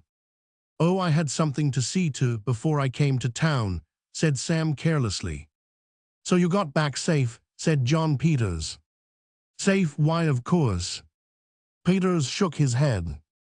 "I confess that, when there was this delay in your coming here, I sometimes feared something might have happened to you. I recall mentioning it to the young lady who recently did me the honor to promise to become my wife. Ocean liners aren't often wrecked nowadays. I was thinking more of the brawls on shore. America's a dangerous country, but perhaps you were not in touch with the underworld." "I don't think I was," said John Peters significantly. He took up the revolver, gave it a fond and almost paternal look, and replaced it on the desk. "What on earth are you doing with that thing?" asked Sam. Mr. Peters lowered his voice. "I'm going to America myself in a few days' time, Mr. Samuel. It's my annual holiday, and the governor's sending me over with papers in connection with the people Roman 5 Schultz and Bowen. It's a big case over there. A client of ours is mixed up in it, an American gentleman. I am to take these important papers to his legal representative in New York, so I thought it best to be prepared."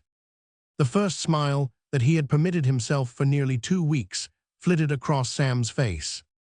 "What on earth sort of place do you think New York is?" he asked. "It's safer than London." But what about the underworld? I've seen these American films that they send over here, Mr. Samuel. Did you ever see Wolves of the Bowery? There was a man in that in just my position carrying important papers, and what they didn't try to do to him. No, I am taking no chances, Mr. Samuel. I should have said you were lugging that thing about with you." Mr. Peters seemed wounded. "Oh, I understand the mechanism perfectly, and I am becoming a very fair shot. I take my little bite of food in here early and go and practice at the Rupert Street Rifle Range during my lunch hour. You'd be surprised how quickly one picks it up. When I get home of a night, I try how quickly I can draw. You have to draw like a flash of lightning, Mr. Samuel. If you'd ever seen a film called Two Gun Thomas, you'd realize that you haven't time to wait loitering about." Mr. Peters picked up a speaking tube and blew down it. "Mr. Samuel, to see you, Sir Malaby." "Yes, sir, very good. Will you go right in, Mr. Samuel?" Sam proceeded to the inner office and found his father dictating into the attentive ear of Miss Milliken, his elderly and respectable stenographer, replies to his morning mail. Sir Malaby Marlowe was a dapper little man with a round, cheerful face and a bright eye. His morning coat had been cut by London's best tailor, and his trousers perfectly creased by a sedulous valet. A pink carnation in his buttonhole matched his healthy complexion. His golf handicap was 12. His sister, Mrs. Horace Hignett, considered him worldly. "Dear sirs, we are in receipt of your favor, and in reply beg to state that nothing will induce us. Where did I put that letter? Nothing will induce us. Oh, tell em to go to blazes, Miss Milliken." "Very well, Sir Malaby." "That's that ready, Messrs. Brigney, Goole, and Butterworth. What infernal names these people have, sirs. On behalf of our client." "Oh, hello, Sam." "Good morning, father. Take a seat. I am busy, but it'll be finished in a moment. Where was I, Miss Milliken?" "On behalf of our client." "Oh yes, on behalf of our client, Mr. Wibblesley Eggshaw. Where these people get their names, I am hanged if I know. Your poor mother wanted to call you Hyacinth. Sam, you may not know it, but in the 90s, when you were born, children were frequently christened Hyacinth. Well, I saved you from that." His attention now diverted to his son. Sir Malaby seemed to remember that the latter had just returned from a long journey, and that he had not seen him for many weeks. He inspected him with interest. "Very glad you're back, Sam. So you didn't win?" "No, I got beaten in the semi-finals. American amateurs are a very hot lot. The best ones. I suppose you were weak on the greens. I warned you about that. You'll have to rub up your putting before next year." At the idea that any such mundane pursuit as practicing putting could appeal to his broken spirit now, Sam uttered a bitter laugh. It was as if Dante had recommended some lost soul in the Inferno to occupy his mind by knitting jumpers. "Well, you seem to be in great spirits," said Sir Malaby approvingly. "It's pleasant to hear your merry laugh again, isn't it, Miss Milliken?" "Extremely exhilarating," agreed the stenographer. adjusting her spectacles and smiling at Sam, for whom there was a soft spot in her heart. A sense of the futility of life oppressed Sam as he gazed in the glass that morning. He had thought not without a certain gloomy satisfaction how remarkably pale and drawn his face looked. And these people seemed to imagine that he was in the highest spirits. His laughter, which had sounded to him like the wailing of a demon, struck Miss Milliken as exhilarating. "On behalf of our client, Mr. Wibblesley Eggshaw," said Sir Mallaby, swooping back to duty, "once more we beg to state that we are prepared to accept service. What time did you dock this morning?" "I landed nearly a week ago." "A week ago? Then what the deuce have you been doing with yourself? Why haven't I seen you?" "I've been down at Bingley-on-Sea." "Bingley? What on earth were you doing at that godforsaken place?" "Wrestling with myself," said Sam with simple dignity. Sir Mallaby's agile mind had leaped back to the letter which he was answering. "We should be glad to meet you wrestling, well, I like a boy to be fond of manly sports. Still, life isn't all athletics. Don't forget that life is real life. Is how does it go, Miss Milliken?" Miss Milliken folded her hands and shut her eyes, her invariable habit when called upon to recite. "Life is real, life is earnest, and the grave is not its gold dust. Thou art to dust returnest. Was not spoken of the soul. Art is long and time is fleeting, and our hearts, though stout and brave, still like muffled drums, are beating funeral marches to the grave. Lives of great men all remind us we can make our lives sublime, and departing leave behind us footsteps on the sands of time. Let us then," said Miss Milliken, "respectfully be up and doing." All right, all right, all right," said Sir Mallaby. "I don't want it all. Life is real, life is earnest. Sam, I want to speak to you about that.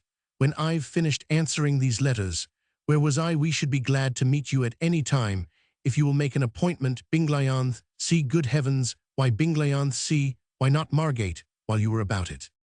"Margate is too bracing. I did not wish to be braced. Bingley suited my mood. It was grey and dark, and it rained all the time, and the sea slunk about in the distance like some baffled beast." He stopped, becoming aware that his father was not listening. Sir Mallaby's attention had returned to the letter. "Oh, what's the good of answering the dashed thing at all?" said Sir Mallaby.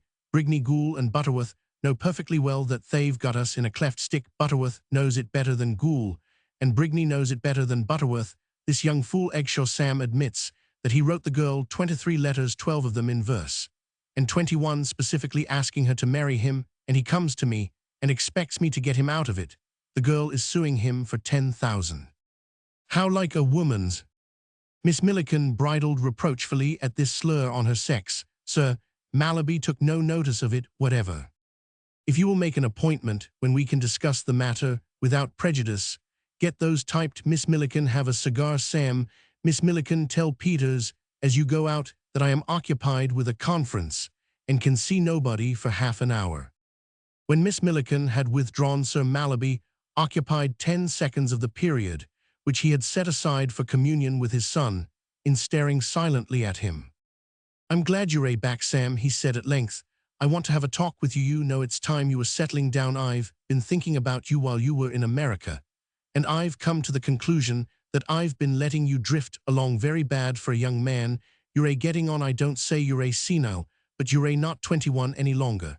And at your age, I was working like a beaver. You've got to remember that life is dash it. I've forgotten it again." He broke off and puffed vigorously into the speaking tube. "Miss Milliken, kindly repeat what you were saying just now about life." Yes, yes, that's enough." He put down the instrument. "Yes, life is real, life is earnest," he said, gazing at Sam seriously. "And the grave is not our goal. Lives of great men all remind us we can make our lives sublime. In fact, it's time you took your coat off and started work." "I am quite ready, father." "You didn't hear what I said," exclaimed Sir Mallaby with a look of surprise. "I said it was time you began work. And I said I was quite ready."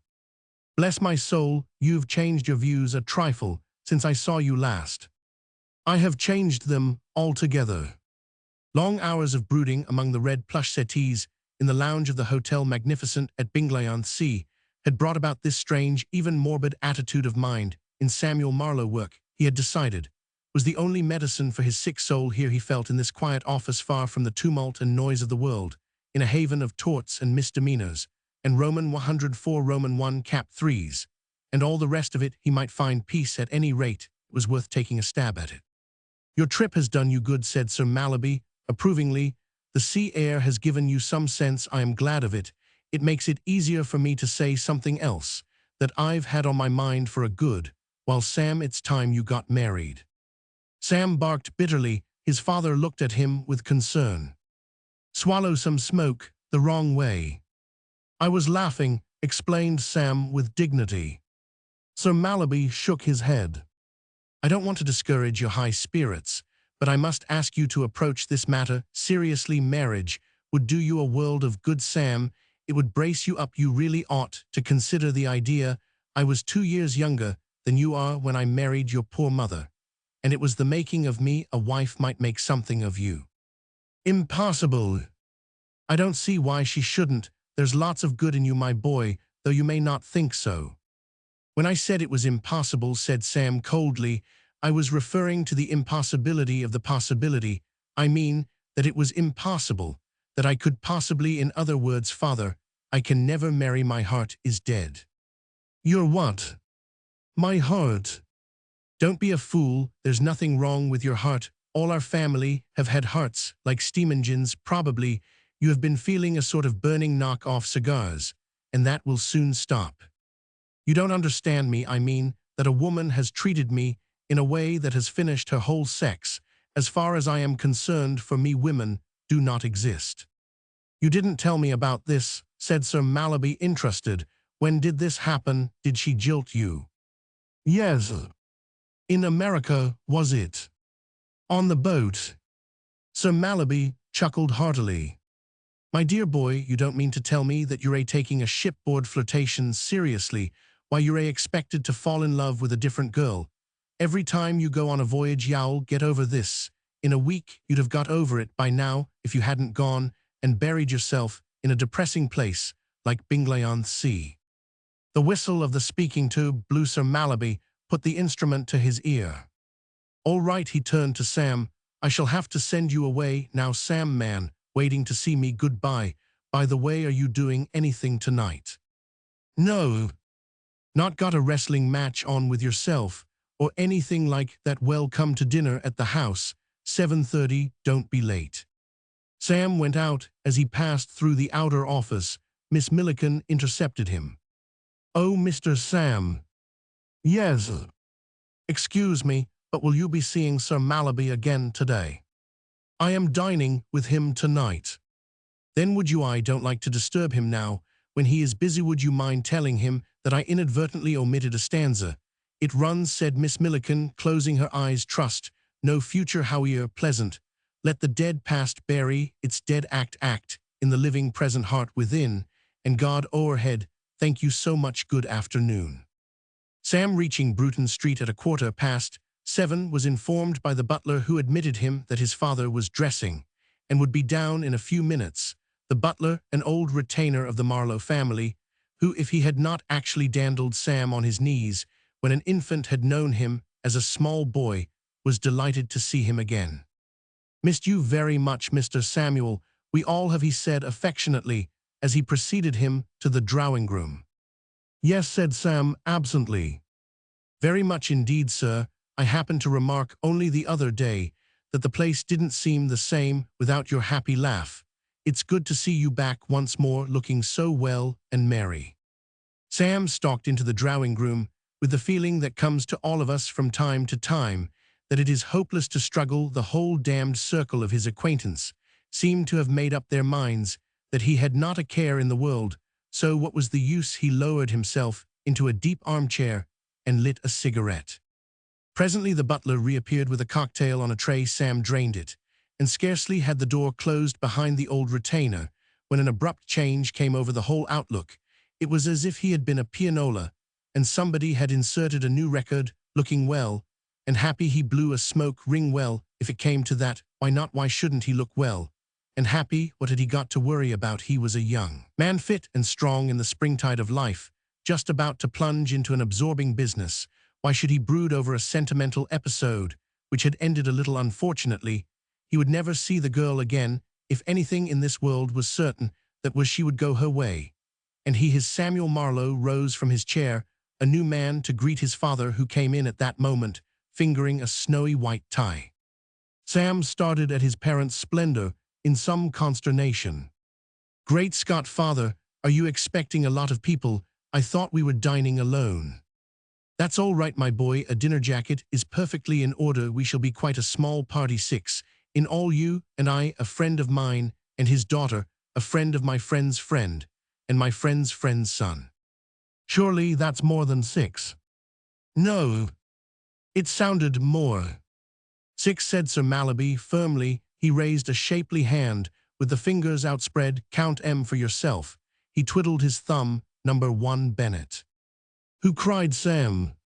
"Bennett, Rufus Bennett. He's an American over here for the summer. Haven't I ever mentioned his name to you? He's a great fellow, always thinking he's at death's door, but keeps up a fine appetite. I've been his legal representative in London for years." Then Sir Mallaby twiddled his first finger. "There's his daughter Wilhelmina, who has just arrived in England." A look of enthusiasm came into Sir Mallaby's face. "Sam, my boy, I don't intend to say a word about Miss Wilhelmina Bennett, because I think there's nothing more prejudicial than singing a person's praises in advance. I merely remark that I fancy you will appreciate her. I've only met her once, and then only for a few minutes. But what I say is, if there's a girl living who's likely to make you forget whatever fool of a woman you may be fancying yourself in love with at the moment, that girl is Wilhelmina Bennett. The others are Bennett's friend Henry Mortimer, also an Americana, big lawyer, I believe, on the other side, and his son Bream. I haven't met either of them. They ought to be here any moment now." He looked at his watch. I think that was the front door. Yes, I can hear them on the stairs." Chapter Roman 9. Rough work at a dinner table. After the first shock of astonishment, Sam Marlowe had listened to his father's harangue with a growing indignation, which towards the end of the speech had assumed proportions of a cold fury. If there is one thing the which your high-spirited young man resents, it is being the toy of fate. He chafes at the idea that fate had got it all mapped out for him. Fate, thought Sam, had constructed a cheap, mushy, sentimental five-reel film scenario, and without consulting him, had had the cool cheek to cast him for one of the puppets. He seemed to see Fate as a thin female with a soppy expression, and Pincenez sniffing a little as she worked the thing out. He could picture her glutinous satisfaction as she reread her scenario and gloated over its surefire qualities. There was not a flaw in the construction. It started off splendidly with a romantic meeting, had M guessing halfway through when the hero and heroine quarreled and parted apparently forever, and now the stage was all set for the reconciliation, and the slow fade-out on the embrace to bring this last scene about. Fate had had to permit herself a slight coincidence, but she did not jib at that. What we call coincidences are merely the occasions when fate gets stuck in a plot and has to invent the next situation in a hurry. Sam Marlowe felt sulky and defiant. This girl had treated him shamefully, and he wanted to have nothing more to do with her. If he had had his wish, he would never have met her again. Fate, in her interfering way, had forced this meeting on him, and was now complacently looking to him to behave in a suitable manner. Well, he would show her in a few seconds now. Billy and he would be meeting. He would be distant and polite. He would be cold and aloof. He would chill her to the bone and rip a hole in the scenario 6 feet wide. The door opened, and the room became full of Bennetts and Mortimers. Billy, looking, as Marlowe could not but admit, particularly pretty, headed the procession. Following her came a large, red-faced man, whose buttons seemed to creak beneath the strain of their duties. After him trotted a small, thin, pale, semibald individual who wore glasses and carried his nose raised and puckered, as though some faintly unpleasant smell were troubling his nostrils. The fourth member of the party was dear old Bream. There was a confused noise of mutual greetings and introductions, and then Bream got a good sight of Sam and napped forward with his right wing outstretched. "Why, hello," said Bream. "How are you, Mortimer?" said Sam coldly. "What do you know, my son?" exclaimed Sir Mallaby. "Came over in the boat together," said Bream. "Capital," said Sir Mallaby. "Old friends, Miss Bennett?" He turned to Billy, who had been staring wide-eyed at her late fiancé. "Let me present my son, Sam. Sam, this is Miss Bennet." "How do you do?" said Sam. "How do you do?" said Billy. "Bennet, you've never met my son, I think." Mr. Bennet peered at Sam with protruding eyes, which gave him the appearance of a rather unusually stout prawn. "How are you?" he asked, with such intensity that Sam unconsciously found himself replying to a question which does not as a rule call for any answer. "Very well, thanks." Mr. Bennet shook his head moodily.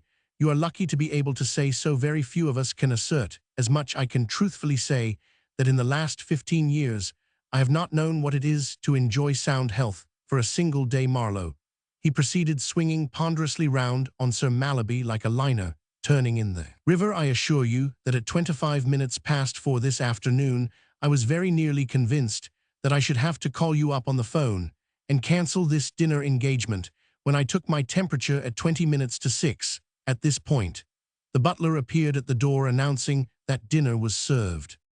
Sir Mallaby Marlowe's dinner table, which like most of the furniture in the house, had belonged to his deceased father, and had been built at a period when people liked things big and solid, was a good deal too spacious to be really ideal for small party. A white sea of linen separated each diner from the diner opposite, and created a forced intimacy with the person seated next to him. Billy Bennet and Sam Marlowe, as a consequence, found themselves, if not exactly in a solitude of their own, at least sufficiently cut off from their kind to make silence between them impossible. Westward, Mr. Mortimer had engaged Sir Mallaby in a discussion on the recent case of Auseley Roman 5 Auseley Figmount, Mosby Smith, and others which, though too complicated to explain here, presented points of considerable interest to the legal mind. To the east, Mr. Bennet was relating to Bream the more striking of his recent symptoms. Billy felt constrained to make at least an attempt at conversation. "How strange meeting you here," she said. Sam, who had been crumbling bread in an easy and debonair manner, looked up and met her eye. Its expression was one of cheerful friendliness. He could not see his own eye, but he imagined and hoped that it was cold and forbidding like the surface of some bottomless mountain top. "I beg your pardon," I said. "How strange meeting you here. I never dreamed Sir Mallaby was your father." "I knew it all along," said Sam, and there was an interval caused by the maid insinuating herself between them, and collecting his soup plate he sipped sherry and felt a somber self-satisfaction. He considered, given the conversation, the right tone from the start. Cool and distant out of the corner of his eye, he saw Billy bite her lip. He turned to her again now that he had definitely established the fact that he and she were strangers meeting by chance at a dinner party. He was in a position to go on talking. "And how do you like England, Miss Bennet?" Billy's eye had lost its cheerful friendliness. A somewhat feline expression had taken its place. "Pretty well," she replied. "You don't like it?" "Well, the way I look at it is this: it's no use grumbling. One has got to realize that in England one is in a savage country, and one should simply be thankful one isn't eaten by the natives." "What makes you call England a savage country?" demanded Sam, a staunch patriot deeply stung. "What would you call a country where you can't get ice central heating, corn on thekab, or bathrooms? My father and Mr. Mortimer have just taken a house down on the coast, and there's just one niggly little bathroom in the place." "Is that your only reason for condemning England?" "Oh no, it has other drawbacks." "Such as?" "Well, Englishmen, for instance, young Englishmen, in particular English young men, are awful idle, rude, conceited, and ridiculous." Marlowe refused hock with a bitter intensity which nearly startled the old retainer who had just offered it to him into dropping the decanter. "How many English young men have you met?" Billy met his eye squarely and steadily. "Well, now that I come to think of it, not many. In fact, very few. As a matter of fact, only." "Only?" "Well, very few," said Billy. "Yes," she said meditatively. "I suppose I really have been rather unjust. I should not have condemned a class simply because I suppose there are young Englishmen who are not rude and ridiculous. I suppose there are American girls who have hearts." "Oh, plenty." I'll believe that when I meet one. Sam paused. Cold aloofness was all very well, but this conversation was developing into a vulgar brawl. The ghosts of dead and gone Marlowes, all noted for their courtesy to the sex, seemed to stand beside his chair eyeing him reprovingly. His work, they seemed to whisper, was becoming raw. It was time to jerk the interchange of thought back into the realm of distant civility. Are you making a long stay in London, Miss Bennet? No, not long. We are going down to the country almost immediately. I told you my father and Mr. Mortimer had taken a house there. You will enjoy that. I am sure I shall. Mr. Mortimer's son, Bream, will be there. That will be nice. Why, said Sam, backsliding. There was a pause. He isn't rude and ridiculous, eh? Said Sam gruffly. Oh no, his manners are perfect, and he has such a natural dignity. She went on, looking affectionately across the table at the heir of the Mortimers, who, finding Mr. Bennet's medical confidences a trifle fatiguing, was yawning broadly and absently balancing his wine glass on a fork. Besides, said Billy in a soft and dreamy voice, we are engaged to be married. Sam didn't care, of course. We who have had the privilege of a glimpse into his iron soul know that he was not in the least upset by the news, just surprised. He happened to be raising his glass at the moment, and he registered a certain amount of restrained emotion by snapping the stem in half and shooting the contents over the tablecloth, but that was all. Good heavens, Sam, ejaculated Sir Mallaby, aghast. His wine glasses were an old and valued set. Sam blushed, as red as the stain on the cloth. Awfully sorry, father, don't know how it happened.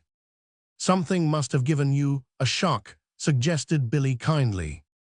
The old retainer rallied round with napkins, and Sir Mallaby, who was just about to dismiss the affair with the polished ease of a good host, suddenly became aware of the activities of Bream, that young man on whose dreamy calm the accident had made no impression whatever, had successfully established the equilibrium of the glass and the fork, and was now cautiously inserting beneath the latter a section of a roll, the whole forming a charming picture in still life. If that glass is in your way, said Sir Mallaby, as soon as he had hitched up his drooping jaw sufficiently to enable him to speak, he was beginning to feel that he would be lucky if he came out of this dinner party with a mere remnant of his precious set. Oh, Sir Mallaby, said Billy, casting an adoring glance at the juggler, you needn't be afraid that Bream will drop it. He isn't clumsy. He is wonderful at that sort of thing, simply wonderful. I think it's so splendid, said Billy, when men can do things like that. I am always trying to get Bream to do some of his tricks for people, but he's so modest he won't. Refreshingly different, Sir Mallaby, considered from the average drawing-room entertainer. Yes, said Billy emphatically, I think the most terrible thing in the world is a man who tries to entertain when he can't. Did I tell you about the man on board ship, father, at the ship's concert? Oh, it was the most awful thing you ever saw. Everybody was talking about it. She beamed round the table, and there was a note of fresh girlish gaiety in her voice. This man got up to do an imitation of somebody nobody knows to this day who it was meant to be. He came into the saloon, and directly he saw the audience he got stage fright. He just stood there gurgling and not saying a word. And then suddenly his nerve failed him altogether, and he turned and tore out of the room like a rabbit. He absolutely ran, and he hadn't said a word. It was the most ridiculous exhibition I've ever seen. The anecdote went well, of course. There will always be a small minority in any audience which does not appreciate a funny story, and there was one in the present case, but the bulk of the company roared with laughter. Do you mean, cried Sir Mallaby, choking, the poor idiot just stood there dumb. Well, he made a sort of yammering noise, said Billy, but that only made him look sillier. Deuced good, chuckled Sir Mallaby. Funniest thing I ever heard in my life, gurgled Mr. Bennet, swallowing a digestive capsule. May have been half-witted, suggested Mr. Mortimer. Sam leaned across the table with a stern set face. He meant to change the conversation if he had to do it with a crowbar. I hear you have taken a house in the country, Mr. Mortimer, he said. Yes, said Mr. Mortimer. He turned to Sir Mallaby. We have at last succeeded in persuading your sister, Mrs. Hignett, to let us rent her house for the summer. Sir Mallaby gasped. Windles, you don't mean to tell me that my sister has let you have Windles? Mr. Mortimer nodded triumphantly. Yes, I had completely resigned myself to the prospect of spending the summer in some other house, when yesterday I happened to run into your nephew young Eustace Hignett on the street, and he said he was just coming round to see me about that very thing. To cut a long story short, he said that it would be all right, and that we could have the house. Mr. Mortimer took a sip of Burgundy. He's a curious boy, young Hignett, very nervous in his manner. Chronic dyspepsia, said Mr. Bennet authoritatively. I can tell it at a glance. Is Windles a very lovely place? Sir Mallaby asked Billy. Charming, quite charming, not large of course, as country houses go, not a castle I mean, with hundreds of acres of parkland, but nice and compact and comfortable and very picturesque. We do not require a large place, said Mr. Mortimer. We shall be quite a small party, Bennet and myself, Wilhelmina Bream. Don't forget, said Billy, that you have promised to invite Jane Hubbard down there. Ah yes, Wilhelmina's friend Miss Hubbard, she is coming. That will be all except young Hignett himself. Hignett, cried Mr. Bennet. Mr. Hignett, exclaimed Billy. There was an almost imperceptible pause before Mr. Mortimer spoke again, and for an instant the demon of embarrassment hovered unseen but present above the dinner table. Mr. Bennet looked sternly at Billy. Billy turned a shade pinker and gazed at the tablecloth. Bream started nervously. Even Mr. Mortimer seemed robbed for a moment of his legal calm. I forgot to tell you that he said yes. One of the stipulations, though, which I personally was perfectly willing to agree, was that Eustace Hignett was to remain on the premises during our tenancy. Such a clause in the agreement was, I am quite aware, unusual, and had the circumstances been other than they were, I would have had a good deal to say about it, but we wanted the place, and we couldn't get it except by agreeing, so I agreed. I am sure you will think that I acted rightly, Bennet, considering the peculiar circumstances. Well, said Mr. Bennet reluctantly, I certainly did want that house. And we couldn't have had it otherwise, said Mr. Mortimer, so that is all there is to it. Well, it need make no difference to you, said Sir Mallaby. I am sure you will find my nephew Eustace most unobtrusive. He may even be an entertaining companion. I believe he has a nice singing voice with that, and the juggling of our friend here and my sister's late husband's orchestrion. You will have no difficulty in amusing yourselves during the evenings. You remember the orchestrion, Sam, said Sir Mallaby, on whom his son's silence had been weighing rather heavily for some time. Yes, said Sam, and returned to the silence once more. The late Mr. Hignett had it put in he was very fond of music. It's a thing you turn on by pressing a button in the wall, continued Sir Mallaby. How you stop it, I don't know. When I was down there last, it never seemed to stop. You mustn't miss the orchestrion. I certainly shall, said Mr. Bennet. Decidedly, music of that description happens to be the one thing which jars unendurably on my nerves. My nervous system is thoroughly out of tune. So is the orchestrion, said Sir Mallaby. I remember once when I was down there. I hope you will come down there again, Sir Mallaby, said Mr. Mortimer, during our occupancy of the house. And you too, he said, addressing Sam. I am afraid, said Sam frigidly, that my time will be very much occupied for the next few months. Thank you very much, he added after a moment's pause. Sam's going to work, said Sir Mallaby. Yes, said Sam, with dark determination. Work is the only thing in life that matters. Oh, come, Sam, said Sir Mallaby, at your age, I used to think love was fairly important too. Love, said Sam. He jabbed at his souffle with a spoon. You could see by the scornful way he did it that he did not think much of love. Sir Mallaby, the last cigar of the night between his lips, broke a silence which had lasted a quarter of an hour. The guests had gone, and he and Sam were alone together. Sam, he said, do you know what I think? No, said Sam. Sir Mallaby removed his cigar and spoke impressively. I've been turning the whole thing over in my mind, and the conclusion I have come to is that there is more in this Windles business than meets the eye. I've known your Aunt Adeline all my life, and I tell you it isn't in that woman to change her infernal pig-headed mind, especially about letting her house. She is a monomaniac on that subject. If you want to know my opinion, I am quite certain that your cousin Eustace has let the place to these people without her knowledge, and intends to pocket the check and not say a word about it. What do you think?"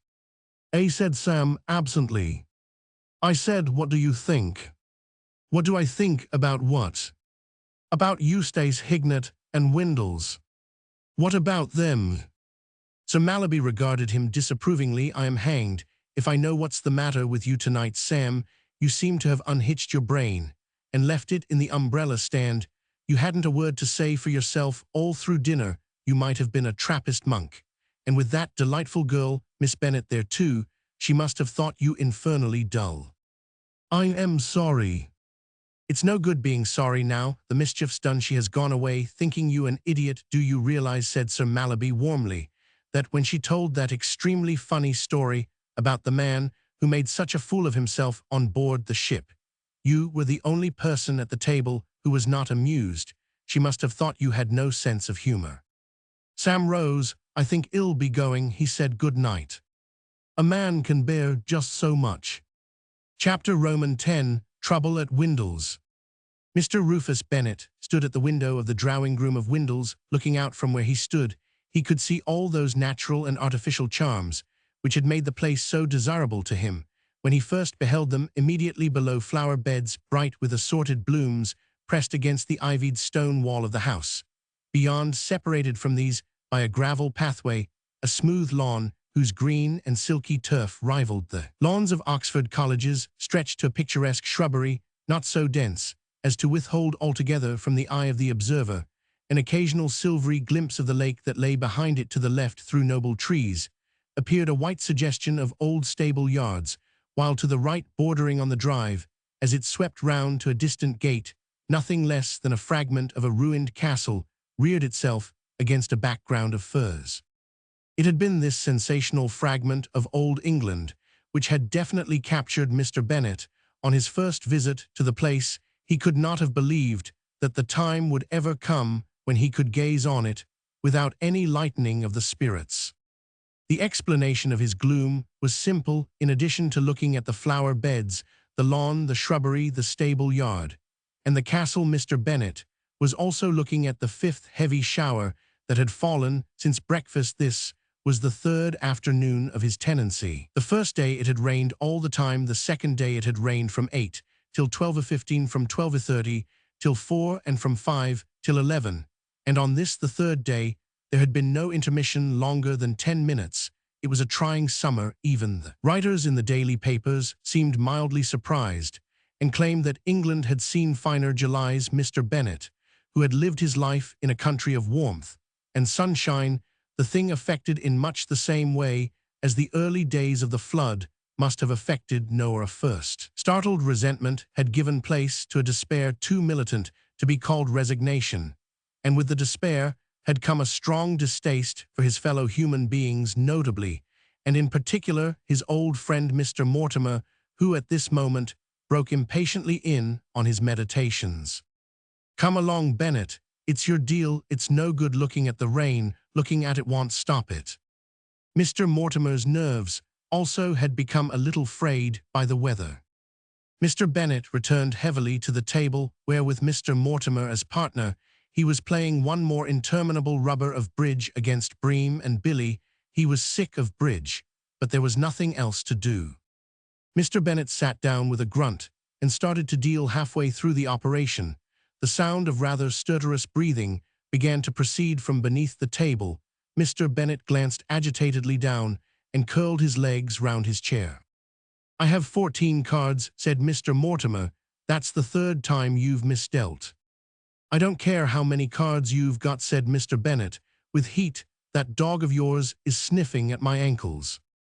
He looked malignantly at a fine bulldog, which now emerged from its cover, and sitting down beamed at the company. He was a sweet-tempered dog, handicapped by the outward appearance of a canine. Plugugly murder seemed the mildest of the desires that lay behind that rugged countenance. As a matter of fact, what he wanted was cake. His name was Smith, and Mr. Mortimer had bought him just before leaving London to serve the establishment as a watchdog. "He won't hurt you," said Mr. Mortimer carelessly. "You keep saying that," replied Mr. Bennet pettishly. "How do you know he's a dangerous beast? And if I had had any notion that you were buying him, I would have had something to say about it. Whatever you might have said would have made no difference. I am within my legal rights in purchasing a dog. You have a dog, at least Wilhelmina has." "Yes, and Pinky Boodles gets on splendidly with Smith," said Billy. "I've seen them playing together." Mr. Bennet subsided. He was feeling thoroughly misanthropic. He disliked everybody, with perhaps the exception of Billy, for whom a faint paternal fondness still lingered. He disliked Mr. Mortimer, he disliked Bream, and regretted that Billy had become engaged to him, though for years such an engagement had been his dearest desire. He disliked Jane Hubbard, now out walking in the rain with Eustace Hignett, and he disliked Eustace. Eustace, he told himself, he disliked rather more than any of the others. He resented the young man's presence in the house, and he resented the fact that being in the house he should go about pale and haggard as though he were sickening for something. Mr. Bennet had the most violent objection to associating with people who looked as though they were sickening for something. He got up and went to the window. The rain leaped at the glass like a frolicking puppy. It seemed to want to get inside and play with Mr. Bennet. Mr. Bennet slept late on the following morning. He looked at his watch on the dressing table when he got up, and found that it was past 10. Taking a second look to assure himself that he had really slumbered to this unusual hour, he suddenly became aware of something bright and yellow resting beside the watch, and paused transfixed like Robinson Crusoe staring at the footprint in the sand. If he had not been in England, he would have said that it was a patch of sunshine. Mr. Bennet stared at the yellow blob with the wistful mistrust of a traveler in a desert who has been taken in once or twice by mirages. It was not till he had pulled up the blind and was looking out on a garden full of brightness and warmth and singing birds that he definitely permitted himself to accept the situation. It was a superb morning. It was as if some giant had uncorked a great bottle full of the distilled scent of grass, trees, flowers, and hay. Mr. Bennet rang the bell joyfully, and presently there entered a grave, thin, intellectual-looking man who looked like a duke, only more respectable. This was Webster, Mr. Bennet's valet. He carried in one hand a small mug of hot water, reverently, as if it were a present of jewelry. "Good morning, sir." "Morning, Webster," said Mr. Bennet. "Rather late, eh?" "It is," replied Webster precisely. "A little late, sir. I would have awakened you at the customary hour, but it was Miss Bennet's opinion that a rest would do you good." Mr. Bennet's sense of well-being deepened. What more could a man want in this world than fine weather and a dutiful daughter? "She did, eh?" "Yes, sir. She desired me to inform you that, having already breakfasted, she proposed to drive Mr. Mortimer and Mr. Bream Mortimer into Southampton. In the car, Mr. Mortimer Sr. wished to buy a Panama hat." "A Panama hat?" exclaimed Mr. Bennet. "A Panama hat, sir." Mr. Bennet's feeling of satisfaction grew still greater. It was a fine day, he had a dutiful daughter, and he was going to see Henry Mortimer in a Panama hat. Providence was spoiling him. The valet withdrew like a duke, leaving the royal presence, not actually walking backwards, but giving the impression of doing so, and Mr. Bennet, having decanted the mug of water into the basin, began to shave himself. Having finished shaving, he opened the drawer in the bureau, where lay his white flannel trousers. Here at last was a day worthy of them. He drew them out, and as he did so, something gleamed pinkly up at him from a corner of the drawer, his salmon-colored bathing suit. Mr. Bennet started. He had not contemplated such a thing, but after all, why not? There was the lake shining through the trees, a mere 50 yards away. What could be more refreshing? He shed his pajamas and climbed into the bathing suit, and presently, looking like the sun on a foggy day, he emerged from the house and picked his way with gingerly steps across the smooth surface of the lawn. At this moment, from behind a bush, where he had been thriftily burying a yesterday's bones, Smith, the bulldog, waddled out onto the lawn. He drank in the exhilarating air through an upturned nose, which his recent excavations had rendered somewhat muddy. Then he observed Mr. Bennet, and moved gladly towards him. He did not recognize Mr. Bennet, for he remembered his friends principally by their respective bouquets, so he cantered silently across the turf to take a sniff at him. He was halfway across the lawn when some of the mud which he had inhaled when burying the bone tickled his lungs, and he paused to cough. Mr. Bennet whirled round, and then with a sharp exclamation picked up his pink feet from the velvet turf, and began to run. Smith, after a momentary pause of surprise, lumbered after him, wheezing contentedly. This man, he felt, was evidently one of the right sort, a merry playfellow. Mr. Bennet continued to run, but already he had begun to pant and falter, when he perceived looming upon his left the ruins of that ancient castle, which had so attracted him on his first visit on that occasion. It had made merely an aesthetic appeal to Mr. Bennet. Now he saw in a flash that its practical merits also were of a sterling order. He swerved sharply, took the base of the edifice in his stride, clutched at a jutting stone, flung his foot at another, and just as his pursuer arrived and sat panting below, pulled himself onto a ledge where he sat with his feet hanging well out of reach. The bulldog Smith gazed up at him expectantly. The game was a new one to Smith, but it seemed to have possibilities. He was a dog who was always perfectly willing to try anything once. Mr. Bennet now began to address himself in earnest to the task of calling for assistance. His physical discomfort was acute. Insects, some winged, some without wings, but through nature's wonderful law of compensation equipped with a number of extra pairs of legs, had begun to fit out exploring expeditions over his body. They roamed about him as if he were some newly opened recreation ground, strolled in couples down his neck, and made up jolly family parties on his bare feet, and then first dropping like the gentle dew upon the place beneath, then swishing down in a steady flood.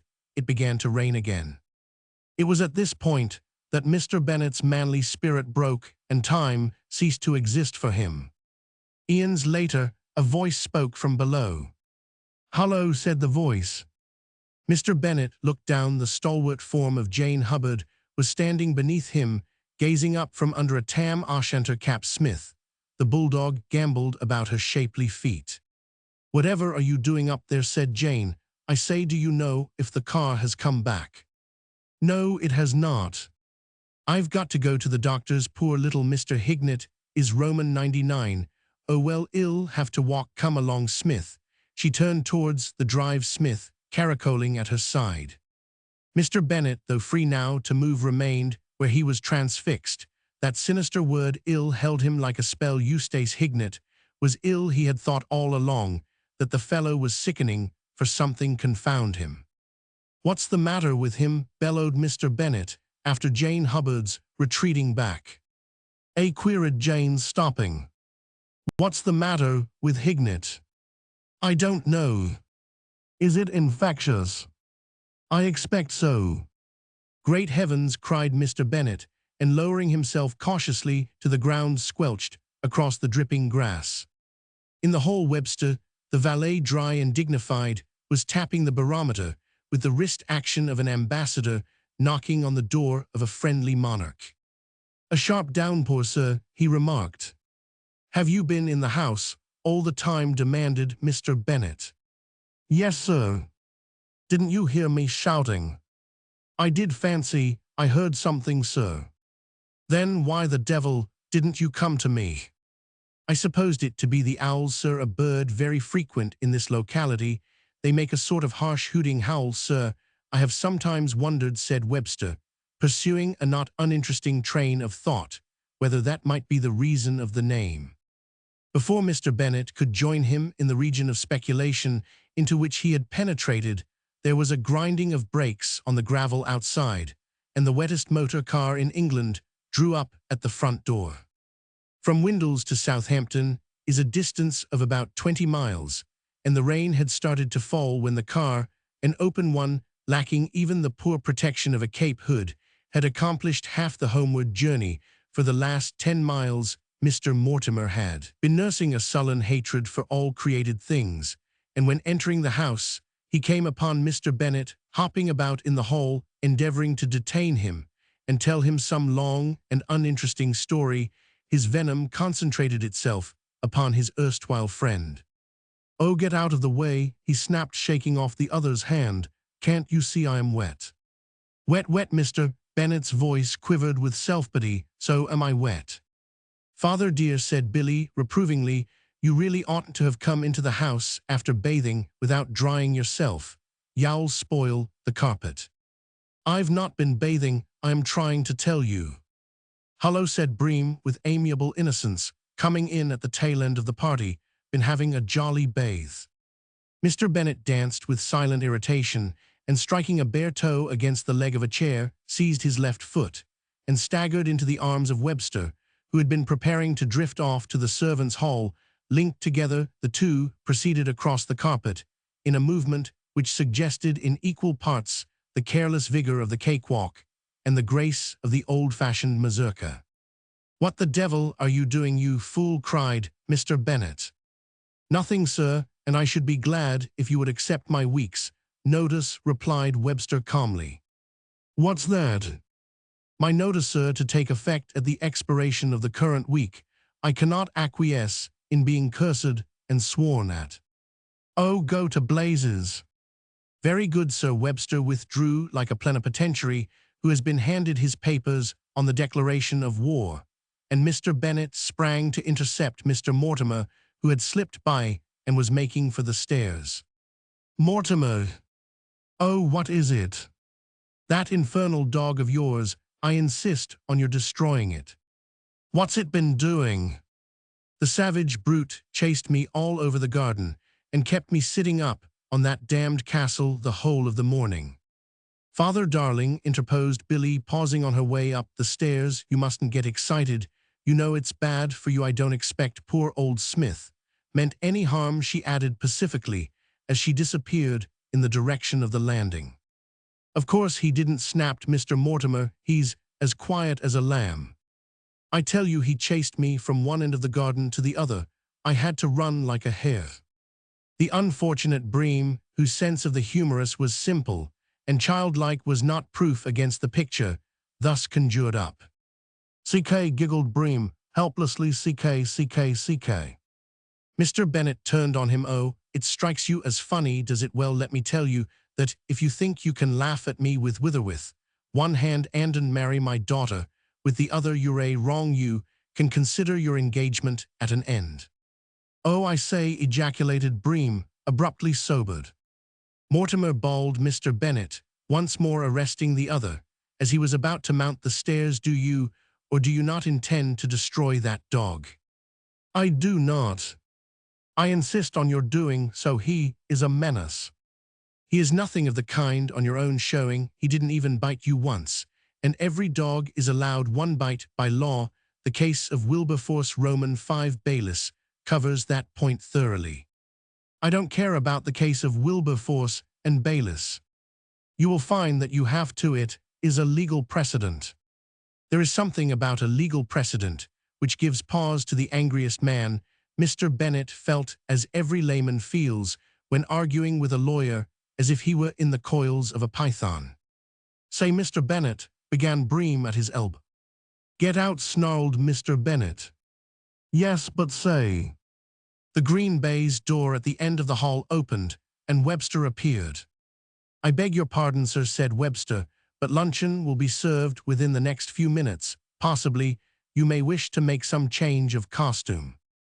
Bring me my lunch on a tray in my room, said Mr. Bennet. I am going to bed. Very good, sir. But say, Mr. Bennet, resumed Bream. GRRH, replied his ex-prospective father-in-law, and bounded up the stairs like a portion of the sunset which had become detached from the main body. Even into the blackest days, there generally creeps an occasional ray of sunshine, and there are few crises of human gloom which are not lightened by a bit of luck. It was so with Mr. Bennet. In his hour of travail, there were lobsters for lunch, and his passion for lobsters had made him the talk of 3 New York clubs. He was feeling a little happier when Billy came in to see how he was getting on. Hullo, father, had a nice lunch. Yes, said Mr. Bennet, cheering up a little at the recollection. There was nothing wrong with the lunch. How little we fallible mortals know, even, as he spoke, a tiny fragment of lobster shell, which had been working its way silently into the tip of his tongue, was settling down under the skin, and getting ready to cause him the most acute mental distress which he had ever known. "The lunch," said Mr. Bennet, "was excellent lobsters." He licked his lips appreciatively. "And talking of lobsters," he went on, "I suppose that Boy Bream has told you that I have broken off your engagement." "Yes." "You don't seem very upset," said Mr. Bennet, who was in the mood for a dramatic scene and felt a little disappointed. "Oh, I've become a fatalist on the subject of my engagements." "I don't understand you." "Well, I mean they never seem to come to anything." Billy gazed wistfully at the counterpane. "Do you know, Father, I am beginning to think that I am rather impulsive. I wish I didn't do silly things in such a hurry." "I don't see where the hurry comes in. As regards that Mortimer boy, you took 10 years to make up your mind." "I was not thinking of Bream, another man." "Great heavens, are you still imagining yourself in love with young Hignett?" "Oh no, I can see now that I was never in love with poor Eustace. I was thinking of a man I got engaged to on the boat." Mr. Bennet sat bolt upright in bed and stared incredulously at his surprising daughter. His head was beginning to swim. "Of course I've misunderstood you," he said. "There's a catch somewhere, and I haven't seen it. But for a moment you gave me the impression that you had promised to marry some man on the boat." "I did." But Mr. Bennet was doing sums on his fingers. "Do you mean to tell me," he demanded, having brought out the answer to his satisfaction, "do you mean to tell me that you have been engaged to 3 men in 3 weeks?" "Yes," said Billy in a small voice. "Great Godfrey No, only 3. Mr. Bennet sank back onto his pillow with a snort. "The trouble is," continued Billy, "one does things and doesn't know how one is going to feel about it afterwards. You can do an awful lot of thinking afterwards, Father." "I am doing a lot of thinking now," said Mr. Bennet with austerity. "You ought to be allowed to go around loose."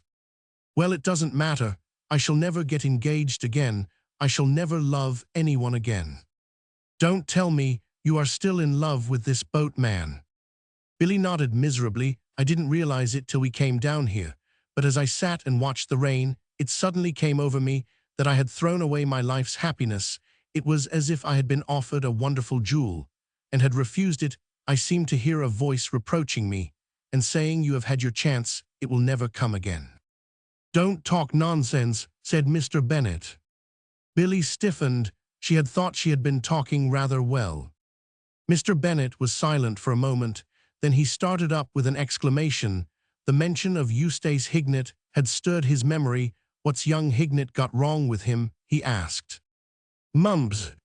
"Mumps, good God, not mumps," Mr. Bennet quailed. "I've never had mumps. One of the most infectious. This is awful. Oh heavens, why did I ever come to this lazar house?" cried Mr. Bennet, shaken to his depths. "There isn't the slightest danger, Father dear. Don't be silly. If I were you I should try to get a good sleep. You must be tired after this morning." "Sleep, if I only could," said Mr. Bennet, and did so 5 minutes after the door had closed. He awoke half an hour later with a confused sense that something was wrong. He had been dreaming that he was walking down Fifth Avenue at the head of a military brass band, clad only in a bathing suit. As he sat up in bed, blinking in the dazed fashion of the half-awakened, the band seemed to be playing still. There was undeniably music in the air. The room was full of it. It seemed to be coming up through the floor and rolling about in chunks all round his bed. Mr. Bennet blinked the last fragments of sleep out of his system and became filled with a restless irritability. There was only one instrument in the house which could create this infernal din, orchestrating, in the drawing-room, immediately above which he recalled his room was situated. He rang the bell for Webster. "Is Mr. Mortimer playing that damned Gaysengin in the drawing-room?" "Yes, sir, Tosties. Goodbye, a charming air, sir." "Go and tell him to stop it." "Very good, sir." Mr. Bennet lay in bed and fumed. Presently, the valet returned. The music still continued to roll about the room. "I am sorry to have to inform you, sir," said Webster, "that Mr. Mortimer declines to accede to your request." "Oh, he said that, did he?" "That is the gist of his remarks, sir." Very good then, give me my dressing gown. Webster swathed his employer in the garment indicated and returned to the kitchen where he informed the cook that in his opinion the governor was not a force, and that if he were a betting man he would put his money in the forthcoming struggle on Consul the almost human bee, which affectionate nickname Mr. Mortimer Sr. was generally alluded to in the servants' hall. Mr. Bennet meanwhile had reached the drawing-room and found his former friend lying at full length on a sofa, smoking a cigar, a full dozen feet away from the orchestrion, which continued to thunder out its dirge on the passing of summer. "Will you turn that infernal thing off?" said Mr. Bennet. "No," said Mr. Mortimer. Now," said a voice. Jane Hubbard was standing in the doorway with a look of calm reproof on her face. "We can't have this, you know," said Jane. "Hubbard, you're disturbing my patient." She strode without hesitation to the instrument, explored its ribs, with a firm finger pushed something, and the orchestrion broke off in the middle of a bar. Then, walking serenely to the door, she passed out and closed it behind her. The baser side of his nature urged Mr. Bennet to triumph over the vanquished. "Now what about it?" he said ungenerously. "Interfering girl," mumbled Mr. Mortimer, chafing beneath defeat. "I've a good mind to start it again." "I dare you," whooped Mr. Bennet, reverting to the phraseology of his vanished childhood. "Go on, I dare you." "I've a perfect legal right." "Oh well," he said, "there are lots of other things I can do." "What do you mean?" exclaimed Mr. Bennet, alarmed. "Never mind," said Mr. Mortimer, taking up a book. Mr. Bennet went back to bed in an uneasy frame of mind. He brooded for half an hour, and at the expiration of that period rang for Webster and requested that Billy should be sent to him. "I want you to go to London," he said. "When she appeared, I must have legal advice. I want you to go and see Sir Mallaby Marlowe. Tell him that Henry Mortimer is annoying me in every possible way, and sheltering himself behind his knowledge of the law, so that I can't get at him. Ask Sir Mallaby to come down here. And if he can't come himself, tell him to send someone who can advise me. His son would do, if he knows anything about the business." "Oh, I am sure he does." How do you know?" "Well, I mean, he looks as if he does," said Billy hastily. "He looks so clever." "I didn't notice it myself." "Well, hell do. If Sir Mallaby's too busy to come himself, I want you to go up tonight, so that you can see him first thing tomorrow morning. You can stop the night at the Savoy. I've sent Webster to look out a train." "There's a splendid train. In about an hour. I'll take that." "It's giving you a lot of trouble," said Mr. Bennet, with belated consideration. "Oh no," said Billy. "I'm only too glad to be able to do this for you, father." Chapter Roman 11. Mr. Bennet has a bad night.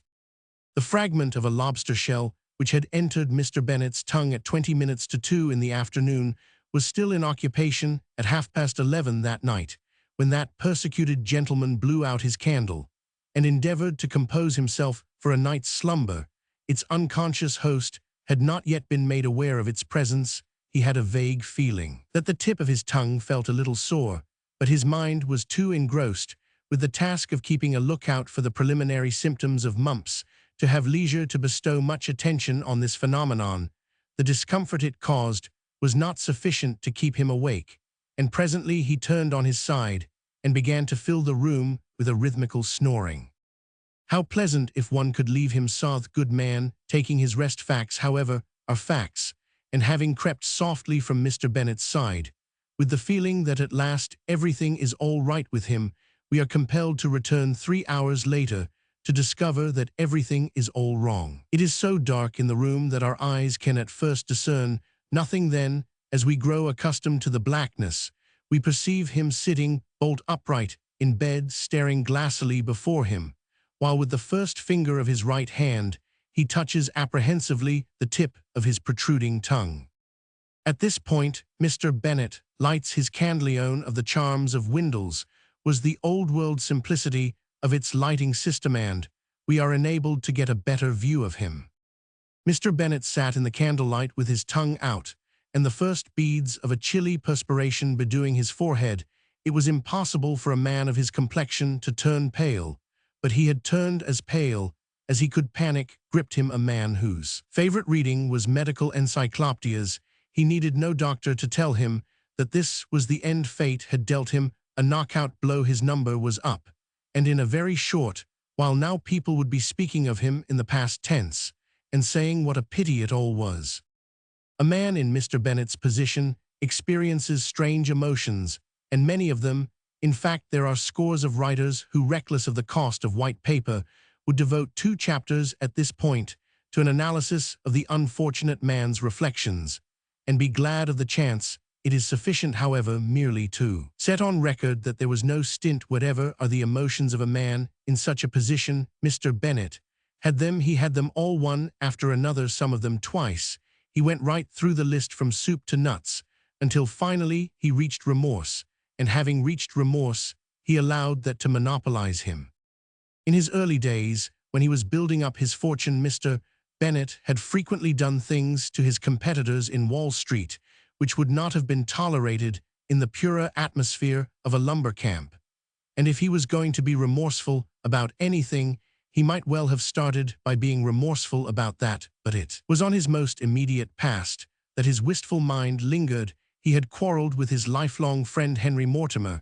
He had broken off his daughter's engagement with a deserving young man. He had spoken harsh words to his faithful valet. The more Mr. Bennet examined his conduct, the deeper the iron entered into his soul. Fortunately, none of his acts were irreparable. He could undo them. He could make amends. The small hours of the morning are not perhaps the most suitable time for making amends, but Mr. Bennet was too remorseful to think of that. Do it now had ever been his motto, so he started by ringing the bell for Webster. The same writers who would have screamed with joy at the chance of dilating on Mr. Bennet's emotions would find a congenial task in describing the valet's thought processes when the bell roused him from a refreshing sleep at a few minutes after 3 a Roman 1000. However, by the time he entered his employer's room, he was his own calm self again. "Good morning, sir," he remarked equably. "I fear that it will be the matter of a few minutes to prepare your shaving water."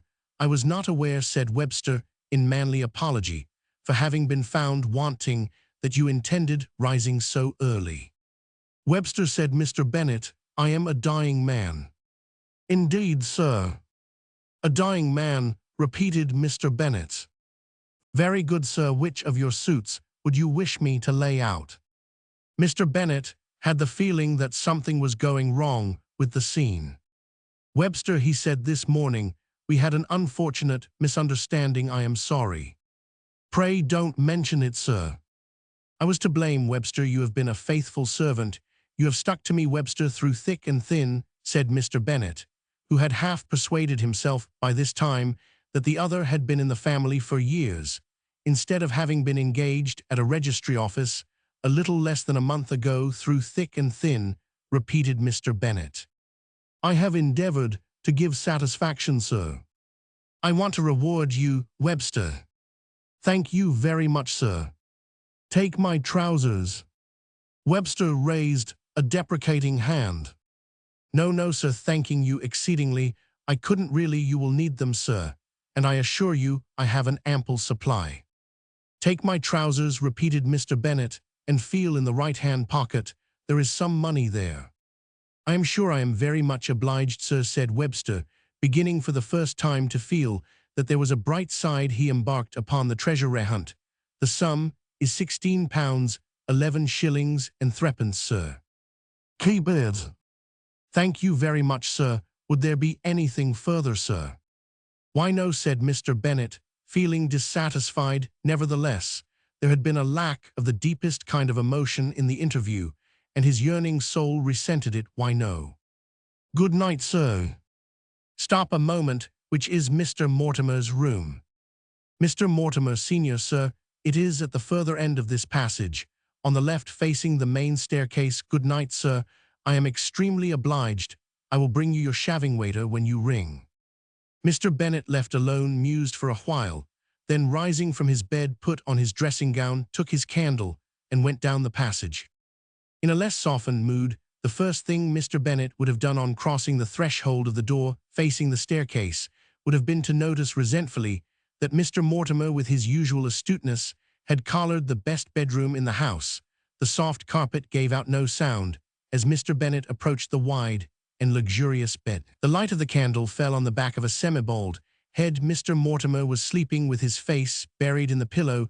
It cannot have been good for him, but that was what he was doing from the portion of the pillow in which his face was buried. Strange gurgles proceeded like the distant rumble of an approaching train on the underground. Mortimer said, "Mr. Bennet." The train stopped at a station to pick up passengers and rumbled on again. "Henry," said Mr. Bennet, and nudged his sleeping friend in the small of the back. "Leave it on the mat," mumbled Mr. Mortimer, stirring slightly and uncovering one corner of his mouth. Mr. Bennet began to forget his remorse. In a sense of injury, he felt like a man with a good story to tell who can get nobody to listen to him. He nudged the other again more vehemently. This time, Mr. Mortimer made a noise like a gramophone when the needle slips, moved restlessly for a moment, then sat up staring at the candle. "Rabbits, rabbits, rabbits," said Mr. Mortimer, and sank back again. He had begun to rumble before he touched the pillow.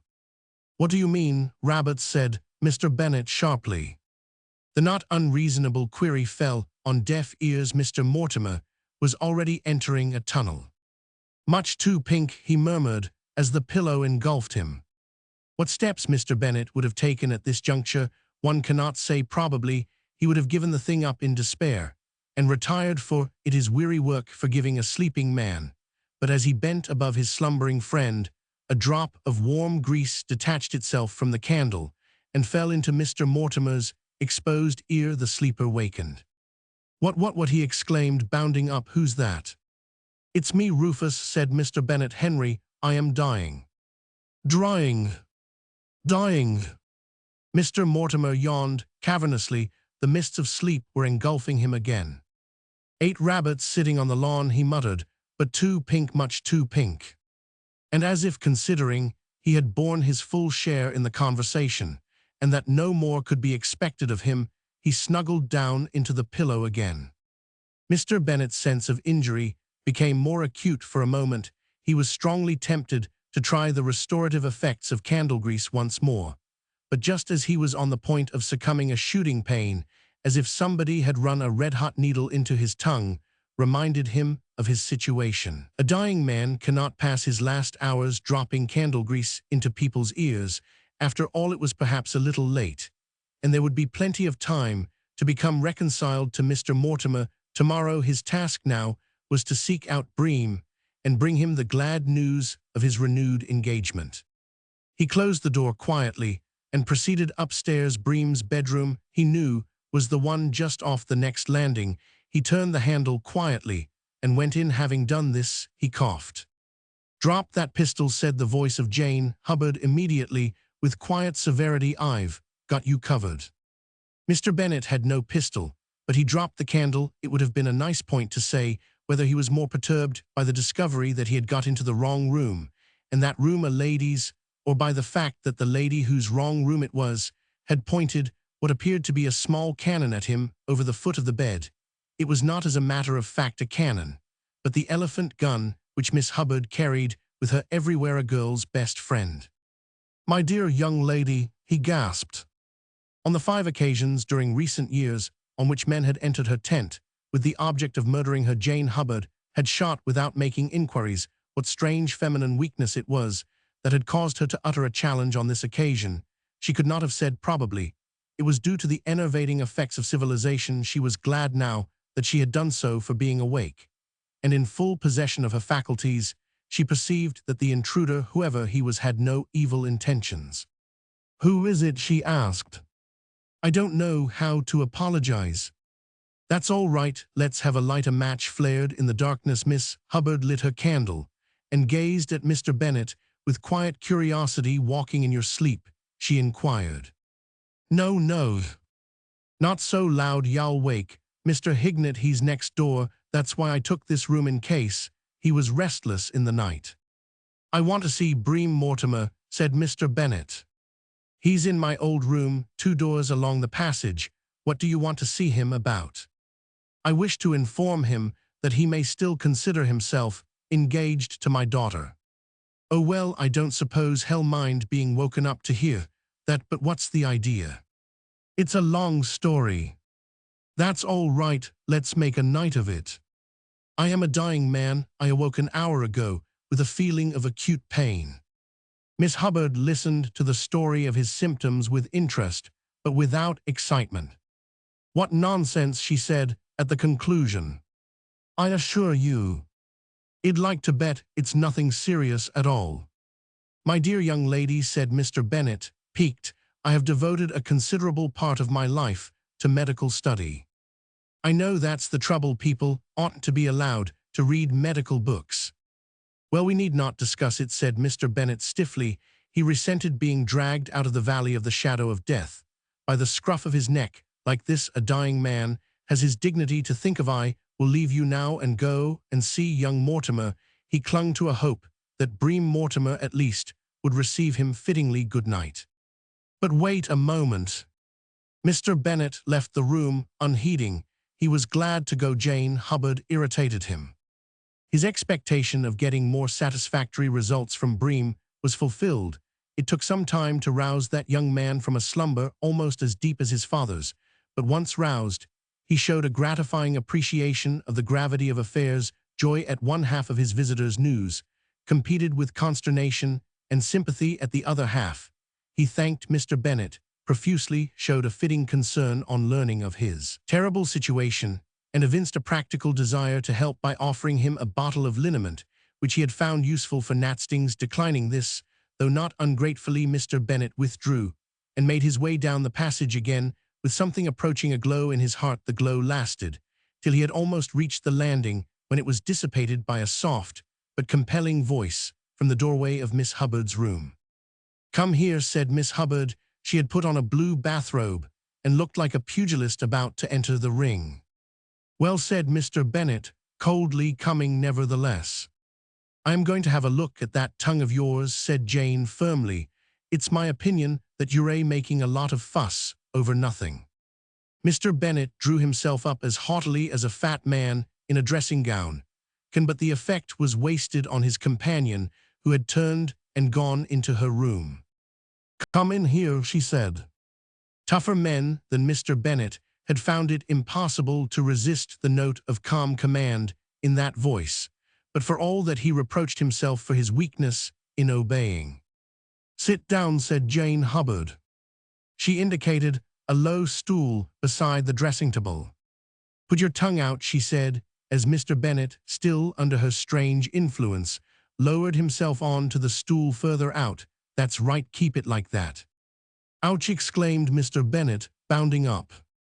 Don't make such a noise, you'll wake Mr. Hignett. Sit down again. Roman 1. Sit down. Mr. Bennet sat down. Miss Hubbard extended once more the hand holding the needle which had caused his outcry. He winced away from it desperately. Baby, said Miss Hubbard reprovingly, why, I once sewed 18 stitches in a native bearer's head, and he didn't make half the fuss you're making now. Keep quite still. Mr. Bennet did for perhaps the space of 2 seconds, then he leaped from his seat once more. It was a tribute to the forceful personality of the fair surgeon, if one were needed, that the squeal he uttered was a subdued one. He was just about to speak, had framed the opening words of a strong protest, when suddenly he became aware of something in his mouth, something small and hard. He removed it and examined it as it lay on his finger. It was a minute fragment of lobster shell, and at the same time he became conscious of a marked improvement in the state of his tongue. The swelling had gone. I told you so, said Jane Hubbard placidly. What is it? It appears to be a piece of lobster shell, and we had lobster for lunch. Good night. Halfway down the stairs, it suddenly occurred to Mr. Bennet that he wanted to sing. He wanted to sing very loud, and for quite some time he restrained the impulse and returned to bed, but relief, such as his, was too strong to keep bottled up. He wanted to tell someone all about it. He needed a confidant. Webster the valet awakened once again by the ringing of his bell, sighed resignedly, and made his way downstairs. Did you ring, sir? Webster cried. Mr. Bennet, it's all right, I'm not dying. After all, I am not dying after all, Webster. Very good, sir, said Webster. Will there be anything further? Chapter Roman 12, The Lurid Past of J.N.O. Peters. That's right, said Sir Mallaby Marlowe. Work, while you're a young Sam, work. While you're a young, he regarded his son's bent head with affectionate approval. What's the book today? Widgery on Nisi, Prius Evidence, said Sam without looking up. Capital, said Sir Mallaby, highly improving, and as interesting as a novel. Some novels. There's a splendid bit on, I think, page 254, where the hero finds out all about copyhold and customary estates. It's a wonderfully powerful situation, it appears, but I won't spoil it, for you mind you don't skip to see how it all comes out in the end. Sir Mallaby suspended conversation while he addressed an imaginary ball with the mashie which he had taken out of his golf bag, for this was the day when he went down to Walton Heath for his weekly foursome with 3 old friends. His tubby form was clad in tweed of a violent nature, with knickerbockers and stockings. Sam. Well, Sam, a man at the club, showed me a new grip the other day. Instead of overlapping the little finger of the right hand. Oh, by the way, Sam. Yes. I should lock up the office today if I were you, or anxious clients will be coming in and asking for advice, and you'll find yourself in difficulties. I shall be gone, and Peters is away on his holiday. You'd better lock the outer door. All right, said Sam absently. He was finding Widgery stiff reading. He had just got to the bit about raptu heredis, which, as of course you know, is a writ for taking away an heir holding in sockage. Sir Mallaby looked at his watch. Well, I'll have to be going. See you later, Sam. Goodbye. Sir Mallaby went out, and Sam, placing both elbows on the desk and twining his fingers in his hair, returned with a frown of consternation to his grappling with Widgery for perhaps 10 minutes. The struggle was an even one. Then gradually Widgery got the upper hand. Sam's mind, numbed by constant batterings against the stony ramparts of legal phraseology, weakened, faltered, and dropped away. And a moment later his thoughts, as so often happened when he was alone, darted off and began to circle round the image of Billy Bennet. Since they had last met at Sir Mallaby's dinner table, Sam had told himself perhaps 100 times that he cared nothing about Billy, that she had gone out of his life and was dead to him, but unfortunately he did not believe it. A man takes a deal of convincing on a point like this, and Sam had never succeeded in convincing himself. For more than 2 minutes at a time, it was useless to pretend that he did not still love Billy more than ever, because he knew he did. And now, as the truth swept over him, for the 101st time he groaned hollowly and gave himself up to the grey despair, which is the almost inseparable companion of young men in his position. So engrossed was he in his meditation that he did not hear the light footstep in the outer office, and it was only when it was followed by a tap on the door of the inner office that he awoke, with a start, to the fact that clients were in his midst. He wished that he had taken his father's advice and locked up the office. Probably this was some frightful bore who wanted to make his infernal will or something, and Sam had neither the ability nor the inclination to assist him. Was it too late to escape? Perhaps, if he did not answer the knock, the blighter might think there was nobody at home. But suppose he opened the door and peeped in. A spasm of Napoleonic strategy seized Sam. He dropped silently to the floor and concealed himself under the desk. Napoleon was always doing that sort of thing. There was another tap. Then, as he had anticipated, the door opened. Sam crouched like a hare in its form, held his breath. It seemed to him that he was going to bring this delicate operation off with success. He felt he had acted just as Napoleon would have done in a similar crisis. And so, no doubt, he had to a certain extent. Only Napoleon would have seen to it that his boots and about 18 inches of trousered legs were not sticking out, plainly visible to all who entered. "Good morning," said a voice. Sam thrilled from the top of his head to the soles of his feet.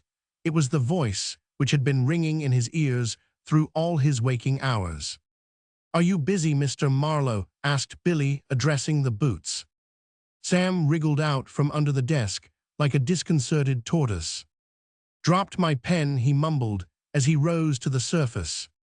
He pulled himself together with an effort that was like a physical exercise. He stared at Billy dumbly. Then, recovering speech, he invited her to sit down and seated himself at the desk. "Dropped my pen," he gurgled again. "Yes," said Billy.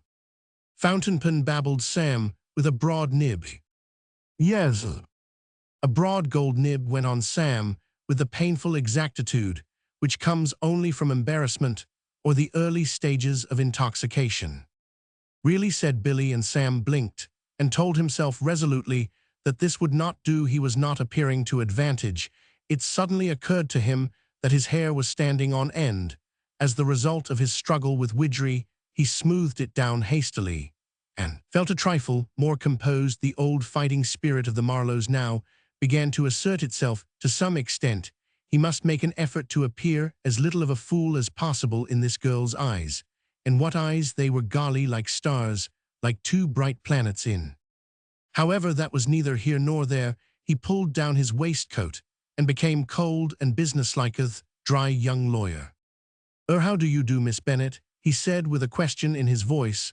Raising his eyebrows in a professional way, he modeled this performance on that of lawyers he had seen on the stage, and wished he had some snuff to take or something to tap against his front teeth. "Miss Bennet, I believe."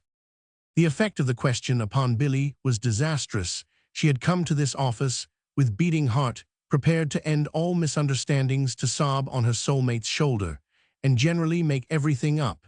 But at this inane exhibition, the fighting spirit of the Bennets, which was fully as militant as that of the Marlowes, became roused. She told herself that she had been mistaken in supposing that she still loved this man. She was a proud girl, and refused to admit herself capable of loving any man who looked at her as if she was something that the cat had brought in. She drew herself up stiffly. "Yes," she replied. "How clever of you to remember me. I have a good memory." "How nice, so have I." There was a pause, during which Billy allowed her gaze to travel casually about the room. Sam occupied the intermission by staring furtively at her profile.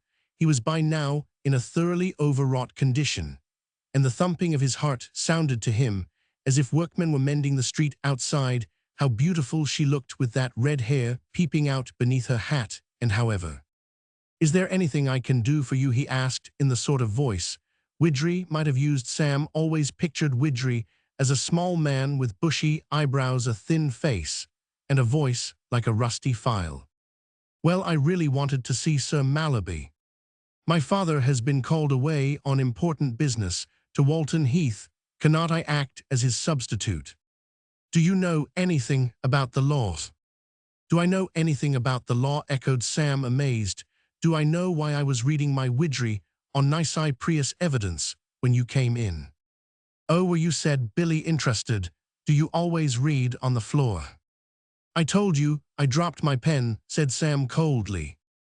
"And of course you couldn't read without that. Well, as a matter of fact, this has nothing to do with nisi what you said. I have not specialized exclusively on nisi prius evidence. I know the law in all its branches." "Then what would you do if a man insisted on playing the orchestrion when you wanted to get to sleep?" "The orchestrion?" "Yes, the orchestrion, said Sam. "You still haven't made it quite clear," said Billy. "I was thinking." "Oh, if you want to think. Tell me the facts," said Sam. "Well, Mr. Mortimer and my father have taken a house together in the country." "I knew that." "What a memory you have," said Billy kindly. "Well, for some reason or other they have quarreled, and now Mr. Mortimer is doing everything he can to make father uncomfortable. Yesterday afternoon father wanted to sleep, and Mr. Mortimer started this orchestrion just to annoy him." "I think him not quite sure. I think that's a tort," said Sam. "A what?" "Either a tort or a malfeasance." "Why, you do know something about it, after all," cried Billy, startled into a sort of friendliness in spite of herself. And at the words and the sight of her quick smile, Sam's professional composure reeled on its foundations. He had half risen with the purpose of springing up and babbling of the passion that consumed him, when the chill reflection came to him that this girl had once said that she considered him ridiculous. If he let himself go, would she not continue to think him ridiculous? He sagged back into his seat, and at that moment there came another tap on the door, which opening revealed the sinister face of the holiday-making Peters. "Good morning, Mr. Samuel," said J.N.O. Peters. "Good morning, Miss Milliken O." He vanished as abruptly as he had appeared. He perceived that what he had taken at first glance for the stenographer was a client, and that the junior partner was engaged on a business conference. He left behind him a momentary silence. "What a horrible-looking man," said Billy, breaking it with a little gasp. J.N.O. Peters often affected the opposite sex like that at first sight. "I beg your pardon," said Sam absently. "What a dreadful-looking man. He quite frightened me." For some moments, Sam sat without speaking. If this had not been one of his Napoleonic mornings, no doubt the sudden arrival of his old friend Mr. Peters, whom he had imagined at his home in Putney, packing for his trip to America, would have suggested nothing to him. As it was, it suggested a great deal. He had had a brainwave, and for fully a minute he sat tingling under its impact. He was not a young man who often had brainwaves, and when they came they made him rather dizzy. "Who is he?" asked Billy. "He seemed to know you." "And who?" she demanded after a slight pause. "Is Miss Milliken." Sam drew a deep breath. "It's rather a sad story," he said. "His name is John Peters. He used to be clerk here."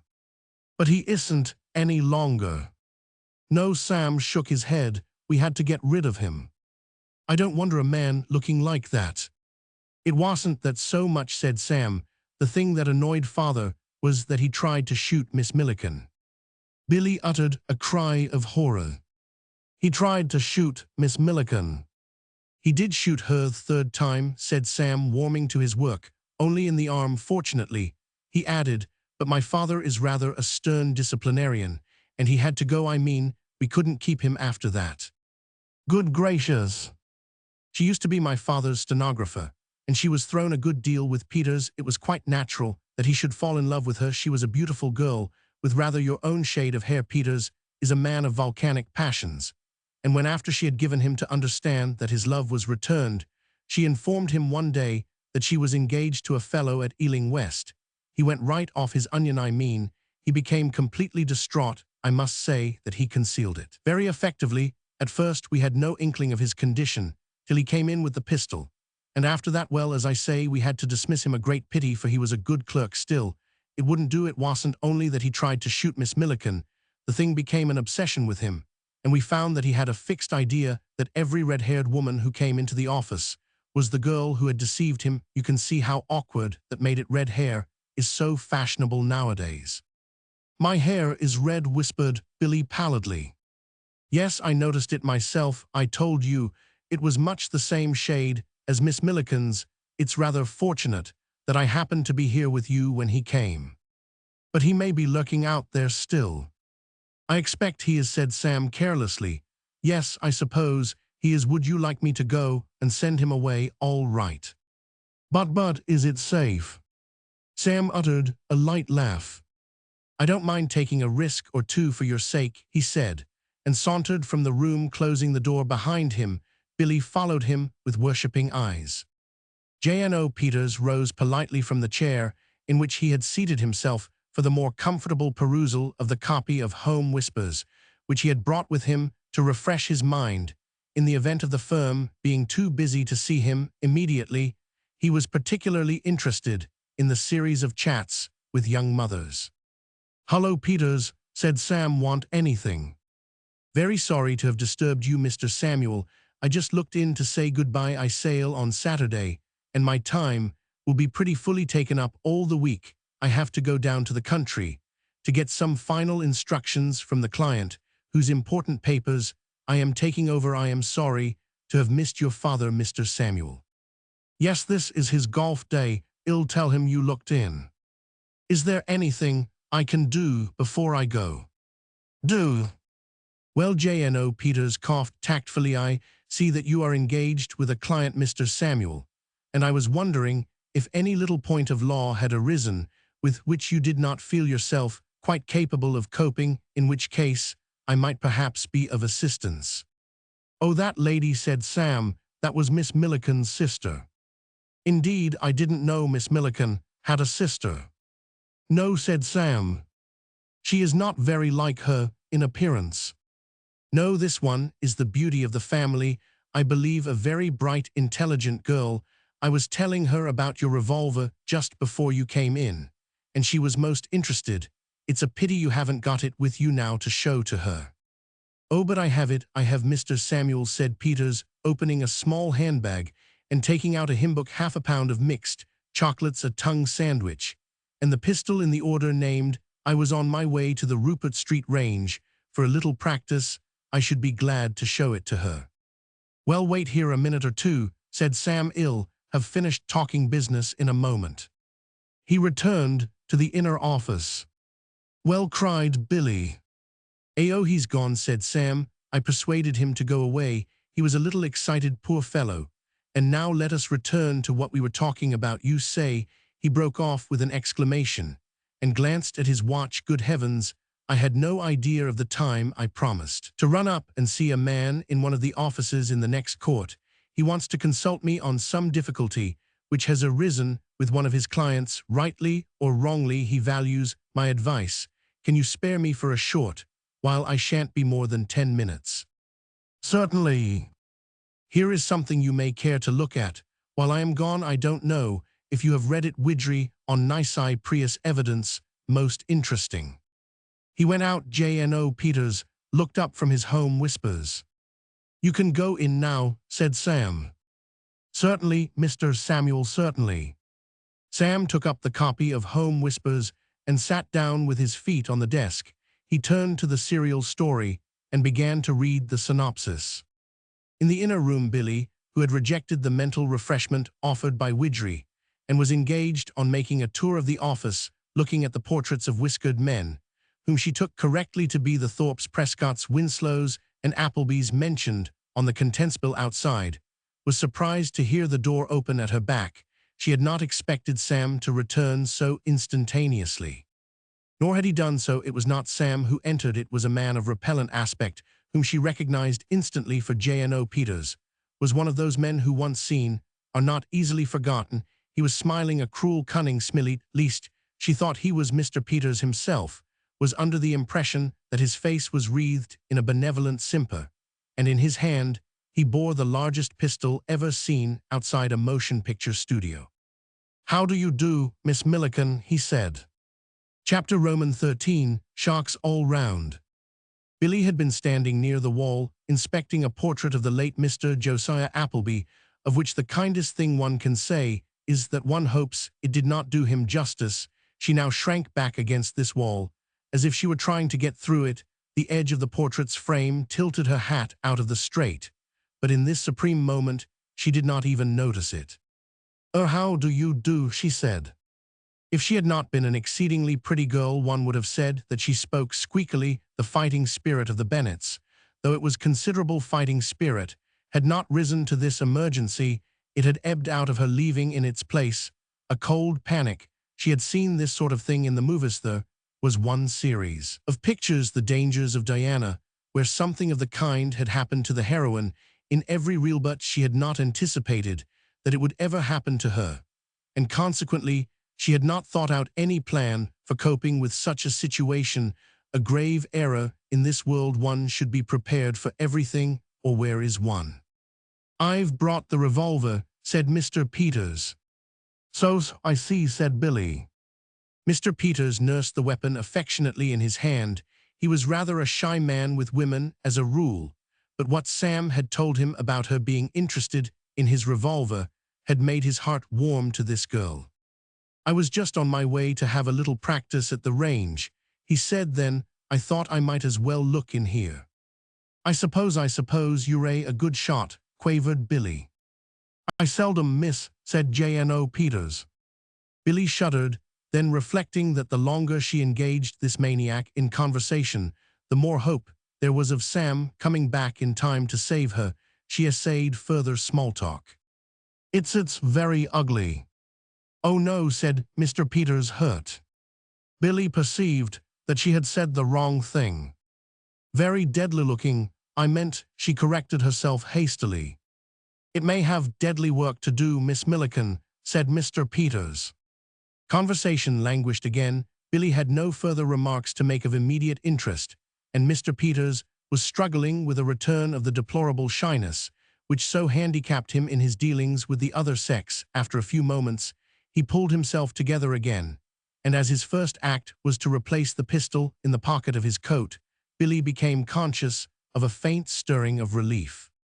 "The great thing," said J.N.O. Peters, "is to learn to draw quickly like this," he added, producing the revolver with something of the smoothness and rapidity with which Billy in happier moments had seen Bream Mortimer take a bowl of gold fish out of a tall hat. "Everything depends on getting the first shot. The first shot, Miss Milliken, is vital."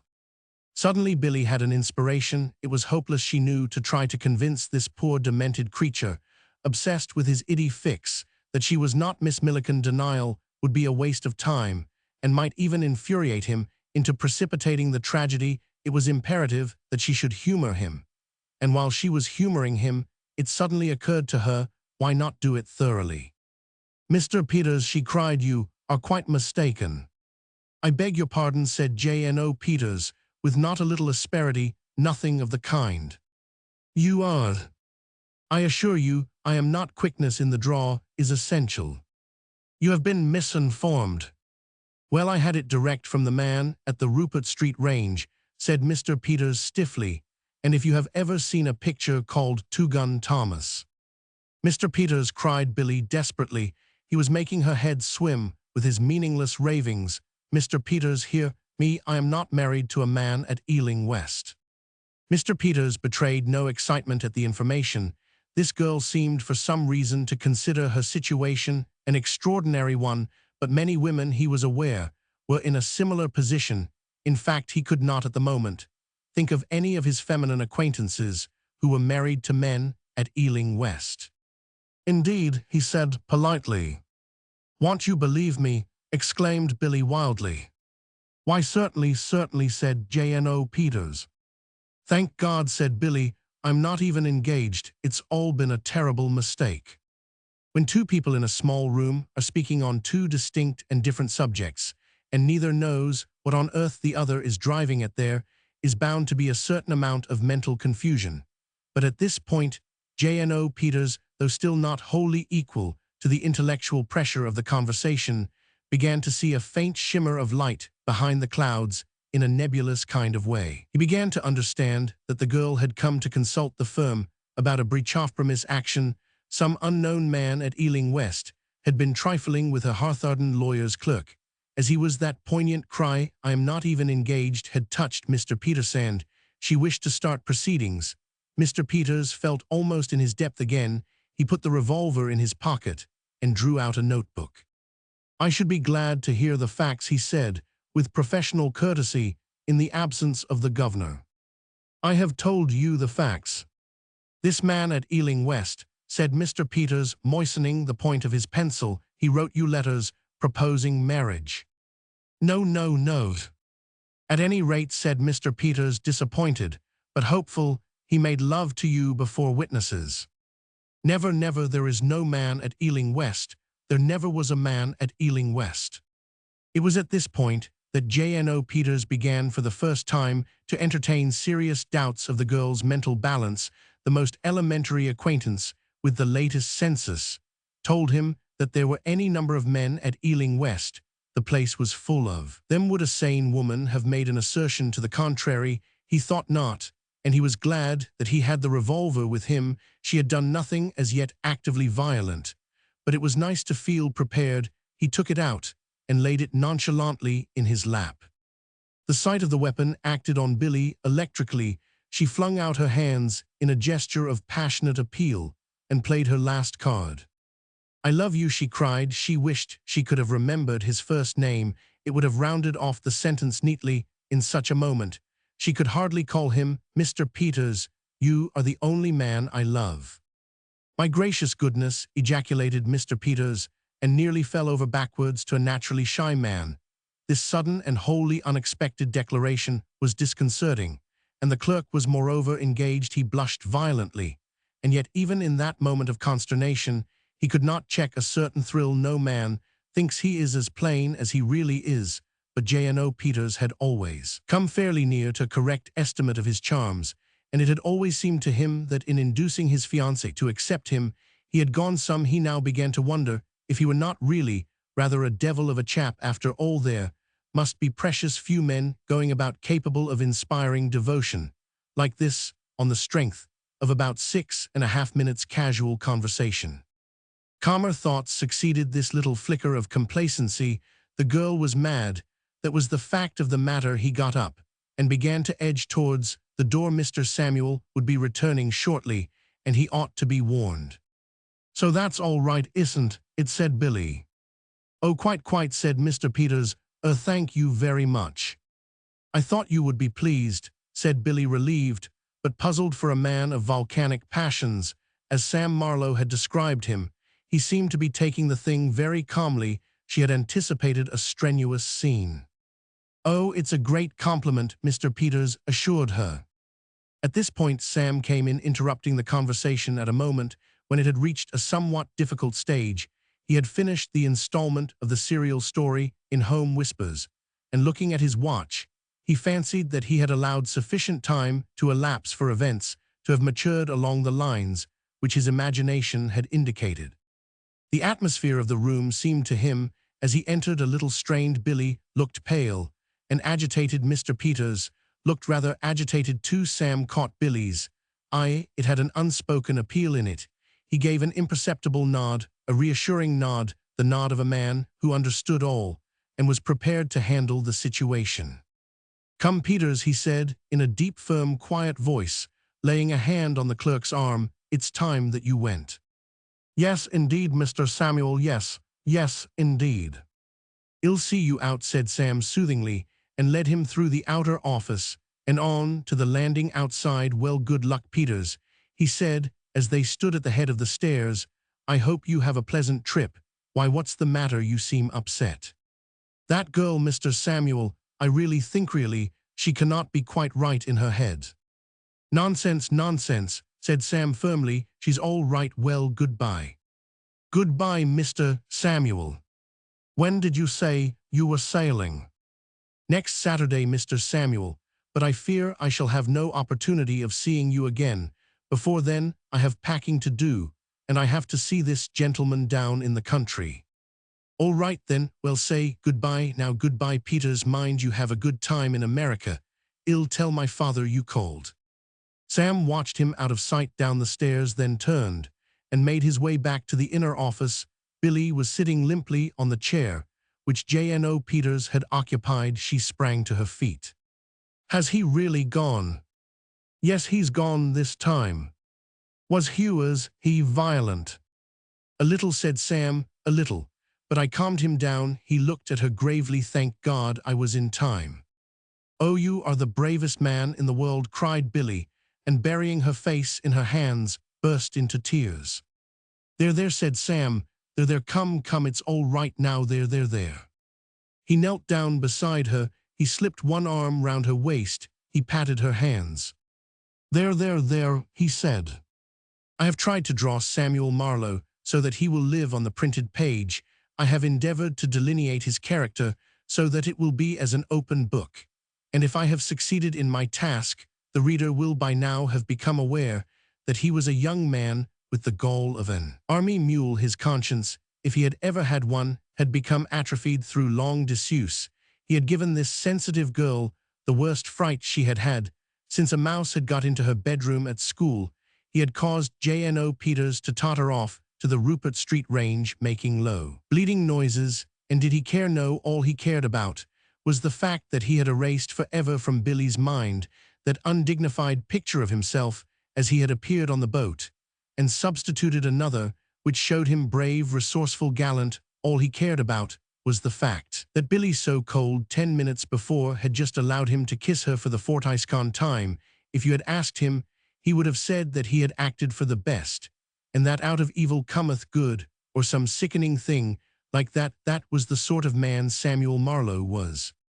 His face was very close to Billy's, who had cheered up wonderfully by this time, and he was whispering his degraded words of endearment into her ear when there was a sort of explosion in the doorway. "Great Godfrey!" exclaimed Mr. Rufus Bennett, gazing on the scene from this point of vantage, and mopping with a large handkerchief a scarlet face, which as the result of climbing 3 flights of stairs had become slightly soluble great heavens above number 4. Chapter Roman 14 Strong Remarks by a Father. Mr. Bennet advanced shakily into the room and supported himself with one hand on the desk, while with the other he still plied the handkerchief on his overheated face. Much had occurred to disturb him this morning on top of a broken night. He had had an affecting reconciliation scene with Mr. Mortimer, at the conclusion of which he had decided to take the first train to London in the hope of intercepting Billy before she reached Sir Mallaby's office on her mission of war.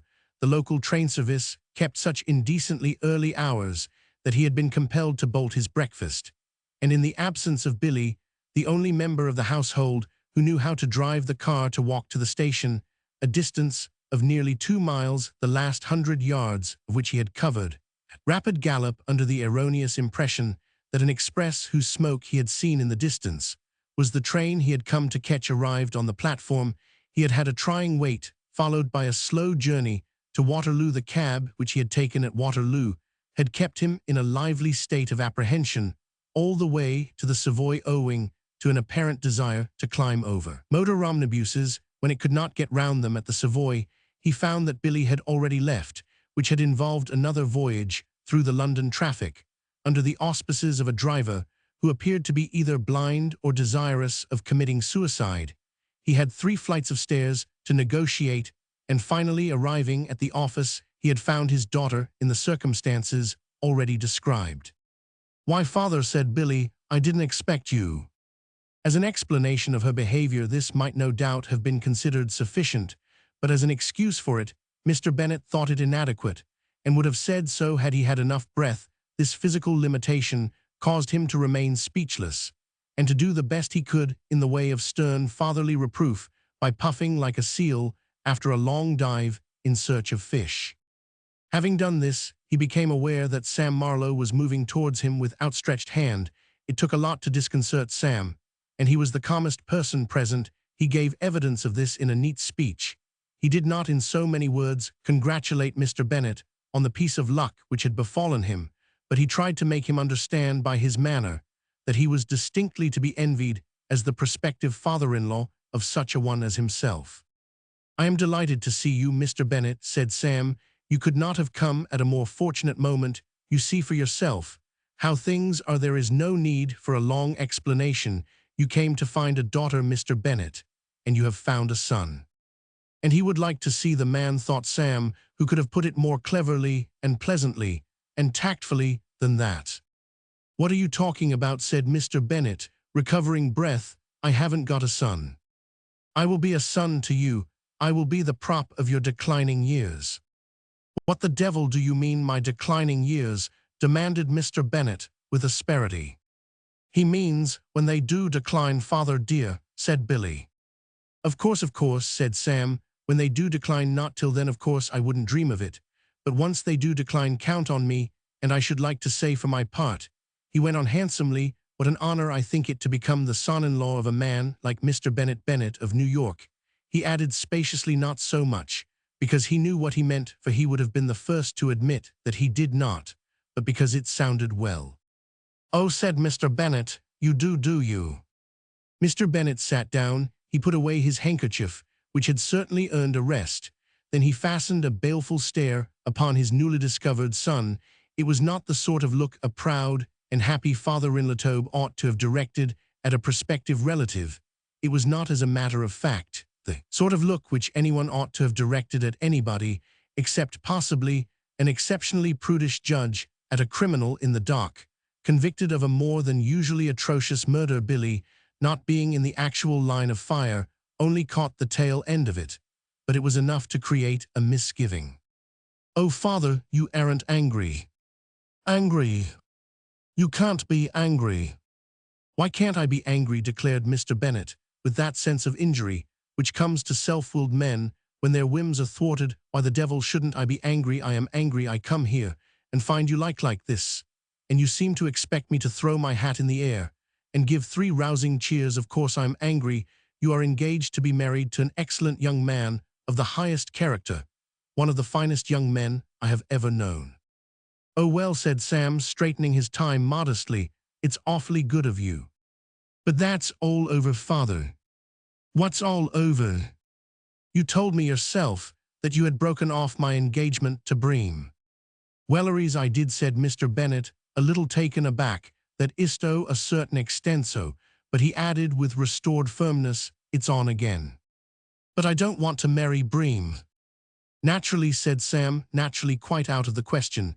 In a few days we'll all be roaring with laughter at the very idea. It doesn't matter what you want, a girl who gets engaged to a dozen men in 3 weeks. It wasn't a dozen. Well, for Essex, you can't expect me not to lose count. I say a girl who does that does not know what she wants, and older and more prudent heads must decide for her. You are going to marry Bream Mortimer. All wrong, said Sam, with a reproving shake of the head. All wrong, she's going to marry me. Mr. Bennet scorched him with a look, compared with which his earlier effort had been a loving glance. Wilhelmina, he said, go into the outer office. But Father, Sam saved my life. Go into the outer office and wait for me there. There was a lunatic in here. There will be another if you don't go. He had a pistol. Go into the outer office. I shall always love you, Sam, said Billy, pausing mutinously at the door. I shall always love you, said Sam cordially. Nobody can keep us apart. They're wasting their time trying. You're the most wonderful man in the world. There never was another girl like you. Get out, bellowed Mr. Bennet, on whose equanimity this love scene, which I think beautiful, was jarring profoundly. Now, sir, he said to Sam as the door closed.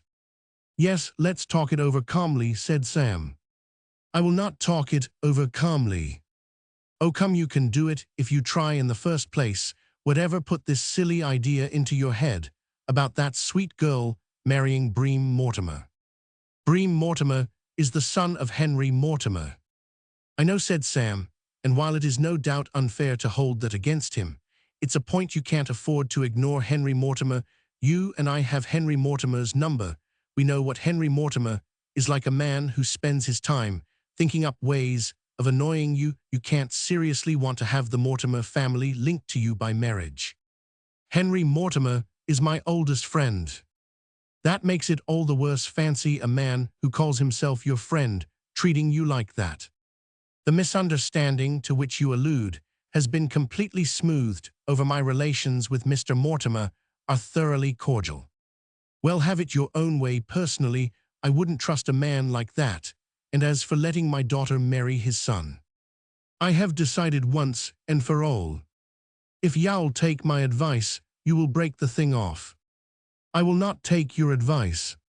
I wouldn't expect to charge you for it, explained Sam reassuringly. I give it you as a friend, not as a lawyer. 6 and 8pence to others, free to you. Will you understand that my daughter is going to marry Bream Mortimer? What are you giggling about? It sounds so silly, the idea of anyone marrying Bream Mortimer. I mean, let me tell you, he is a thoroughly estimable young man. And there you put the whole thing in a nutshell. Your daughter is a girl of spirit. She would hate to be tied for life to an estimable young man. She will do as I tell her. Sam regarded him sternly. Have you no regard for her happiness? I am the best judge of what is best for her. If you ask me, said Sam candidly, I think you're a rotten judge. I did not come here to be insulted. I like that you have been insulting me ever since you arrived. What right have you to say that I am not fit to marry your daughter? I did not say that. You've implied it, and you've been looking at me as if I were a leper or something the Pure Food Committee had condemned. Why, that's what I ask you, said Sam, warming up. This, he fancied, was the way Widgery would have tackled a troublesome client. Why, answer me that. Roman 1. Sam rapped sharply on the desk. Be careful, sir, be very careful. He knew that this was what lawyers always said. Of course, there is a difference in position between a miscreant, whom you suspect of an attempt at perjury, and the father of the girl you love, whose consent to the match you wish to obtain. But Sam was in no mood for these nice distinctions. He only knew that lawyers told people to be very careful, so he told Mr. Bennet to be very careful. "What do you mean, be very careful?" said Mr. Bennet. "I'm dashed if I know," said Sam frankly. The question struck him as a mean attack. He wondered how Widgery would have met it, probably by smiling quietly and polishing his spectacles. Sam had no spectacles. He endeavored, however, to smile quietly. "Don't laugh at me," roared Mr. Bennet. "I am not laughing at you." "You are." "I am not. I am smiling quietly." "Well, don't then," said Mr. Bennet. He glowered at his young companion. "I don't know why I am wasting my time talking to you. The position is clear to the meanest intelligence. I have no objection to you personally." "Come, this is better," said Sam. "I don't know you well enough to have any objection to you or any opinion of you at all. This is only the second time I have ever met you in my life." "Mark you," said Sam, "I think I am one of those fellows who grow on people. As far as I am concerned, you simply do not exist. You may be the noblest character in London, or you may be wanted by the police. I don't know, and I don't care. It doesn't matter to me. You mean nothing in my life. I don't know you." "You must persevere," said Sam. "You must buckle to and get to know me. Don't give the thing up in this half-hearted way. Everything has to have a beginning. Stick to it, and in a week or two you will find yourself knowing me quite well." "I don't want to know you." "You say that now, but wait." "And thank goodness I have not got to," exploded Mr. Bennet, ceasing to be calm and reasonable with a suddenness which affected Sam much as though half a pound of gunpowder had been touched off under his chair. "For the little I have seen of you has been quite enough. Kindly understand that my daughter is engaged to be married to another man, and that I do not wish to see or hear anything of you again. I shall try to forget your very existence, and I shall see to it that Wilhelmina does the same. You're an impudent scoundrel, sir, an impudent scoundrel. I don't like you. I don't wish to see you again. If you were the last man in the world, I wouldn't allow my daughter to marry you. If that is quite clear, I will wish you good morning." Mr. Bennet thundered out of the room, and Sam, temporarily stunned by the outburst, remained where he was gaping. A few minutes later life began to return to his palsied limbs.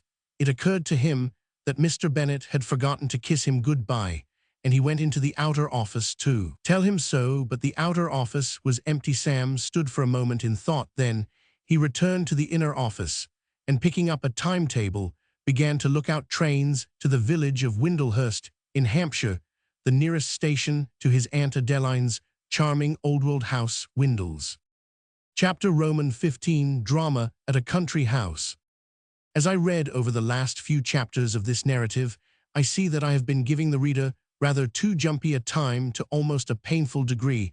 I have excited his pity and terror, and though that is what Aristotle says one ought to do, I feel that a little respite would not be out of order. The reader can stand having his emotions tortured up to a certain point. After that, he wants to take it easy for a bit. It is with pleasure, therefore, that I turn now to depict a quiet, peaceful scene in domestic life. It won't last long, 3 minutes perhaps, by a good stopwatch, but that is not my fault. My task is to record facts as they happened. The morning sunlight fell pleasantly on the garden of Windles, turning it into the green and amber paradise which nature had intended it to be. A number of the local birds sang melodiously in the undergrowth at the end of the lawn, while others, more energetic, hopped about the grass in quest of worms. Bees, mercifully ignorant that after they had worked themselves to the bone gathering honey, the proceeds of their labor would be collared and consumed by idle humans, buzzed industriously to and fro, dived head foremost into flowers. Winged insects danced sarabands in the sunshine. In a deck chair under the cedar tree, Billy Bennet, with a sketching block on her knee, was engaged in drawing a picture of the ruined castle. Beside her, curled up in a ball, lay her Pekingese dog, Pinky Boodles. Beside Pinky Boodles slept Smith the bulldog. In the distant stable-yard, unseen but audible, a boy in shirt-sleeves was washing the car and singing as much as a treacherous memory would permit of a popular sentimental ballad. You may think that was all. You may suppose that nothing could be added to deepen the atmosphere of peace and content. Not so. At this moment Mr.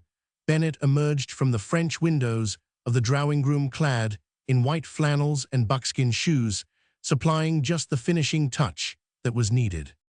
Mr. Bennet crossed the lawn and sat down beside his daughter. Smith, the bulldog, raising a sleepy head, breathed heavily, but Mr. Bennet did not quail since their last unfortunate meeting. Relations of distant but solid friendship had come to exist between pursuer and pursued. Skeptical at first, Mr. Bennet had at length allowed himself to be persuaded of the mildness of the animal's nature and the essential purity of his motives, and now it was only when they encountered each other unexpectedly round sharp corners that he ever betrayed the slightest alarm. So now, while Smith slept on the grass, Mr. Bennet reclined in the chair. It was the nearest thing modern civilization has seen to the lion lying down with the lamb. "Sketching," said Mr. Bennet. "Yes," said Billy, for there were no secrets between this girl and her father, at least not many. She occasionally omitted to tell him some such trifle as that she had met Samuel Marlowe on the previous morning in a leafy lane, and intended to meet him again this afternoon, but apart from that her mind was an open book. "It's a great morning," said Mr. Bennet. "So peaceful," said Billy. "The eggs you get in the country in England," said Mr. Bennet, suddenly striking a lyrical note, "are extraordinary. I had 3 for breakfast this morning, which defied competition, simply defied competition. They were large and brown, and as fresh as new-mown hay." He mused for a while in a sort of ecstasy. "And the hams," he went on, "the ham I had for breakfast was what I call ham. I don't know when I've had ham like that. I suppose it's something they feed the pigs on," he concluded in soft meditation, and he gave a little sigh. "Life was very beautiful." Silence fell, broken only by the snoring of Smith. Billy was thinking of Sam, and of what Sam had said to her in the lane yesterday, of his clean-cut face, and the look in his eyes, vastly superior to any look that ever came into the eyes of Bream Mortimer. She was telling herself that her relations with Sam were an idol for being young and romantic. She enjoyed this freshet of surreptitious meetings which had come to enliven the stream of her life. It was pleasant to go warily into deep lanes where forbidden love lurked. She cast a swift side glance at her father, the unconscious ogre in her pharistrory. What would he say if he knew? But Mr. Bennet did not know, and consequently continued to meditate peacefully on ham. They had sat like this for perhaps a minute while, happy mortals, lulled by the gentle beauty of the day, when, from the window of the drawing-room, there stepped out a white-capped maid. And one may just as well say it unseen have done with it that this is the point where the quiet, peaceful scene in domestic life terminates with a jerk, and pity and terror resume work at the old stand. The maid, her name, not that it matters, was Susan, and she was engaged to be married, though the point is of no importance, to the second assistant at Green's grocery stores in Windlehurst. Approached Mr. Bennet. "Please, sir, a gentleman to see you." Said Mr. Bennet, torn from a dream of large pink slices edged with breadcrumbed fat. "A gentleman to see you, sir, in the drawing-room. He says you are expecting him." "Of course, yes, to be sure." Mr. Bennet heaved himself out of the deck chair. Beyond the French windows he could see an indistinct form in a grey suit, and remembered that this was the morning on which Sir Mallaby Marlowe's clerk, who was taking those Schultz and Bowen papers for him to America, had written that he would call today. Was Friday, no doubt. The man was sailing from Southampton tomorrow. He crossed the lawn, entered the drawing-room, and found Mr. J.N.O. Peters with an expression on his ill-favoured face which looked like one of consternation, of uneasiness, even of alarm. "Morning, Mr. Peters," said Mr. Bennet. "Very good of you to run down. Take a seat, and I'll just go through the few notes I have made about the matter." "Mr. Bennet," exclaimed J.N.O. Peters, may I speak?" "What do you mean, what something to say? What is it?" Mr. Peters cleared his throat awkwardly. He was feeling embarrassed at the unpleasantness of the duty which he had to perform. But it was a duty, and he did not intend to shrink from performing it. Ever since, gazing appreciatively through the drawing-room windows at the charming scene outside, he had caught sight of the unforgettable form of Billy, seated in her chair with the sketching block on her knee. He had realized that he could not go away in silence, leaving Mr. Bennet ignorant of what he was up against. One almost inclines to fancy that there must have been a curse of some kind on this house of Windles. Certainly everybody who entered it seemed to leave his peace of mind behind him. J.N.O. Peters had been feeling notably happy during his journey in the train from London, and the subsequent walk from the station, the splendor of the morning had soothed his nerves, and the faint wind that blew inshore from the sea spoke to him hearteningly of adventure and romance. There was a jar of potpourri on the drawing-room table, and he had derived considerable pleasure from sniffing at it. In short, J.N.O. Peters was in the pink without a care in the world, until he had looked out of the window and seen Billy. "Mr. Bennet," he said, "I don't want to do anybody any harm, and if you know all about it, and she suits you well and good, but I think it is my duty to inform you that your stenographer is not quite right in her head. I don't say she's dangerous, but she isn't compose. She decidedly is not compose, Mr. Bennet." Mr. Bennet stared at his well-wisher dumbly for a moment. The thought crossed his mind that if ever there was a case of the pot calling the kettle black, this was it. His opinion of J.N.O. Peters' sanity went down to zero. "What are you talking about, my stenographer? What stenographer?"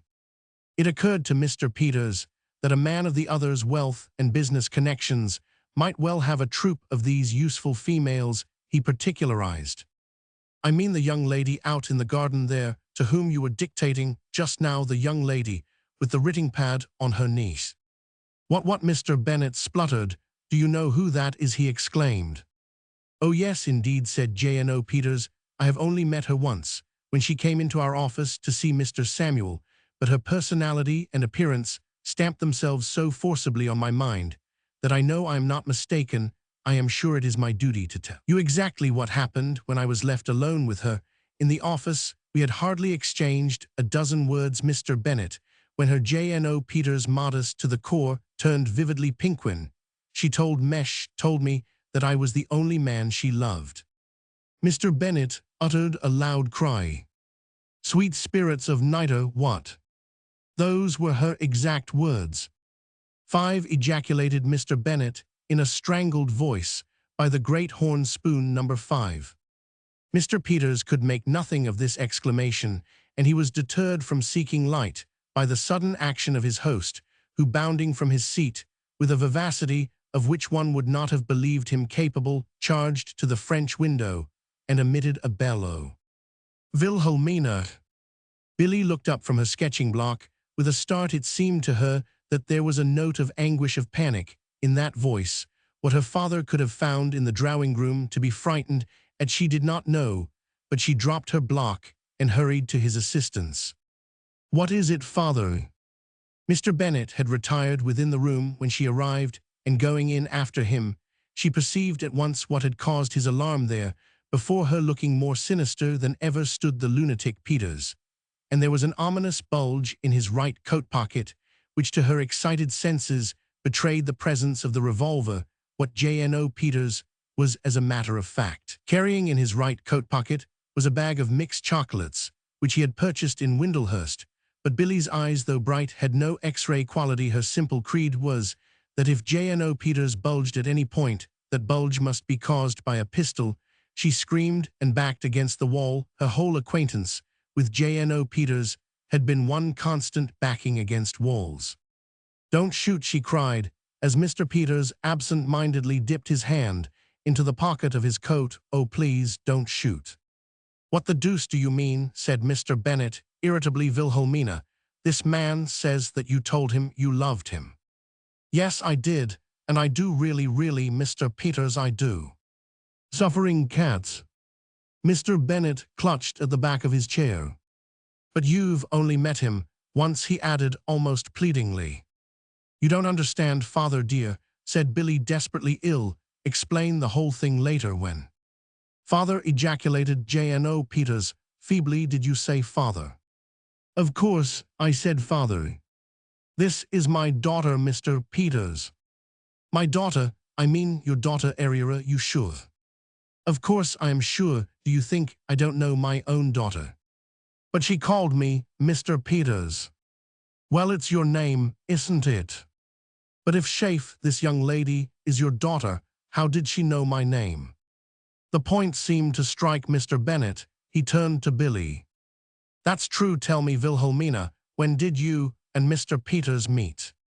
"Why, in Sir Mallaby Marlowe's office the morning you came there, and found me when I was talking to Sam." Mr. Peters uttered a subdued gargling sound. He was finding this scene oppressive to a not very robust intellect. Mr. Samuel told me your name was Miss Milliken, he said dully. Billy stared at him. Mr. Marlowe told you my name was Miss Milliken, she repeated. He told me that you were the sister of the Miss Milliken who acts as stenographer for the Gov for Sir Mallaby, and sent me in to show you my revolver, because he said you were interested and wanted to see it. Billy uttered an exclamation, so did Mr. Bennet, who hated mysteries. What revolver? Which revolver? What's all this about a revolver? Have you a revolver? Why, yes, Mr. Bennet, it is packed now in my trunk, but usually I carry it about with me everywhere in order to take a little practice at the Rupert Street range. I bought it when Sir Mallaby told me he was sending me to America, because I thought I ought to be prepared because of the underworld, you know. A cold gleam had come into Billy's eyes. Her face was pale and hard. If Sam Marlowe that moment caroling blithely in his bedroom at the Blue Boar in Windlehurst, washing his hands preparatory to descending to the coffee room for a bit of cold lunch, could have seen her, the song would have frozen on his lips, which one might mention as showing that there is always a bright side, would have been much appreciated by the traveling gentleman in the adjoining room who had had a wild night with some other traveling gentlemen, and was then nursing a rather severe headache, separated from Sam's penetrating baritone only by the thickness of a wooden wall. Billy knew all, and terrible though the fact is as an indictment of the male sex, when a woman knows all, there is invariably trouble ahead for some man. There was trouble ahead for Samuel Marlowe. Billy, now in possession of the facts, had examined them, and come to the conclusion that Sam had played a practical joke on her, and she was a girl who strongly disapproved of practical humor at her expense. That morning I met you at Sir Mallaby's office, Mr. Peters, she said in a frosty voice. Mr. Marlowe had just finished telling me a long and convincing story to the effect that you were madly in love with a Miss Milliken who had jilted you, and that this had driven you off your head, and that you spent your time going about with a pistol, trying to shoot every red-haired woman you saw because you thought they were Miss Milliken naturally when you came in, and called me Miss Milliken, and brandished a revolver. I was very frightened. I thought it would be useless to tell you that I wasn't Miss Milliken, so I tried to persuade you that I was, and hadn't jilted you after all.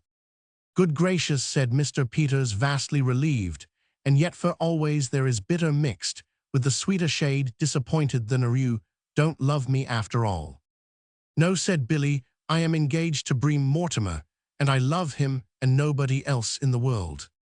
The last portion of her observation was intended for the consumption of Mr. Bennet rather than that of Mr. Peters, and he consumed it joyfully. He folded Billy in his ample embrace. I always thought you had a grain of sense hidden away somewhere, he said, paying her a striking tribute. I hope now that we've heard the last of all this foolishness about that young hound Marlowe. You certainly have. I don't want ever to see him again. I hate him. You couldn't do better, my dear, said Mr. Bennet approvingly. And now run away, Mr. Peters, and I have some business to discuss. A quarter of an hour later, Webster, the valet sunning himself in the stable-yard, was aware of the daughter of his employer approaching him. Webster, said Billy. She was still pale, her face was still hard, and her eyes still gleamed coldly. Miss, said Webster, politely throwing away the cigarette with which he had been refreshing himself. Will you do something for me? I should be more than delighted, miss. Billy whisked into view an envelope which had been concealed in the recesses of her dress. Do you know the country about here? Well, Webster. Within a certain radius, not unintimately, miss. I have been for several enjoyable rambles since the fine weather set in. Do you know the place where there is a road leading to Havant and another to Casham? It's about a mile down. I know the spot well, miss. Well, straight in front of you, when you get to the signpost, there is a little lane. I know it, miss, said Webster with a faint smile. Twice had he escorted Miss Trimblett. Billy's made thither a delightfully romantic spot, what with the overhanging trees, the wealth of blackberry bushes, the varied wildflowers. Yes, never mind about the wildflowers now. I want you after lunch to take this note to a gentleman you will find sitting on the gate at the bottom of the lane. Sitting on the gate, miss, yes, miss. Or leaning against it. You can't mistake him, he is rather tall and oh, well, there isn't likely to be anybody else there, so you can't make a mistake. Give him this, will you? Certainly, Miss Irani. Message. Any what? Any verbal message, miss? No, certainly not. You won't forget, will you, Webster? On no account, whatever, miss. Shall I wait for an answer? There won't be any answer, said Billy, setting her teeth for an instant. Oh, Webster. Miss, I can rely on you to say nothing to anybody. Most undoubtedly, miss, most undoubtedly. Does anybody know anything about a feller named S. Marlowe? Inquired Webster, entering the kitchen. Don't all speak at once. S. Marlowe, ever heard of him? He paused for a reply, but nobody had any information to impart. Because there's something jolly well up our Miss B is sending me with notes for him to the bottom of lanes. And her engaged to young Mr. Mortimer, said the scullery maid. Shocked the way they go on, chronic, said the scullery maid. Don't you go getting alarmed, and don't you, added Webster, go shoving your oar in when your social superiors are talking. I've had to speak to you about that before. My remarks were addressed to Mrs. Withers here. He indicated the cook with a respectful gesture. Yes, here's the note, Mrs. Withers. Of course, if you had a steamy kettle handy, in about half a moment we could, but no, perhaps it's wiser not to risk it. And come to that, I don't need to unstick the envelope to know what's inside here. It's the raspberry, Mom, or I've lost all my power to read the human female countenance, very cold and proud-looking. She was. I don't know who this S. Marlowe is, but I do know one thing. In this hand I hold the instrument that's going to give it him in the neck proper, right in the neck, or my name isn't Montagu Webster. Well, said Mrs. Withers, comfortably, pausing for a moment from her labors. Think of that. The way I look at it, said Webster, is that there's been some sort of understanding between our Miss B and this S. Marlowe, and she's thought better of it, and decided to stick to the man of her parents' choice. She's chosen wealth, and made up her mind to hand the humble suitor the mitten. There was a rather similar situation in Cupid or Mammon, that nosegay novelette I was reading in the train coming down here, only that ended different. For my part, Roman 1D, be better pleased if our Miss B would let the cash go and obey the dictates of her own heart. But these modern girls are all alike, all out for the stuff. They are. Oh, well, it's none of my affair, said Webster, stifling a not unmanly sigh, for beneath that immaculate shirt front there beat a warm heart. Montagu Webster was a sentimentalist. Chapter Romans 16. Webster, friend in need. At 2:30 that afternoon, full of optimism and cold beef, gaily unconscious that Webster with measured strides was approaching ever nearer with the note that was to give it him in the neck proper, Samuel Marlowe dangled his feet from the top bar of the gate at the end of the lane and smoked contentedly as he waited for Billy to make her appearance. He had had an excellent lunch. His pipe was drawing well, and all nature smiled. The breeze from the sea across the meadows tickled pleasantly the back of his head and sang a soothing song in the long grass and ragged robins at his feet. He was looking forward with a roseate glow of anticipation to the moment when the white flutter of Billy's dress would break the green of the foreground. How eagerly he would jump from the gate, how lovingly he would.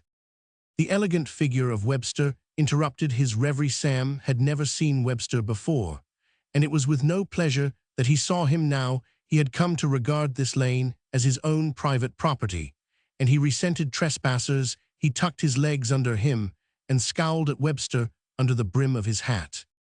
The valet advanced towards him with the air of an affable executioner, stepping daintily to the block.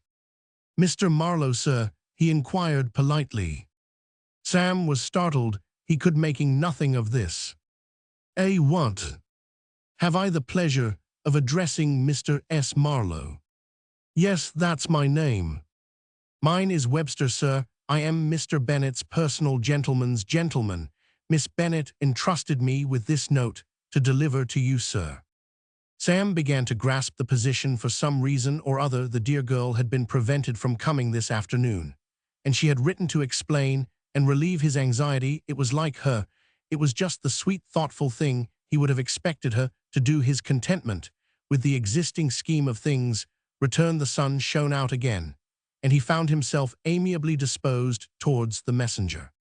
"Fine day," he said, as he took the note. "Extremely, sir," said Webster, outwardly unemotional, inwardly full of a grave pity. It was plain to him that there had been no previous little rift to prepare the young man for the cervical operation which awaited him, and he edged a little nearer in order to be handy to catch Sam if the shock knocked him off the gate. As it happened, it did not. Having read the opening words of the note, Sam rocked violently, but his feet were twined about the lower bars, and this saved him from overbalancing. Webster stepped back, relieved. The note fluttered to the ground. Webster, picking it up and handing it back, was enabled to get a glimpse of the first two sentences. They confirmed his suspicions. The note was hot stuff, assuming that it continued as it began. It was about the warmest thing of its kind that pen had ever written. Webster had received one or two heated epistles from the sex in his time. Your man of gallantry can hardly hope to escape these unpleasantnesses, but none had got off the mark quite so swiftly and with quite so much frigid violence as this. "Thanks," said Sam mechanically. "Not at all, sir. You are very welcome." Sam resumed his reading. A cold perspiration broke out on his forehead, his toes curled, and something seemed to be crawling down the small of his back. His heart had moved from its proper place and was now beating in his throat. He swallowed once or twice to remove the obstruction, but without success. A kind of pall had descended on the landscape, blotting out the sun. Of all the rotten sensations in this world, the worst is the realization that 1,000-tune chance has come off and caused our wrongdoing to be detected. There had seemed no possibility of that little ruse of his being discovered, and yet here was Billy in full possession of the facts. It almost made the thing worse that she did not say how she had come into possession of them. This gave Sam that feeling of self-pity, that sense of having been illused by fate, which makes the bringing home of crime so particularly poignant. "Fine day," he muttered. He had a sort of subconscious feeling that it was imperative to keep engaging Webster in light conversation. "Yes, sir, weather still keeps up," agreed the valet suavely. Sam frowned over the note. He felt injured. Sending a fellow notes didn't give him a chance. If she had come in person and denounced him, it would not have been an agreeable experience, but at least it would have been possible then to have pleaded and cajoled and all that sort of thing. But what could he do now? It seemed to him that his only possible course was to write a note in reply begging her to see him. He explored his pockets and found a pencil and a scrap of paper. For some moments he scribbled desperately. Then he folded the note. "Will you take this to Miss Bennet?" he said, holding it out. Webster took the missive because he wanted to read it later at his leisure, but he shook his head. "Useless, I fear, sir," he said gravely. "What do you mean?" "I'm afraid it would affect little or nothing, sir, sending our Miss B notes. She is not in the proper frame of mind to appreciate them. I saw her face when she handed me the letter you have just read, and I assure you, sir, she is not in a malleable mood. You seem to know a lot about it." "I have studied the sex, sir," said Webster modestly. "I mean about my business, confound it. You seem to know all about it." "Why, yes, sir, I think I may say that I have grasped the position of affairs, and if you will permit me to say so, sir, you have my respectful sympathy. Dignity is a sensitive plant, which nourishes only under the fairest conditions. Sam's had perished in the bleak east wind of Billy's note. In other circumstances, he might have resented this intrusion of a stranger into his most intimate concerns. His only emotion now was one of dull but distinct gratitude. The four winds of heaven blew chilly upon his raw and unprotected soul, and he wanted to wrap it up in a mantle of sympathy, careless of the source from which he borrowed that mantle. If Webster felt disposed, as he seemed to indicate, to comfort him, let the thing go on. At that moment Sam would have accepted condolences from a coal-heaver. "I was reading a story-on of the Nosegay novelettes.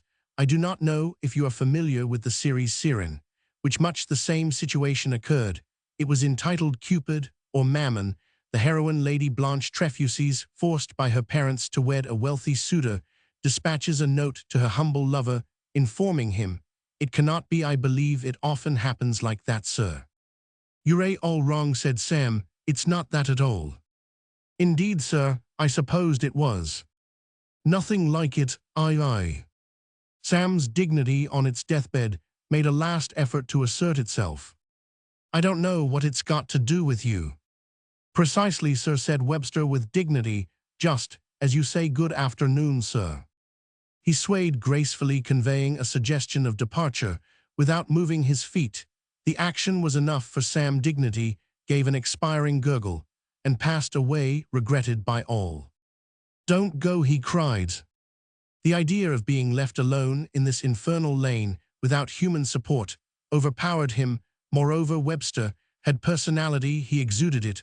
Already Sam had begun to cling to him in spirit and rely on his support. "Don't go." "Certainly not, if you do not wish it, sir."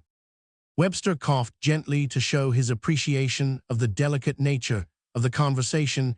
He was consumed with curiosity, and his threatened departure had been but a pretense. A team of horses could not have moved Webster at that moment. "Might I ask, then, what?" "There's been a misunderstanding," said Sam. "At least there was, but now there isn't, if you see what I mean." "I fear I have not quite grasped your meaning, sir." "Well, I played a sort of, you might almost call it, a sort of trick on Miss Bennet, with the best motives, of course." "Of course, sir." "And she's found out. I don't know how she's found out, but she has, so there you are." "Of what nature would the trick be, sir?" "A species of ruse, sir, some kind of innocent deception." "Well, it was like this." It was a complicated story to tell, and Sam, a prey to conflicting emotions, told it badly, but such was the almost superhuman intelligence of Webster that he succeeded in grasping the salient points. Indeed, he said that it reminded him of something of much the same kind in the Nosegay novelette All for Her, where the hero, anxious to win the esteem of the lady of his heart, had bribed a tramp to simulate an attack upon her in a lonely road. "The principle's the same," said Webster. "Well, what did he do when she found out?" "She did not find out, sir. All ended happily, and never had the wedding bells in the old village church rung out a blither peal than they did at the subsequent union." Sam was thoughtful. "Bribed a tramp to attack her, did he?" "Yes, sir. She had never thought much of him till that moment, sir. Very cold and haughty she had been, his social status being considerably inferior to her own. But when she cried for help, and he dashed out from behind a hedge, well, it made all the difference." "I wonder where I could get a good tramp," said Sam meditatively. Webster shook his head. "I really would hardly recommend such a procedure, sir. No, it would be difficult to make a tramp understand what you wanted." Sam brightened. "I've got it. You pretend to attack her, and I Roman 100. "I couldn't, sir. I couldn't really. I should jeopardize my situation." "Oh, come, be a man." "No, sir, I fear not. There's a difference between handing in your resignation. I was compelled to do that only recently owing to few words I had with the governor, though subsequently prevailed upon to withdraw it. I say, there's a difference between handing in your resignation and being given the sack, and that's what would happen without a character. What's more, and lucky, if it didn't mean a prison cell. No, sir, I could not contemplate such a thing." "Then I don't see that there's anything to be done," said Sam morosely. "Oh, I shouldn't say that, sir," said Webster encouragingly. "It's simply a matter of finding the way, the problem confronting us, you, I should say." "Us," said Sam, "most decidedly us." "Thank you very much, sir. I would not have presumed. But if you say so, the problem confronting us, as I envisage it, resolves itself into this. You have offended our Miss B, and she has expressed a disinclination ever to see you again. How then is it possible, in spite of her attitude, to recapture her esteem?" "Exactly," said Sam. "There are several methods which occur to one." "They don't occur to me." "Well, for example, you might rescue her from a burning building, as in True as Steel." "Set fire to the house," said Sam reflectively. "Yes, there might be something in that." I would hardly advise such a thing, said Webster, a little hastily flattered at the readiness with which his disciple was taking his advice, yet acutely alive to the fact that he slept at the top of the house himself, a little drastic, if I may say so. It might be better to save her from drowning, as in the Earl's Secret. Ah, but where could she drown? Well, there is a lake in the grounds. Excellent, said Sam, terrific. I knew I could rely on you. Say no more, the whole thing's settled. You take her out rowing on the lake, and upset the boat I plunge in. I suppose you can swim. No, sir. Oh well, never mind, y'all manage. Somehow I expect cling to the upturned boat, or something. I shouldn't wonder, there's always a way. Yes, that's the plan. When is the earliest you could arrange this? I fear such a course must be considered out of the question, sir. It really wouldn't do. I can't see a flaw in it. Well, in the first place, it would certainly jeopardize my situation. Oh, hang your situation, you talk as if you were Prime Minister or something. You can easily get another situation, a valuable man, like you, said Sam, ingratiatingly. No, sir, said Webster firmly. From boyhood up I've always had a regular horror of the water. I can't so much as go paddling without an uneasy feeling. The image of Webster paddling was arresting enough to occupy Sam's thoughts for a moment. It was an inspiring picture, and for an instant uplifted his spirits. Then they fell again. Well, I don't see what there is to be done, he said gloomily. It's no good my making suggestions if you have some frivolous objection to all of them. My idea, said Webster, would be something which did not involve my own personal and active cooperation. Sir, if it is all the same to you, I should prefer to limit my assistance to advice and sympathy. I am anxious to help, but I am a man of regular habits, which I do not wish to disturb. Did you ever read Footpaths of Fate in the Nosegay series, sir? I've only just remembered it, and it contains the most helpful suggestion of the lot. There had been a misunderstanding between the heroine and the hero. Their names have slipped my mind, though I fancy his was Cyriland. She had told him to hop it. To what? To leave her forever, sir. And what do you think he did? How the deuce do I know? He kidnapped her little brother, sir, to whom she was devoted, kept him hidden for a bit, and then returned him, and in her gratitude all was forgotten and forgiven, and never, I know, never had the bells of the old village church rung out a blither peal. Exactly, sir. Well, there, if you will allow me to say so, you are, sir, you need seek no further for a plan of action. Miss Bennet hasn't got a little brother. No, sir, but she has a dog and is greatly attached to it. Sam stared from the expression on his face. It was evident that Webster imagined himself to have made a suggestion of exceptional intelligence. It struck Sam as the silliest he had ever heard. You mean I ought to steal her dog? Precisely, sir. But good heavens, have you seen that dog? The one to which I allude is a small brown animal with a fluffy tail. Yes, and a bark like a steam-siren, and in addition to that about 8 or 5 teeth, all sharper than razors. I couldn't get within 10 feet of that dog without its lifting the roof off, and if I did it would chew me into small pieces. I had anticipated that difficulty, sir. In Footpaths of Fate, there was a nurse who assisted the hero by drugging the child. By Jove, said Sam, impressed. He rewarded her, said Webster, allowing his gaze to stray nonchalantly over the countryside. Liberally, very liberally. If you mean that you expect me to reward you if you drug the dog, said Sam, don't worry, let me bring this thing off, and you can have all I've got, and my cufflinks as well. Come now, this is really beginning to look like something. Speak to me more of this matter. Where do we go from here? I beg your pardon, sir. I mean, what's the next step in the scheme? Oh Lord, Sam's face fell. The light of hope died out of his eyes. It's all off. It can't be done. How could I possibly get into the house? I take it that the little brute sleeps in the house. That need constitute no obstacle, sir, no obstacle at all. The animal sleeps in a basket in the hall, perhaps. You are familiar with the interior of the house, sir? I haven't been inside it since I was at school. I am Mr. Hignet's cousin, you know. Indeed, sir, I wasn't aware Mr. Hignet Has the mumps, poor gentleman. Has he, said Sam, not particularly interested. I used to stay with him, he went on, during the holidays sometimes, but I've practically forgotten what the place is like inside. I remember the whole vaguely: fireplace, at one side 1 or 2 suits of armor, standing about a sort of window ledge near the front door. Precisely, sir, it is close beside that window ledge that the animal's basket is situated, if I administer a slight soporific. Yes, but you haven't explained yet how I am to get into the house in the first place. Quite easily, sir. I can admit you through the drawing-room windows while dinner is in progress. Fine.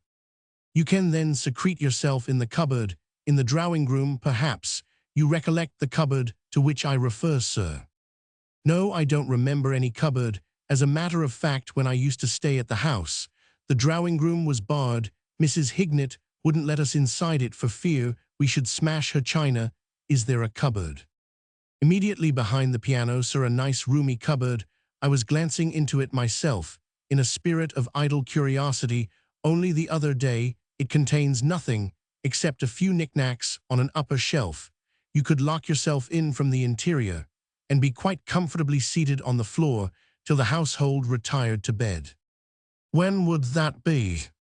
They retire quite early, sir, as a rule by 10:30. The coast is generally clear at that time. I would suggest that I came down and knocked on the cupboard door to notify you that all was well. Sam was glowing with frank approval. You know, you're a mastermind, he said enthusiastically. You're very kind, sir. One of the lads, by Jove, said Sam, and not the worst of them. I don't want to flatter you, but there's a future for you in crime if you cared to go in for it. I am glad that you appreciate my poor efforts, sir. Then we will regard the scheme as passed and approved. I should say we would. It's a bird. Very good, sir. It'll be round at about 7:15. Will that be right? Admirable, sir. And I say about that soporific, don't overdo it. Don't go killing the little beast. Oh no, sir. Well said, Sam. You can't say it's not a temptation, and you know what you Napoleons of the underworld are. Chapter Romans 17, A Crowded Night. If there is one thing more than another which weighs upon the mind of a storyteller, as he chronicles the events which he has set out to describe, it is the thought that the reader may be growing impatient with him for straying from the main channel of his tale, and devoting himself to what are, after all, minor developments. This story, for instance, opened with Mrs. Horace Hignett, the world-famous writer on theosophy, going over to America to begin a lecturing tour, and no one realizes more keenly than I do that I have left Mrs. Hignett flat. I have thrust that great thinker into the background and concentrated my attention on the affairs of one who is both her mental and her moral inferior, Samuel Marlowe. I seem at this point to see the reader a great brute of a fellow with beetling eyebrows and a jaw like the ram of a battleship, the sort of fellow who is full of determination and will stand no nonsensorizing to remark that he doesn't care what happened to Samuel Marlowe, and that what he wants to know is how Mrs. Hignett made out on her lecturing tour. Did she go big in Buffalo? Did she have him tearing up the seats in Schenectady? Was she a riot in Chicago and a cyclone in St. Louis? Those are the points on which he desires information, or give him his money back. I cannot supply the information, and before you condemn me, let me hastily add that the fault is not mine, but that of Mrs. Hignett herself. The fact is, she never went to Buffalo. Schenectady saw nothing of her. She did not get within 1,000 miles of Chicago, nor did she penetrate to St. Louis for the very morning after her son Eustace sailed for England in the liner Atlantic. She happened to read in the paper one of those abridged passenger lists which the journals of New York are in the habit of printing, and got a nasty shock when she saw that among those whose society Eustace would enjoy during the voyage was Miss Wilhelmina Bennet, daughter of J. Rufus Bennet of Bennet Mandelbaum and Co. And within 5 minutes of digesting this information, she was at her desk, writing out telegrams, cancelling all her engagements. Iron-souled as this woman was, her fingers trembled as she wrote. She had a vision of Eustace and the daughter of J. Rufus Bennet strolling together on moonlit decks, leaning over rails damp with sea spray, and in short generally starting the whole trouble all over again.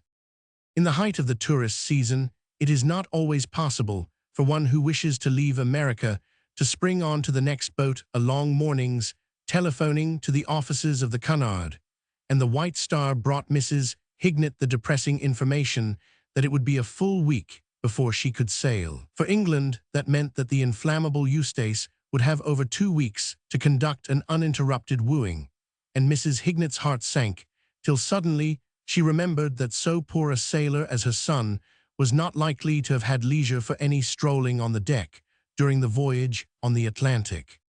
Having realized this, she became calmer and went about her preparations for departure with an easier mind. The danger was still great, but there was a good chance that she might be in time to intervene. She wound up her affairs in New York, and on the following Wednesday boarded the Nuronia bound for Southampton. The Nuronia is one of the slowest of the Cunard boats. It was built at a time when delirious crowds used to swoon on the dock. If an ocean liner broke the record by getting across in 9 days, it rolled over to Cherbourg, dallied at that picturesque port for some hours, then sauntered across the channel and strolled into Southampton. Water in the evening of the day on which Samuel Marlowe had sat in the lane plotting with Webster the valet at almost the exact moment when Sam, sidling through the windows of the drawing-room, slid into the cupboard behind the piano. Mrs. Hignett was standing at the customs barrier, telling the officials that she had nothing to declare. Mrs. Hignett was a general who believed in forced marches. A lesser woman might have taken the boat train to London and proceeded to Windles at her ease on the following afternoon. Mrs. Hignett was made of sterner stuff, having fortified herself with a late dinner. She hired a car and set out. On the cross-country journey, it was only when the car, a genuine antique, had broken down 3 times in the first 10 miles that she directed the driver to take her instead to the Blue Boar in Windlehurst, where she arrived tired but thankful to have reached it at all at about 11 o'clock. At this point, many, indeed most women would have gone to bed, but the familiar Hampshire air and the knowledge that half an hour's walking would take her to her beloved home acted on Mrs. Hignett like a restorative. One glimpse of Windles she felt that she must have before she retired for the night, if only to assure herself that it was still there. She had a cup of coffee and a sandwich brought to her by the night porter whom she had roused from sleep for bedtime is early in Windlehurst, and then informed him that she was going for a short walk and would ring when she returned. Her heart leaped joyfully as she turned in at the drive gates of her home and felt the well-remembered gravel crunching under her feet.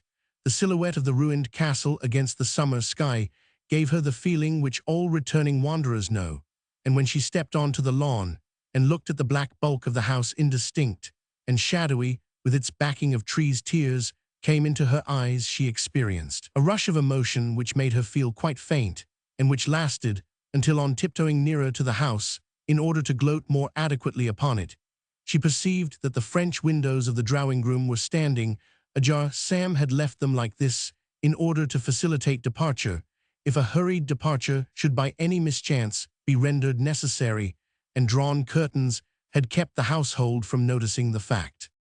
All the proprietor in Mrs. Hignett was roused. This, she felt indignantly, was the sort of thing she had been afraid would happen the moment her back was turned. Evidently laxity, one might almost say anarchy, had set in directly she had removed the eye of authority. She marched to the window and pushed it open.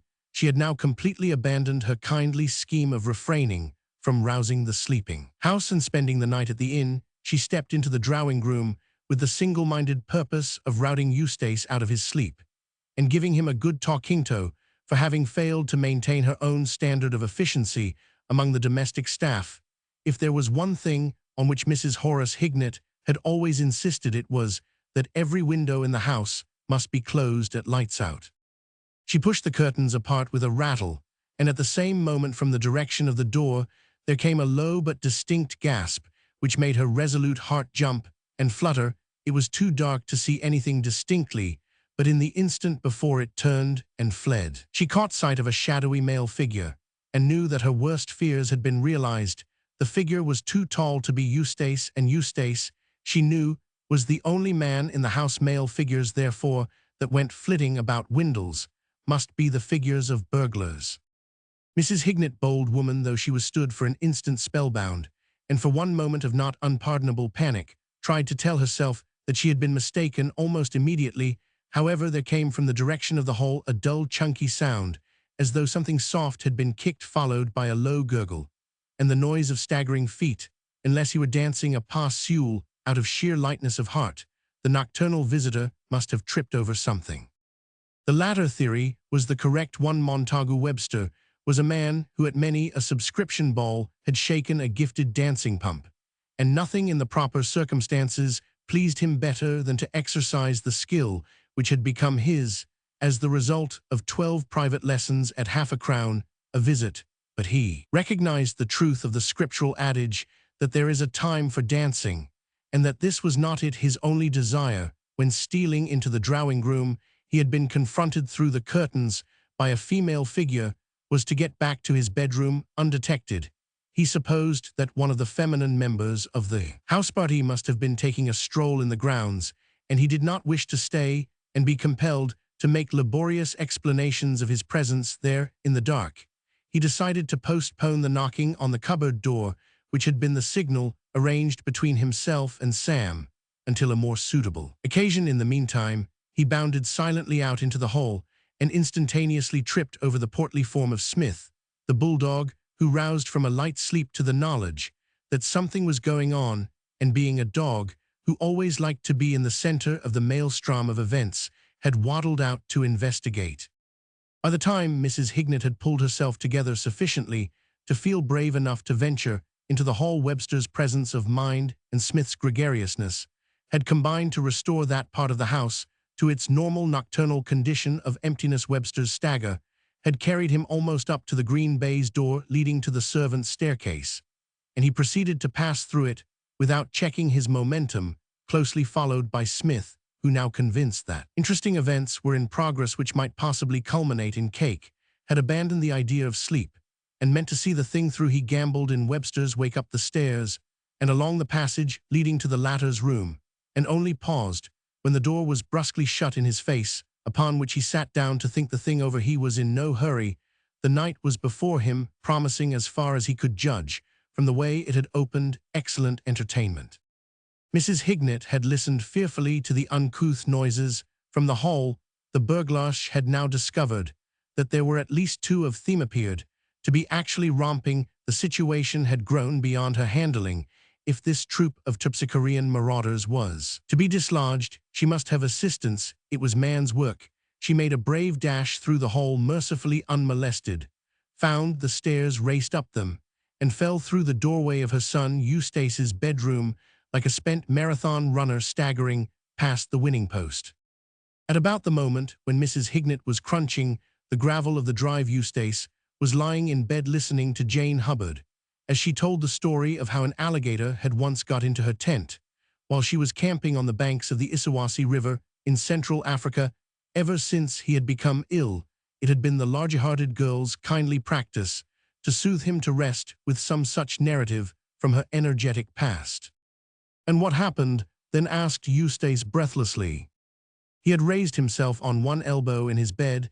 His eyes shone excitedly from a face which was almost the exact shape of an association football, for he had reached the stage of mumps, when the patient begins to swell as though somebody were inflating him with a bicycle pump.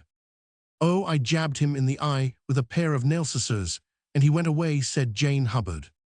"You know, you're a wonderful," cried Eustace, "simply wonderful."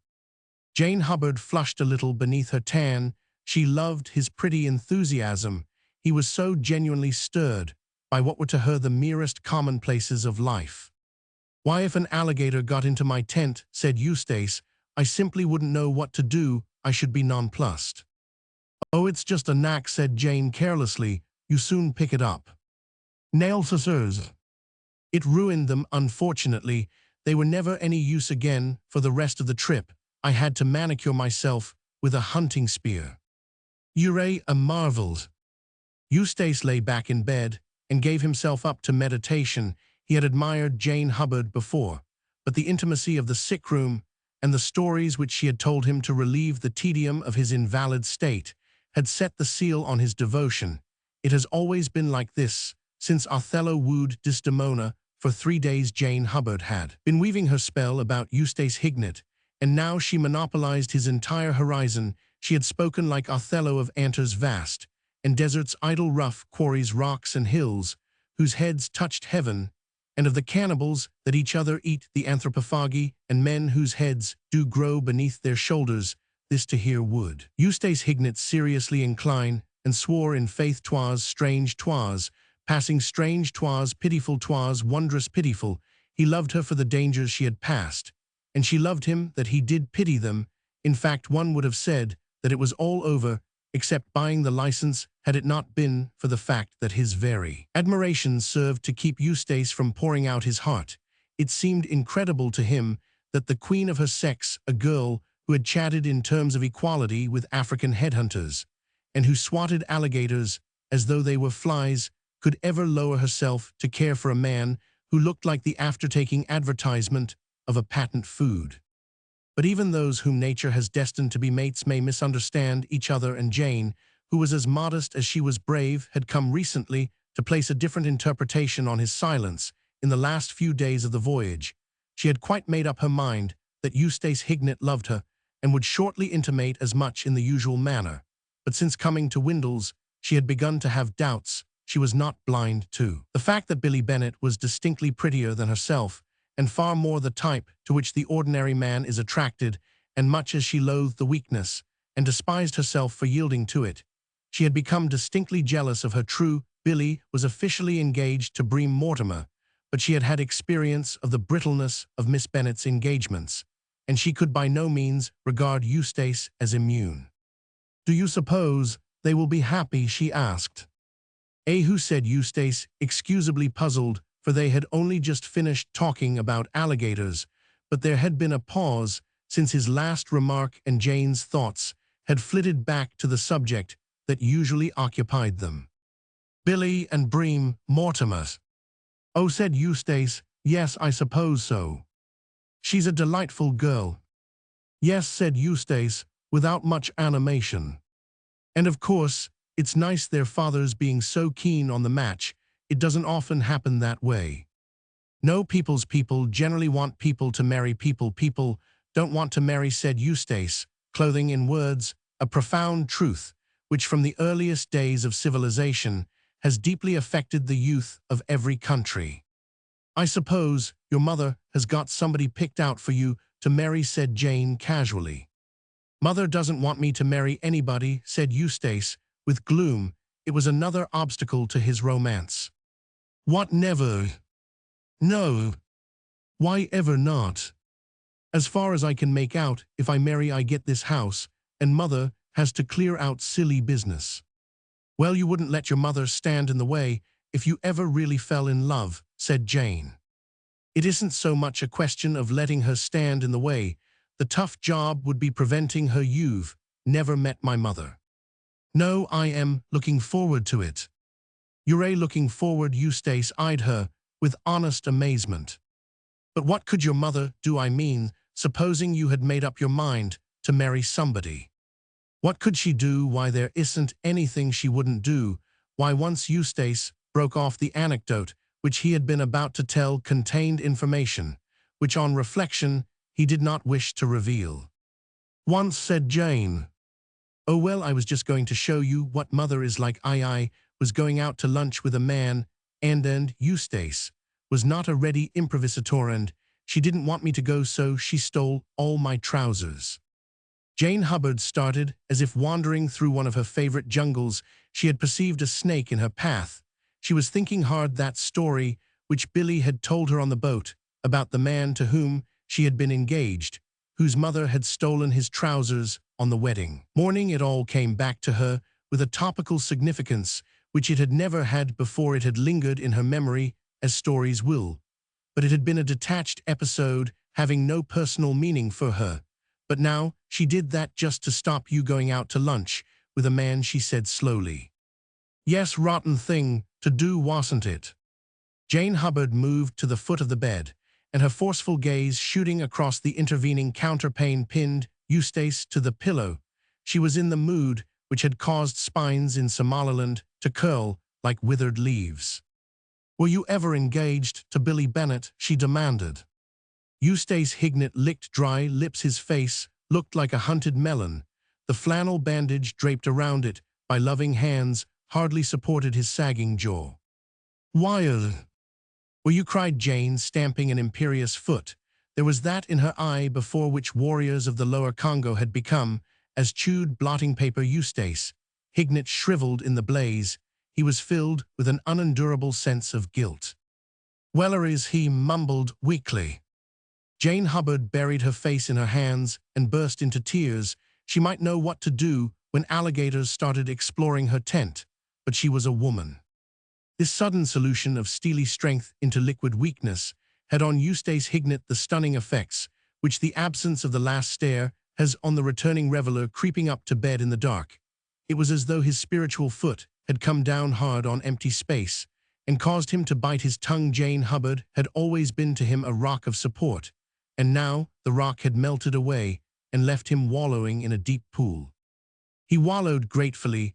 It had only needed this to brace him to the point of declaring his love. His awe of this girl had momentarily vanished.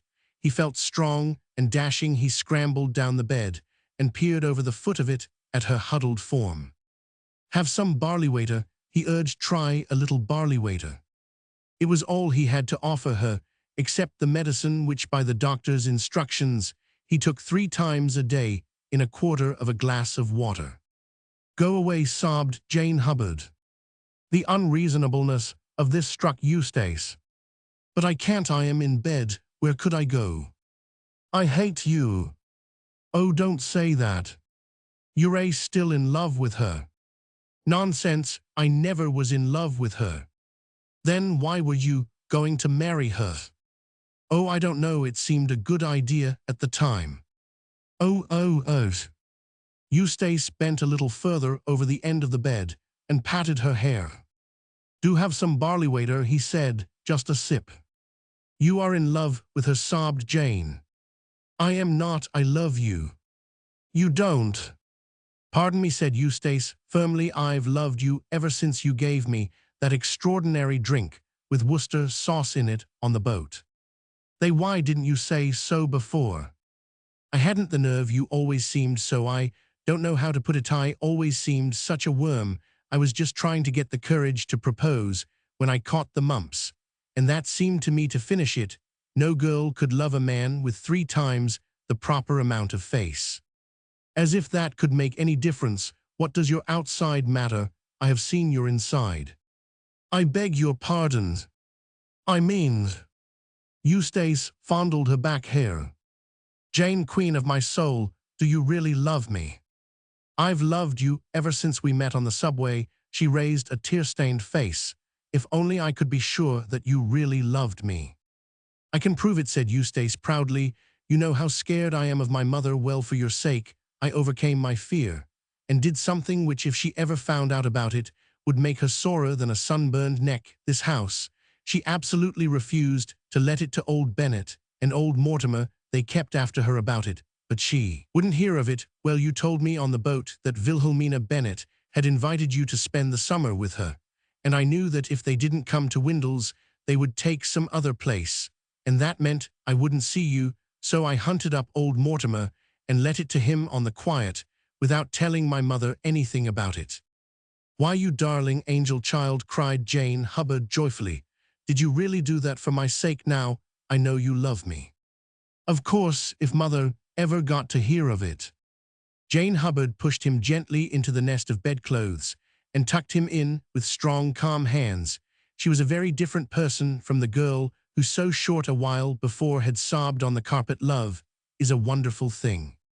You mustn't excite yourself," she said. "You'll be getting a temperature. Lie down and try to get to sleep." She kissed his bulbous face. "You have made me so happy, Eustace, darling." "That's good," said Eustace cordially, "but it's going to be an awful jar for mother." "Don't you worry about that. I'll break the news to your mother. I am sure she will be quite reasonable about it." Eustace opened his mouth to speak, then closed it again. "Lie back quite comfortably, and don't worry," said Jane Hubbard. "I am going to my room to get a book to read you to sleep. I shan't be 5 minutes, and forget about your mother. I'll look after her." Eustace closed his eyes. After all, this girl had fought lions, tigers, pumas, cannibals, and alligators in her time with a good deal of success. There might be a sporting chance of victory for her when she moved a step up in the animal kingdom. And tackled his mother, he was not unduly optimistic, for he thought she was going out of her class. But he felt faintly hopeful. He allowed himself to drift into pleasant meditation. There was a scrambling sound outside the door. The handle turned. "Hello back already," said Eustace, opening his eyes. The next moment, he opened them wider. His mouth gaped slowly like a hole in a sliding cliff. Mrs. Horace Hignett was standing at his bedside. In the moment which elapsed before either of the two could calm their agitated brains to speech, Eustace became aware as never before of the truth of that well-known line, "Peace, perfect peace, with loved ones far away." There was certainly little hope of peace with loved ones in his bedroom. Dully, he realized that in a few minutes Jane Hubbard would be returning with her book, but his imagination refused to envisage the scene which would then occur. "Eustace!" Mrs. Hignett gasped, hand on heart. Eustace, for the first time, Mrs. Hignett seemed to become aware that it was a changed face that confronted hers. "Good gracious, how stout you've grown." "It's mumps." "Mumps? Yes, I've got mumps." Mrs. Hignett's mind was too fully occupied with other matters to allow her to dwell on this subject. "Eustace, there are men in the house." This fact was just what Eustace had been wondering how to break to her. "I know," he said uneasily. "You know," Mrs. Hignett stared. "Did you hear them?" "Hear them?" said Eustace, puzzled. "The drawing-room window was left open, and there are 2 burglars in the hall." "Oh, I say, no, that's rather rotten," said Eustace. "I saw them and heard them." Mrs. Hignett's sentence trailed off into a suppressed shriek as the door opened and Jane Hubbard came in. Jane Hubbard was a girl who by nature and training was well adapted to bear shocks. Her guiding motto in life was that helpful line of Horace, "Equem memento rebus in arduis servere mentem," for the benefit of those who have not, like myself, enjoyed an expensive classical education. Memento, take my tip, servere preservi equamen, unruffled mentamindrebus, in arduis. In every crisis she had only been out of the room a few minutes, and in that brief period a middle-aged lady of commanding aspect had apparently come up through a trap. It would have been enough to upset most girls, but Jane Hubbard bore it calmly all through her vivid life. Her bedroom had been a sort of cozy corner for murderers, alligators, tarantulas, scorpions, and every variety of snake, so she accepted the middle-aged lady without comment. "Good evening," she said placidly. Mrs. Hignett, having rallied from her moment of weakness, glared at the new arrival dumbly. She could not place Jane from the airy way in which she had strolled into the room. She appeared to be some sort of a nurse, but she wore no nurse's uniform. "Who are you?" she asked stiffly. "Who are you?" asked Jane. "I," said Mrs. Hignett portentously, "am the owner of this house, and I should be glad to know what you are doing in it. I am Mrs. Horace Hignett." A charming smile spread itself over Jane's finely cut face. "I am so glad to meet you," she said. "I have heard so much about you." "Indeed," said Mrs. Hignett coldly, "and now I should like to hear a little about you." "I've read all your books," said Jane. "I think they're a wonderful." In spite of herself, in spite of a feeling that this young woman was straying from the point, Mrs. Hignett could not check a slight influx of amiability.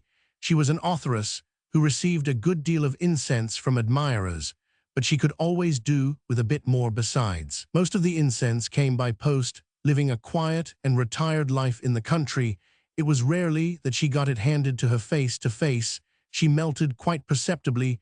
She did not cease to look like a basilisk, but she began to look like a basilisk who has had a good lunch. "My favorite," said Jane, who for a week had been sitting daily in a chair in the drawing-room adjoining the table on which the authoress' complete works were assembled, "is The Spreading Light. I do like The Spreading Light." "It was written some years ago," said Mrs. Hignett with something approaching cordiality, "and I have since revised some of the views I state in it, but I still consider it quite a good textbook." Of course I can see that what of the morrow is more profound, said Jane, but I read the spreading light first, and of course that makes a difference. I can quite see that it would agreed Mrs. Hignett, one's first step across the threshold of a new mind, one's first glimpse. Yes, it makes you feel like some watcher of the skies, said Mrs. Hignett, when a new planet swims into his ken or like. Yes, doesn't it, said Jane. Eustace, who had been listening to the conversation with every muscle tense, in much the same mental attitude as that of a peaceful citizen in a Wild West saloon who holds himself in readiness to dive under a table directly the shooting began to relax what he had shrinkingly anticipated would be the biggest thing since the Dempsey-Carpentier fight seemed to be turning into a pleasant social and literary evening, not unlike what he imagined a meeting of old Girton students must be. For the first time since his mother had come into the room, he indulged in the luxury of a deep breath. "But what are you doing here?" asked Mrs. Hignett, returning almost reluctantly to the main issue. Eustace perceived that he had breathed too soon. In an unobtrusive way, he subsided into the bed and softly pulled the sheets over his head, following the excellent tactics of the great Duke of Wellington in his Peninsular campaign. When in doubt, the Duke used to say, "Retire and dig yourself in." "I am nursing dear Eustace," said Jane. Mrs. Hignett quivered and cast an eye on the hump in the bedclothes, which represented dear Eustace. A cold fear had come upon her. "Dear Eustace," she repeated mechanically. "We're engaged," said Jane. "Engaged, Eustace, is this true?" "Yes," said a muffled voice from the interior of the bed. "And poor Eustace is so worried," continued Jane, "about the house," she went on quickly. "He doesn't want to deprive you of it, because he knows what it means to you, so he is hoping, we are both hoping, that you will accept it as a present when we are married. We really shan't want it, you know. We are going to live in London, so you will take it, want you to please us. We all of us, even the greatest of us, have our moments of weakness. Only a short while back in this very room we have seen Jane Hubbard, that indomitable girl, sobbing brokenly on the carpet. Let us then not express any surprise at the sudden collapse of one of the world's greatest female thinkers, as the meaning of this speech smote on Mrs. Horace Hignett's understanding. She sank weeping into a chair. The ever-present fear that had haunted her had been exorcised. Windles was hers in perpetuity. The relief was too great. She sat in her chair and gulped, and Eustace, greatly encouraged, emerged slowly from the bedclothes like a worm after a thunderstorm. How long this poignant scene would have lasted one cannot say. It is a pity that it was cut short, for I should have liked to dwell upon it. But at this moment, from the regions downstairs, there suddenly burst upon the silent night such a whirlwind of sound as effectually dissipated the tense emotion in the room. Somebody appeared to have touched off the orchestrion in the drawing-room, and that willing instrument had begun again in the middle of a bar, at the point where Jane Hubbard had switched it off 4 afternoons ago. Its wailing lament for the passing of summer filled the whole house. "That's too bad," said Jane, a little annoyed at this time of night. "It's the burglars," quavered Mrs. Hignett. In the stress of recent events, she had completely forgotten the existence of those enemies of society. They were dancing in the hall when I arrived, and now they're playing the orchestrion. "Light-hearted chaps," said Eustace, admiring the sang-froid of the criminal world, full of spirits. "This won't do," said Jane Hubbard, shaking her head. "We can't have this sort of thing. I'll go and fetch my gun." "They'll murder you, dear," panted Mrs. Hignett, clinging to her arm. Jane Hubbard laughed. "Murder me," she said amusedly. "I'd like to catch them at it." Mrs. Hignett stood staring at the door as Jane closed it softly behind her. "Eustace," she said solemnly, "that is a wonderful girl. Yes, she once killed a panther, a puma, I forget which, with a hatpin," said Eustace with enthusiasm. "I could wish you no better wife," said Mrs. Hignett. She broke off with a sharp wail. Out in the passage, something like a battery of artillery had roared. The door opened, and Jane Hubbard appeared, slipping a fresh cartridge into the elephant gun. "One of them was popping about outside here," she announced. "I took a shot at him, but I'm afraid I missed the visibility was bad. At any rate, he went away."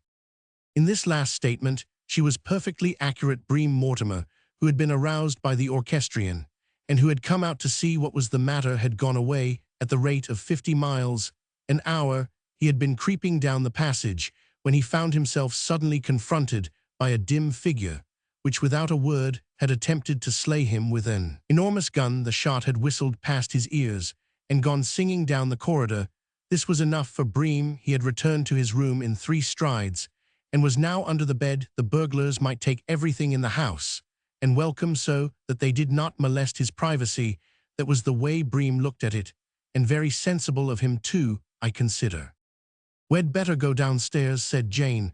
"Bring the candle." "Not you, Eustace, darling. You stay where you are, or you may catch a chill. Don't stir out of bed." "I won't," said Eustace, obediently. Of all the leisured pursuits, there are few less attractive to the thinking man than sitting in a dark cupboard waiting for a housebody to go to bed, and Sam, who had established himself in the one behind the piano at 7:45 soon, began to feel as if he had been there for an eternity. He could dimly remember a previous existence in which he had not been sitting in his present position, but it seemed so long ago that it was shadowy and unreal to him.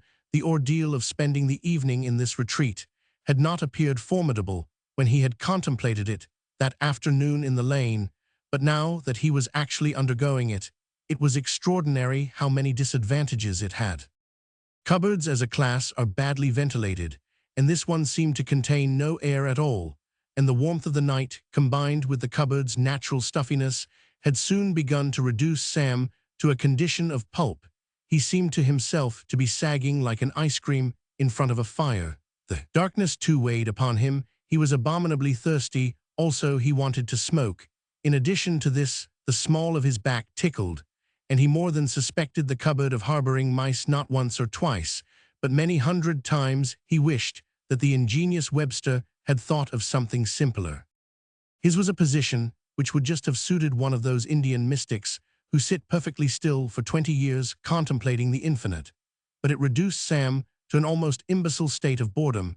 He tried counting sheep. He tried going over his past life in his mind from the earliest moment he could recollect, and thought he had never encountered a duller series of episodes. He found a temporary solace by playing a succession of mental golf games over all the courses he could remember, and he was just teeing up for the 16th at Muirfield after playing Hoylake, St Andrews, Westwood, Hanger Hill, Midsurrey, Walton Heath, and Sandwich, when the light ceased to shine through the crack under the door, and he awoke with a sense of dull incredulity to the realization that the occupants of the drawing-room had called it a day, and that his vigil was over. But was it once more alert? Sam became cautious. True, the light seemed to be off, but did that mean anything in a country house where people had the habit of going and strolling about the garden to all hours? Probably. They were still popping about all over the place. At any rate, it was not worth risking coming out of his lair. He remembered that Webster had promised to come and knock an all-clear signal on the door. It would be safer to wait for that. But the moments went by, and there was no knock. Sam began to grow impatient. The last few minutes of waiting in a cupboard are always the hardest. Time seemed to stretch out again interminably. Once he thought he heard footsteps, but they led to nothing. Eventually, having strained his ears and finding everything still, he decided to take a chance. He fished in his pocket for the key, cautiously unlocked the door, opened it by slow inches, and peered out. The room was in blackness. The house was still. All was well. With the feeling of a life prisoner emerging from the Bastille, he began to crawl stiffly forward, and it was just then that the first of the disturbing events occurred which were to make this night memorable to him. Something like a rattlesnake suddenly went off with a whir, and his head, jerking up, collided with the piano. It was only the cuckoo clock, which, now having cleared its throat, as was its custom before striking, proceeded to cuck 11 times in rapid succession before subsiding with another rattle. But to Sam, it sounded like the end of the world. He sat in the darkness, massaging his bruised skull. His hours of imprisonment in the cupboard had had a bad effect on his nervous system, and he vacillated between tears of weakness and a militant desire to get at the cuckoo clock. With a hatchet, he felt that it had done it on purpose, and was now chuckling to itself in fancied security. For quite a minute, he raged silently, and any cuckoo clock which had strayed within his reach would have had a bad time of it. then his attention was diverted. So concentrated was Sam on his private vendetta, with the clock, that no ordinary happening would have had the power to distract him.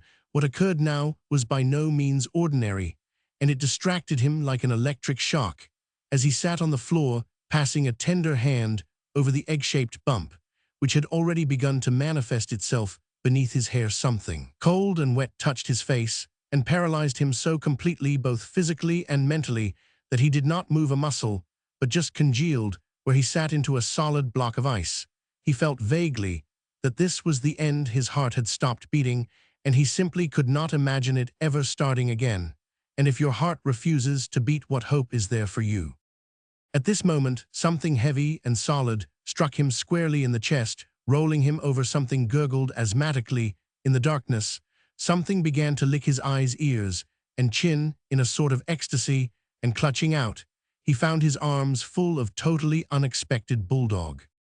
"Get out," whispered Sam tensely, recovering his faculties. With a jerk, "Go away." Smith took the opportunity of Sam's lips having opened to lick the roof of his mouth. Smith's attitude in the matter was that Providence, in its all-seeing wisdom, had sent him a human being at a moment when he had reluctantly been compelled to reconcile himself to a total absence of such indispensable adjuncts to a good time. He had just trotted downstairs, in rather a disconsolate frame of mind, after waiting with no result in front of Webster's bedroom door. And it was a real treat to him to meet a man, especially one seated in such a jolly and sociable manner on the floor. He welcomed Sam like a long-lost friend. Between Smith and the humans, who provided him with dog biscuits and occasionally with sweet cakes, there had always existed a state of misunderstanding, which no words could remove. The position of the humans was quite clear. They had elected Smith to his present position on a straight watchdog ticket. They expected him to be one of those dogs who rouse the house and save the spoons. They looked to him to pin burglars by the leg and hold on till the police arrived. Smith simply could not grasp such an attitude of mind. He regarded Windles not as a private house, but as a social club, and was utterly unable to see any difference between the human beings he knew and the strangers who dropped in for a late chat after the place was locked up. He had no intention of biting Sam. The idea never entered his head at the present moment. What he felt about Sam was that he was one of the best fellows he had ever met, and that he loved him like a brother. Sam, in his unnerved state, could not bring himself to share these amiable sentiments. He was thinking bitterly that Webster might have had the intelligence to warn him of bulldogs on the premises.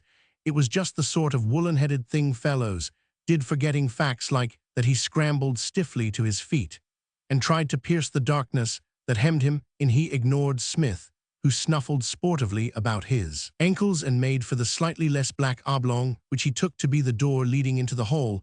He moved warily, but not warily enough to prevent his cannoning into and almost upsetting a small table with a vase on it. The table rocked, and the vase jumped, and the first bit of luck that had come to Sam that night was when he reached out at a venture and caught it just as it was about to bound on to the carpet. He stood there shaking. The narrowness of the escape turned him cold. If he had been an instant later, there would have been a crash loud enough to wake a dozen sleeping houses. This sort of thing could not go on. He must have light. It might be a risk. There might be a chance of somebody upstairs seeing it and coming down to investigate. But it was a risk that must be taken. He declined to go on stumbling about in this darkness any longer. He groped his way with infinite care to the door on the wall, adjoining which he presumed the electric light switch would be. It was nearly 10 years since he had last been inside Windles, and it never occurred to him that in this progressive age, even a woman like his Aunt Adeline, of whom he could believe almost anything, would still be using candles and oil lamps as a means of illumination. His only doubt was whether the switch was where it was in most houses near the door. It is odd to reflect that as his searching fingers touched the knob, a delicious feeling of relief came to Samuel Marlowe. This misguided young man actually felt at that moment that his troubles were over. He positively smiled as he placed a thumb on the knob and shoved. He shoved strongly and sharply, and instantaneously there leaped at him out of the darkness a blare of music, which appeared to his disordered mind quite solid. It seemed to wrap itself round him. It was all over the place. In a single instant, the world had become one vast bellow of Tosti's goodbye. How long he stood there frozen. He did not know, nor can one say how long he would have stood there, had nothing further come to invite his notice elsewhere.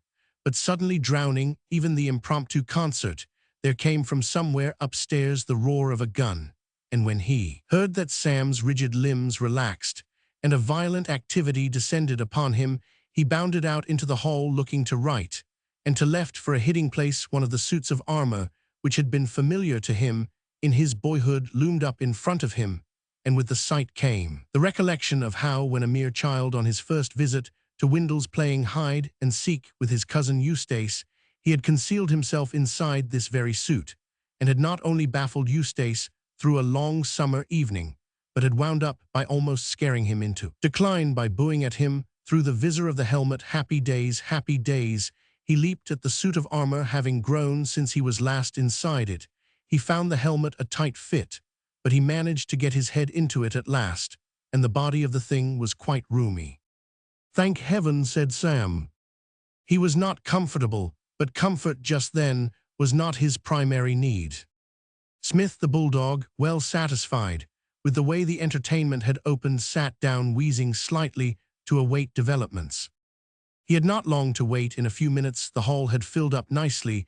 There was Mr. Mortimer in his shirt-sleeves, Mr. Bennet in blue pajamas, and a dressing gown, Mrs. Hignett in a traveling costume, Jane Hubbard with her elephant gun, and Billy in a dinner dress. Smith welcomed them all impartially. Somebody lit a lamp, and Mrs. Hignett stared speechlessly at the mob. "Mr. Bennet, Mr. Mortimer." "Mrs. Hignett, what are you doing here?" Mrs. Hignett drew herself up stiffly. "What an odd question, Mr. Mortimer. I am in my own house."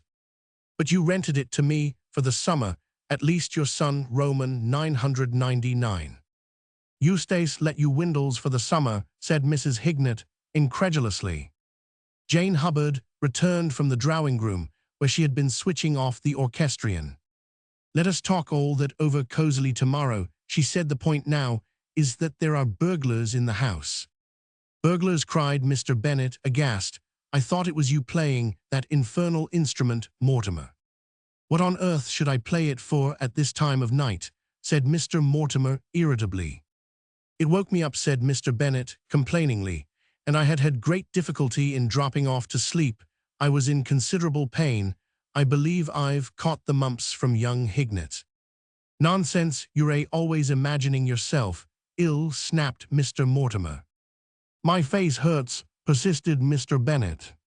"You can't expect a face like that not to hurt," said Mr. Mortimer. It appeared only too evident that the two old friends were again on the verge of one of their distressing fallings out, but Jane Hubbard intervened. Once more, this practicamanded girl disliked the introducing of side issues into the conversation. She was there to talk about burglars, and she intended to do so. "For goodness sake, stop it," she said almost petulantly. "For one usually so superior to emotion, there'll be lots of time for quarreling tomorrow. Just now we've got to catch these." "I am not quarreling," said Mr. Bennet.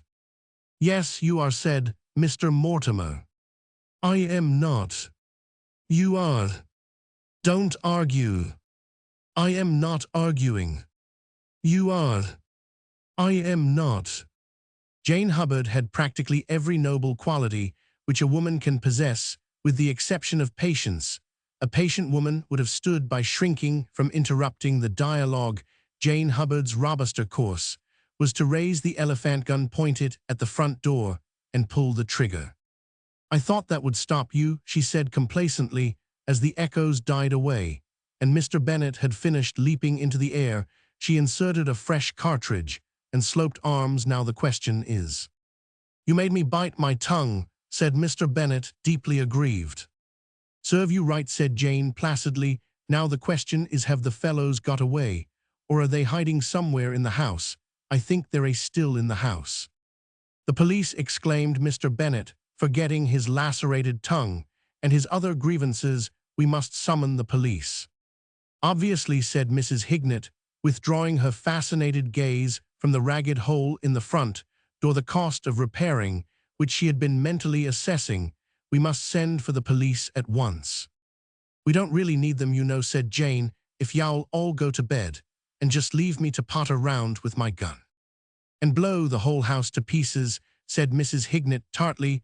She had begun to revise her original estimate of this girl to her Windles was sacred, and anyone who went about shooting holes in it forfeited her esteem. Shall I go for the police? Said Billy. I could bring them back in 10 minutes in the car. Certainly not, said Mr. Bennet. My daughter gadding about all over the countryside in an automobile at this time of night. If you think I ought not to go alone, I could take Bream. Where is Bream? Said Mr. Mortimer.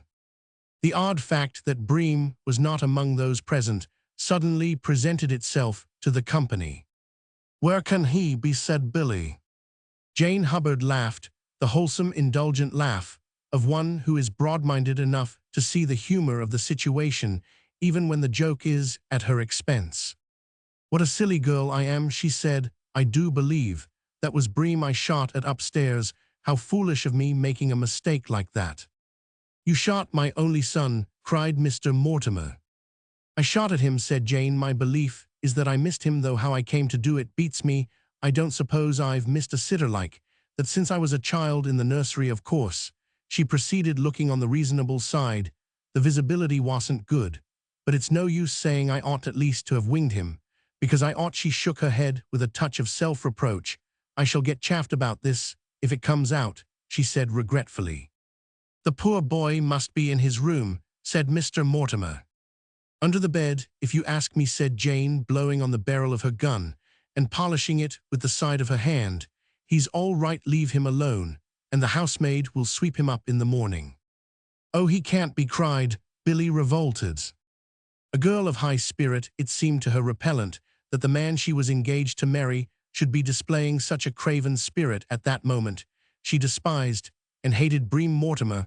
I think she was wrong, mind you. It is not my place to criticize the little group of people whose simple annals I am relating. Me position is merely that of a reporter, but personally I think highly of Bream's sturdy common sense. If somebody loosed off an elephant gun at me in a dark corridor, I would climb on to the roof and pull it up after me. Still, rightly or wrongly, that was how Billy felt, and it flashed across her mind that Samuel Marlowe, scoundrel though he was, would not have behaved like this. And for a moment, a certain wistfulness added itself to the varied emotions then engaging her mind. "I'll go and look, if you like," said Jane agreeably. "You amuse yourselves somehow till I come back." She ran easily up the stairs, 3 at a time. Mr. Mortimer turned to Mr. Bennet.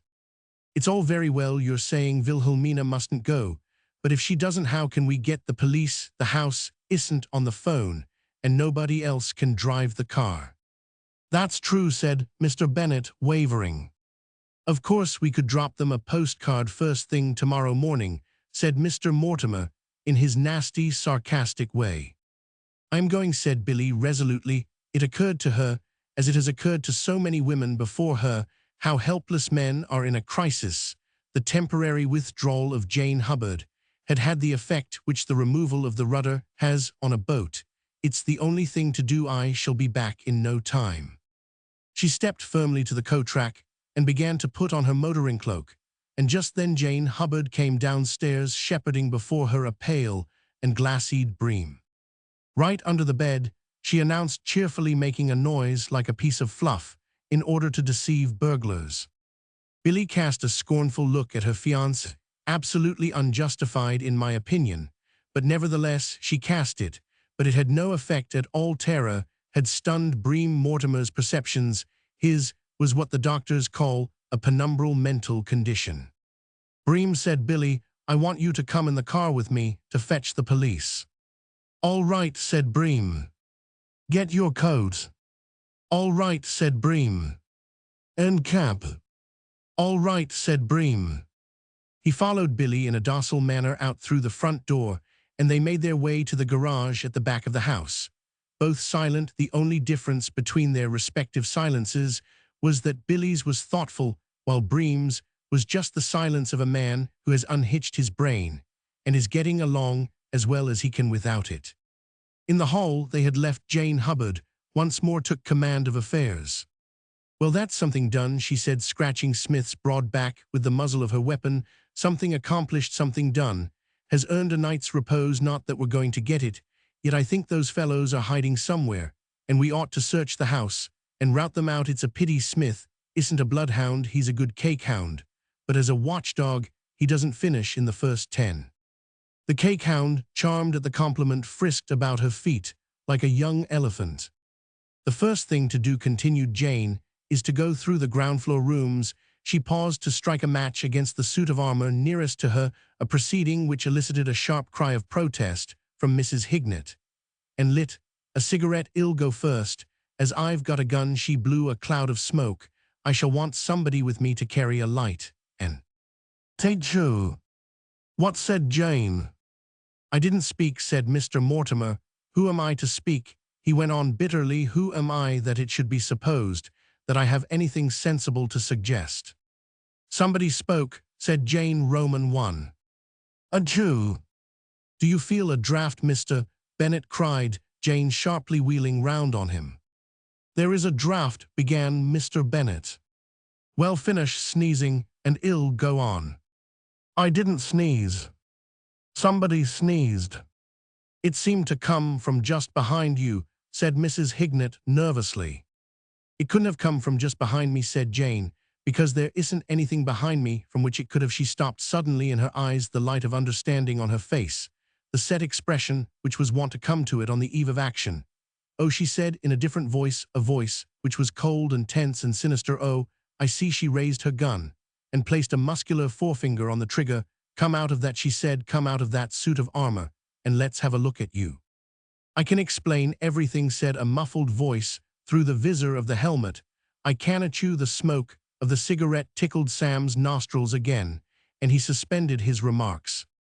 "I shall count 3, said Jane. Hubbard 1 2. "I am coming," said Sam petulantly. "You'd better," said Jane. "I can't get this dashed helmet off. If you don't come quick, I'll blow it off."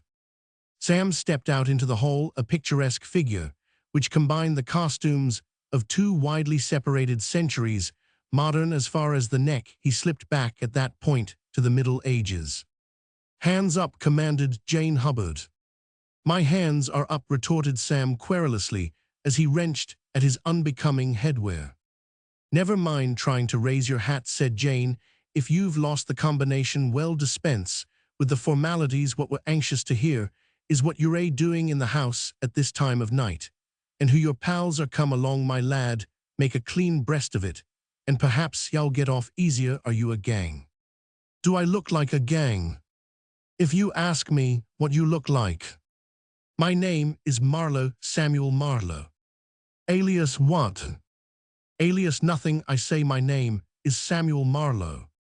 An explosive roar burst from Mr. Bennet. "The scoundrel! I know him. I forbade him the house, and—" "And by what right did you forbid people my house, Mr. Bennet?" said Mrs. Hignett with acerbity. "I've rented the house, Mortimer, and I rented it from your son." Yes, said Jane. "Hubbard, never mind about that. So you know this fellow, do you?" "I don't know him." "You said you Roman 999. "I refuse to know him," went on Mr. Bennet. "I want know him. I decline to have anything to do with him." "But you identify him." "If he says he's Samuel Marlowe," assented Mr. Bennet, grudgingly. "I suppose he is. I can't imagine anybody saying he was Samuel Marlowe. If he didn't know, it could be proved against him." "Are you my nephew Samuel?" said Mrs. Hignett. "Yes," said Sam. "Well, what are you doing in my house?" "It's my house," said Mr. Bennet, "for the summer. Henry Mortimer's, and mine isn't that right, Henry?" "Dead right," said Mr. Mortimer. "There," said Mr. Bennet, "you hear. And when Henry Mortimer says a thing, it's so. There's nobody's word I'd take before Henry Mortimer's." "When Rufus Bennet makes an assertion," said Mr. Mortimer, highly flattered by these kind words, "you can bank on it. Rufus Bennet's word is his bond. Rufus Bennet is a white man." The 2 old friends, reconciled once more, clasped hands with a good deal of feeling. "I am not disputing Mr. Bennet's claim to belong to the Caucasian race," said Mrs. Hignett testily. "I merely maintain that this house is Roman 1000. "Yes, yes, yes, yes," interrupted Jane. "You can thresh all that out some other time. The point is, if this fellow is your nephew, I don't see what we can do. Well, have to let him go." "I came to this house," said Sam, raising his visor to facilitate speech, "to make a social call." "At this hour of the night," snapped Mrs. Hignett. "You always were an inconsiderate boy, Samuel." "I came to inquire after poor Eustace's mumps. I've only just heard that the poor chap was Roman 99. "He's getting along quite well," said Jane, melting. "If I had known you were so fond of Eustace." "All right, is he?" said Sam. "Well, not quite all right, but he's going on very nicely." "Fine. Eustace and I are engaged, you know." "No, really splendid. I can't see you very distinctly how those Johnnies in the old days ever contrived to put up a scrap with things like this on their heads. Beats me, but you sound a good sort. I hope you'll be very happy." "Thank you ever so much, Mr. Marlowe. I am sure we shall. Eustace is one of the best." "How nice of you to say so." All this, interrupted Mrs. Hignett, who had been a chaffing auditor of this interchange of courtesies, "is beside the point. Why did you dance in the hall, Samuel, and play the orchestrion?" "Yes," said Mr. Bennet, reminded of his grievance, "waking people up." "Scaring us all to death," complained Mr. Mortimer. "I remember you as a boy, Samuel," said Mrs. Hignett lamentably, "lacking in consideration for others, and concentrated only on your selfish pleasures. You seem to have altered very little." "Don't ballyrag the poor man," said Jane Hubbard. "Be human, lend him a sardine opener." "I shall do nothing of the sort," said Mrs. Hignett. "I never liked him, and I dislike him now. He has got himself into this trouble through his own wrongheadedness." "It's not his fault. His head's the wrong size," said Jane. "He must get himself out as best he can," said Mrs. Hignett. "Very well," said Sam with bitter dignity. "Then I will not trespass further on your hospitality, Aunt Adeline. I have no doubt the local blacksmith will be able to get this damn thing off me. I shall go to him now. I will let you have the helmet back by parcel post at the earliest opportunity. Good night." He walked coldly to the front door. "And there are people," he remarked sardonically, "who say that blood is thicker than water. Ill bet they never had any aunts." He tripped over the mat and withdrew. Billy, meanwhile, with Bream trotting docilely at her heels, had reached the garage and started the car. Like all cars which have been spending a considerable time in secluded inaction, it did not start readily. At each application of Billy's foot on the self-starter, it emitted a tinny and reproachful sound, and then seemed to go to sleep again. Eventually, however, the engines began to revolve, and the machine moved reluctantly out into the drive. "The battery must be run down," said Billy. "All right," said Bream. Billy cast a glance of contempt at him out of the corner of her eyes.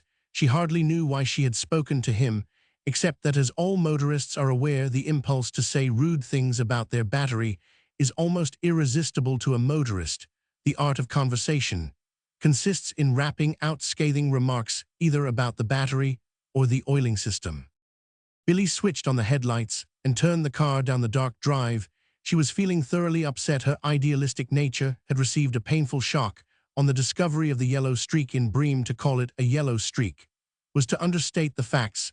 It was a great belt of saffron encircling his whole soul that she, Wilhelmina Bennett, who had gone through the world seeking a Galahad, should finish her career as the wife of a man who hid under beds simply because people shot at him with elephant guns was abhorrent to her. Why Samuel Marlowe would have perished rather than do such a thing. You might say what you liked about Samuel Marlowe, and, of course, his habit of playing practical jokes put him beyond the pale, but nobody could question his courage. Look at the way he had dived overboard that time in the harbor at New York. Billy found herself thinking wistfully about Samuel Marlowe. There are only a few makes of car in which you can think about anything except the actual driving without stalling the engines, and Mr. Bennett's twin-six complex was not one of them. It stopped as if it had been waiting for the signal. The noise of the engine died away. The wheels ceased to revolve. The car did everything except lie down. It was a particularly pig-headed car, and right from the start, it had been unable to see the sense in this midnight expedition.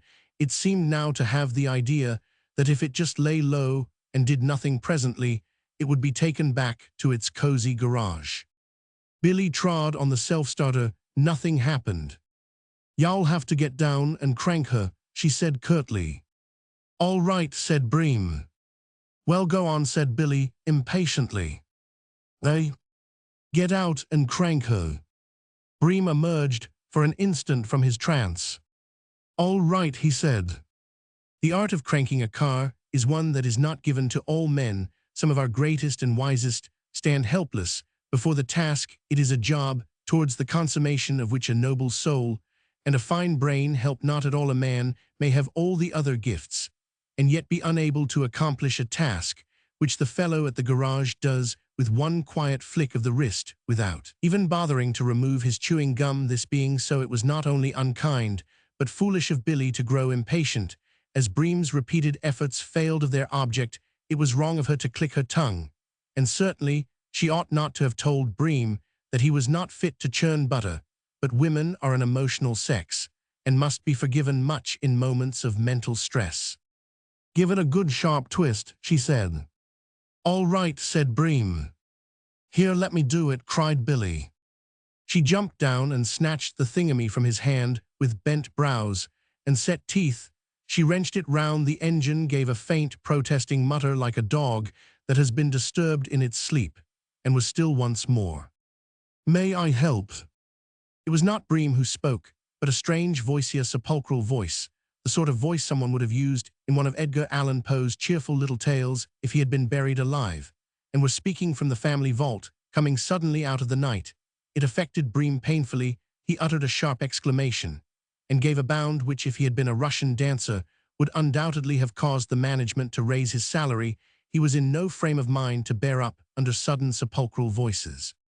Billy, on the other hand, was pleased. The high-spirited girl was just beginning to fear that she was unequal to the task which she had chided Bream for being unable to perform, and this was mortifying her. "Oh, would you mind? Thank you so much. The self-starter has gone wrong." Into the glare of the headlights there stepped a strange figure. Strange, that is to say, in these tame, modern times. In the Middle Ages he would have excited no comment at all. Passers-by would simply have said to themselves, "Are another of those knights off after the dragons?" and would have gone on their way with a civil greeting. But in the present age, it is always somewhat startling to see a helmeted head pop up in front of your motor car. At any rate, it startled Bream. I will go further. It gave Bream the shock of a lifetime. He had had shocks already that night, but none to be compared with this. Or perhaps it was that this shock coming on top of those shocks affected him more disastrously than it would have done if it had been the first of the series. Instead of the last one, may express the thing briefly by saying that as far as Bream was concerned, Sam's unconventional appearance put the lid on it. He did not hesitate. He did not pause to make comments or ask questions. With a single cat-like screech, which took years off the lives of the abruptly wakened birds roosting in the neighboring trees, he dashed away towards the house, and reaching his room locked the door, and pushed the bed, the chest of drawers, 2 chairs, the towel stand, and 3 pairs of boots against it. Out on the drive, Billy was staring at the man in armor who had now, with a masterful wrench, which informed the car right away that he would stand no nonsense, set the engine going again. "Oui," she stammered. "Why are you wearing that thing on your head?" "Because I can't get it off." Hollow as the voice was, Billy recognized it. "Es Mr. Marlowe," she exclaimed. "Get in," said Sam. He had seated himself at the steering wheel. "Where can I take you?" "Go away," said Billy. "Get in." "I don't want to talk to you." "I want to talk to you. Get in." "I want." Sam bent over the side of the car, put his hands under her arms, lifted her like a kitten, and deposited her on the seat beside him. Then, throwing in the clutch, he drove at an ever-increasing speed down the drive and out into the silent road. Strange creatures of the night came and went in the golden glow of the headlights. "Put me down," said Billy. "You'd get hurt if I did, traveling at this pace." "What are you going to do?" Drive about till you promise to marry me. You'll have to drive a long time. Right ho, said Sam. The car took a corner and purred down a lane. Billy reached out a hand and grabbed at the steering wheel. Of course, if you want to smash up in a ditch, said Sam, riding the car with a wrench. You're a brute, said Billy. Caveman stuff, explained Sam. I ought to have tried it before. I don't know what you expect to gain by this. That's all right, said Sam. I know what I am about. I am glad to hear it. I thought you would be. I am not going to talk to you. All right, lean back and doze off. We've the whole night before us. What do you mean? Cried Billy, sitting up with a jerk. Have you ever been to Scotland? What do you mean? I thought we might push up there. We've got to go somewhere, and oddly enough, I've never been to Scotland. Billy regarded him blankly. Are you crazy? I'm crazy about you. If you knew what I've gone through tonight for your sake, you'd be more sympathetic. I love you, said Sam, swerving to avoid a rabbit, and what's more, you know it. I don't care. You will, said Sam confidently. How about North Wales? I've heard people speak well of North Wales. Shall we head for North Wales? I am engaged to Bream Mortimer. Oh no, that's all off, Sam assured her. It's not. Right off, said Sam firmly. You could never bring yourself to marry a man who dashed away like that and deserted you in your hour of need. Why, for all he knew, I might have tried to murder you, and he ran away. No, no, we eliminate Bream Mortimer once, and for all he won't do. This was so exactly what Billy was feeling herself that she could not bring herself to dispute it. Anyway, I hate you, she said, giving the conversation another turn. Why in the name of goodness, why? How dared you make a fool of me in your father's office that morning? It was a sudden inspiration. I had to do something to make you think well of me, and I thought it might meet the case if I saved you from a lunatic with a pistol. It wasn't my fault that you found out. I shall never forgive you. Why not Cornwall, said Sam, the Riviera of England. Let's go to Cornwall. I beg your pardon, what were you saying? I said I should never forgive you, and I won't. Well, I hope you're fond of motoring, said Sam, because we're going on till you do. Very well, go on then. I intend to, of course. It's all right now while it's dark, but have you considered what is going to happen when the sun gets up? We shall have a sort of triumphal procession. How the small boys will laugh when they see a man in a helmet go by in a car. I shan't notice them myself, because it's a little difficult to notice anything from inside this thing.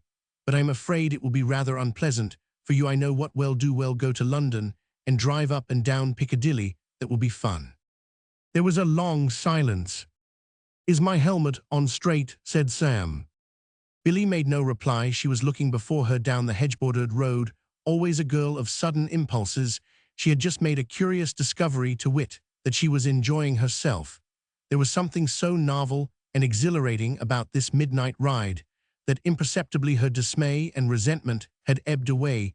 She found herself struggling with a desire to laugh. Lochinvar, said Sam suddenly. That's the name of the chap I've been trying to think of. Did you ever read about Lochinvar? Young Lochinvar, the poet, calls him rather familiarly. He did just what I am doing now, and everybody thought very highly of him. I suppose in those days, a helmet was just an ordinary part of what the well-dressed man should wear. Odd how fashions change. Till now, dignity and wrath combined had kept Billy from making any inquiries into a matter which had excited in her a quite painful curiosity. In her new mood, she resisted the impulse no longer. Why are you wearing that thing? I told you purely and simply because I can't get it off. You don't suppose I am trying to set a new style in gents' headwear, do you? But why did you ever put it on? Well, it was this way after I came out of the cupboard in the drawing room. What? Didn't I tell you about that? Oh yes, I was sitting in the cupboard in the drawing room from dinner time onwards. After that I came out and started cannoning about among Aunt Adeline's china, so I thought it'd better switch the light on. Unfortunately, I switched on some sort of musical instrument instead, and then somebody started shooting, so what with one thing and another, I thought it would be best to hide somewhere. I hid in one of the suits of armor in the hall. Were you inside there all the time we were? Yes, I say, that was funny about Bream wasn't it getting under the bed I mean. Don't let's talk about Bream.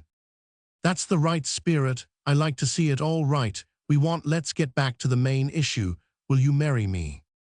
But why did you come to the house at all? To see you. To see me at that time of night. Well, perhaps not actually to see you. Sam was a little perplexed for a moment.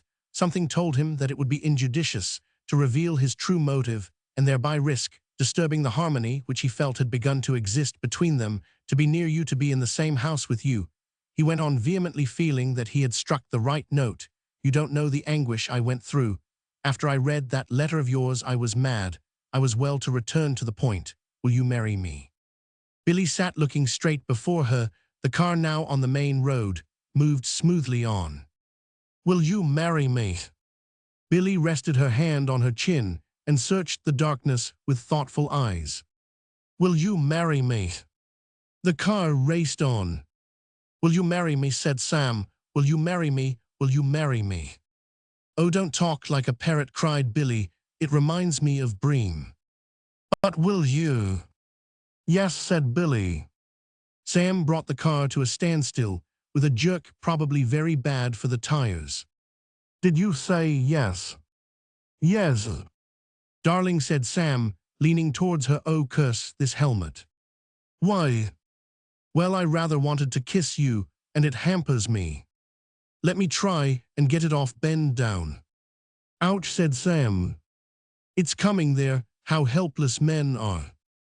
We need a woman's tender care, said Sam, depositing the helmet on the floor of the car and rubbing his smarting ears. Billy. Sam. You angel. You're rather a darling after all, said Billy, but you want keeping in order, she added severely. You will do that when we're married, he repeated luxuriously. How splendid it sounds. The only trouble is, said Billy, father won't hear of it. No, he won't not, till it is all over, said Sam. He started the car again. What are you going to do? Said Billy. Where are you going? To London, said Sam. It may be news to you, but the old lawyer like myself knows that by going to Doctors' Commons or the Court of Arches or somewhere, or by routing the Archbishop of Canterbury out of bed or something, you can get a special license and be married almost before you know where you are. My schemeruflies to dig this special license out of whoever keeps such things, have a bit of breakfast, and then get married at our leisure before lunch at a registrar's. Oh, not a registrar's, said Billy. No. I should hate a registrar's. Very well, Angel, just as you say. Well, go to a church. There are millions of churches in London. I've seen them all over the place. He mused for a moment. Yes, you're quite right, he said. A church is the thing. It'll please Webster. Webster? Yes, he's rather keen on the church bells, never having rung out so blithe a peal before. And we must consider Webster's feelings. After all, he brought us together. Webster how? Oh, I'll tell you all about that some other time, said Sam. Just for the moment I want to sit quite still and think. Are you comfortable? Fine, then off we go. The birds in the trees fringing the road stirred and twittered grumpily as the noise of the engine disturbed their slumbers, but if they had only known it, they were in luck. At any rate, the worst had not befallen them, for Sam was too happy to sing. The end.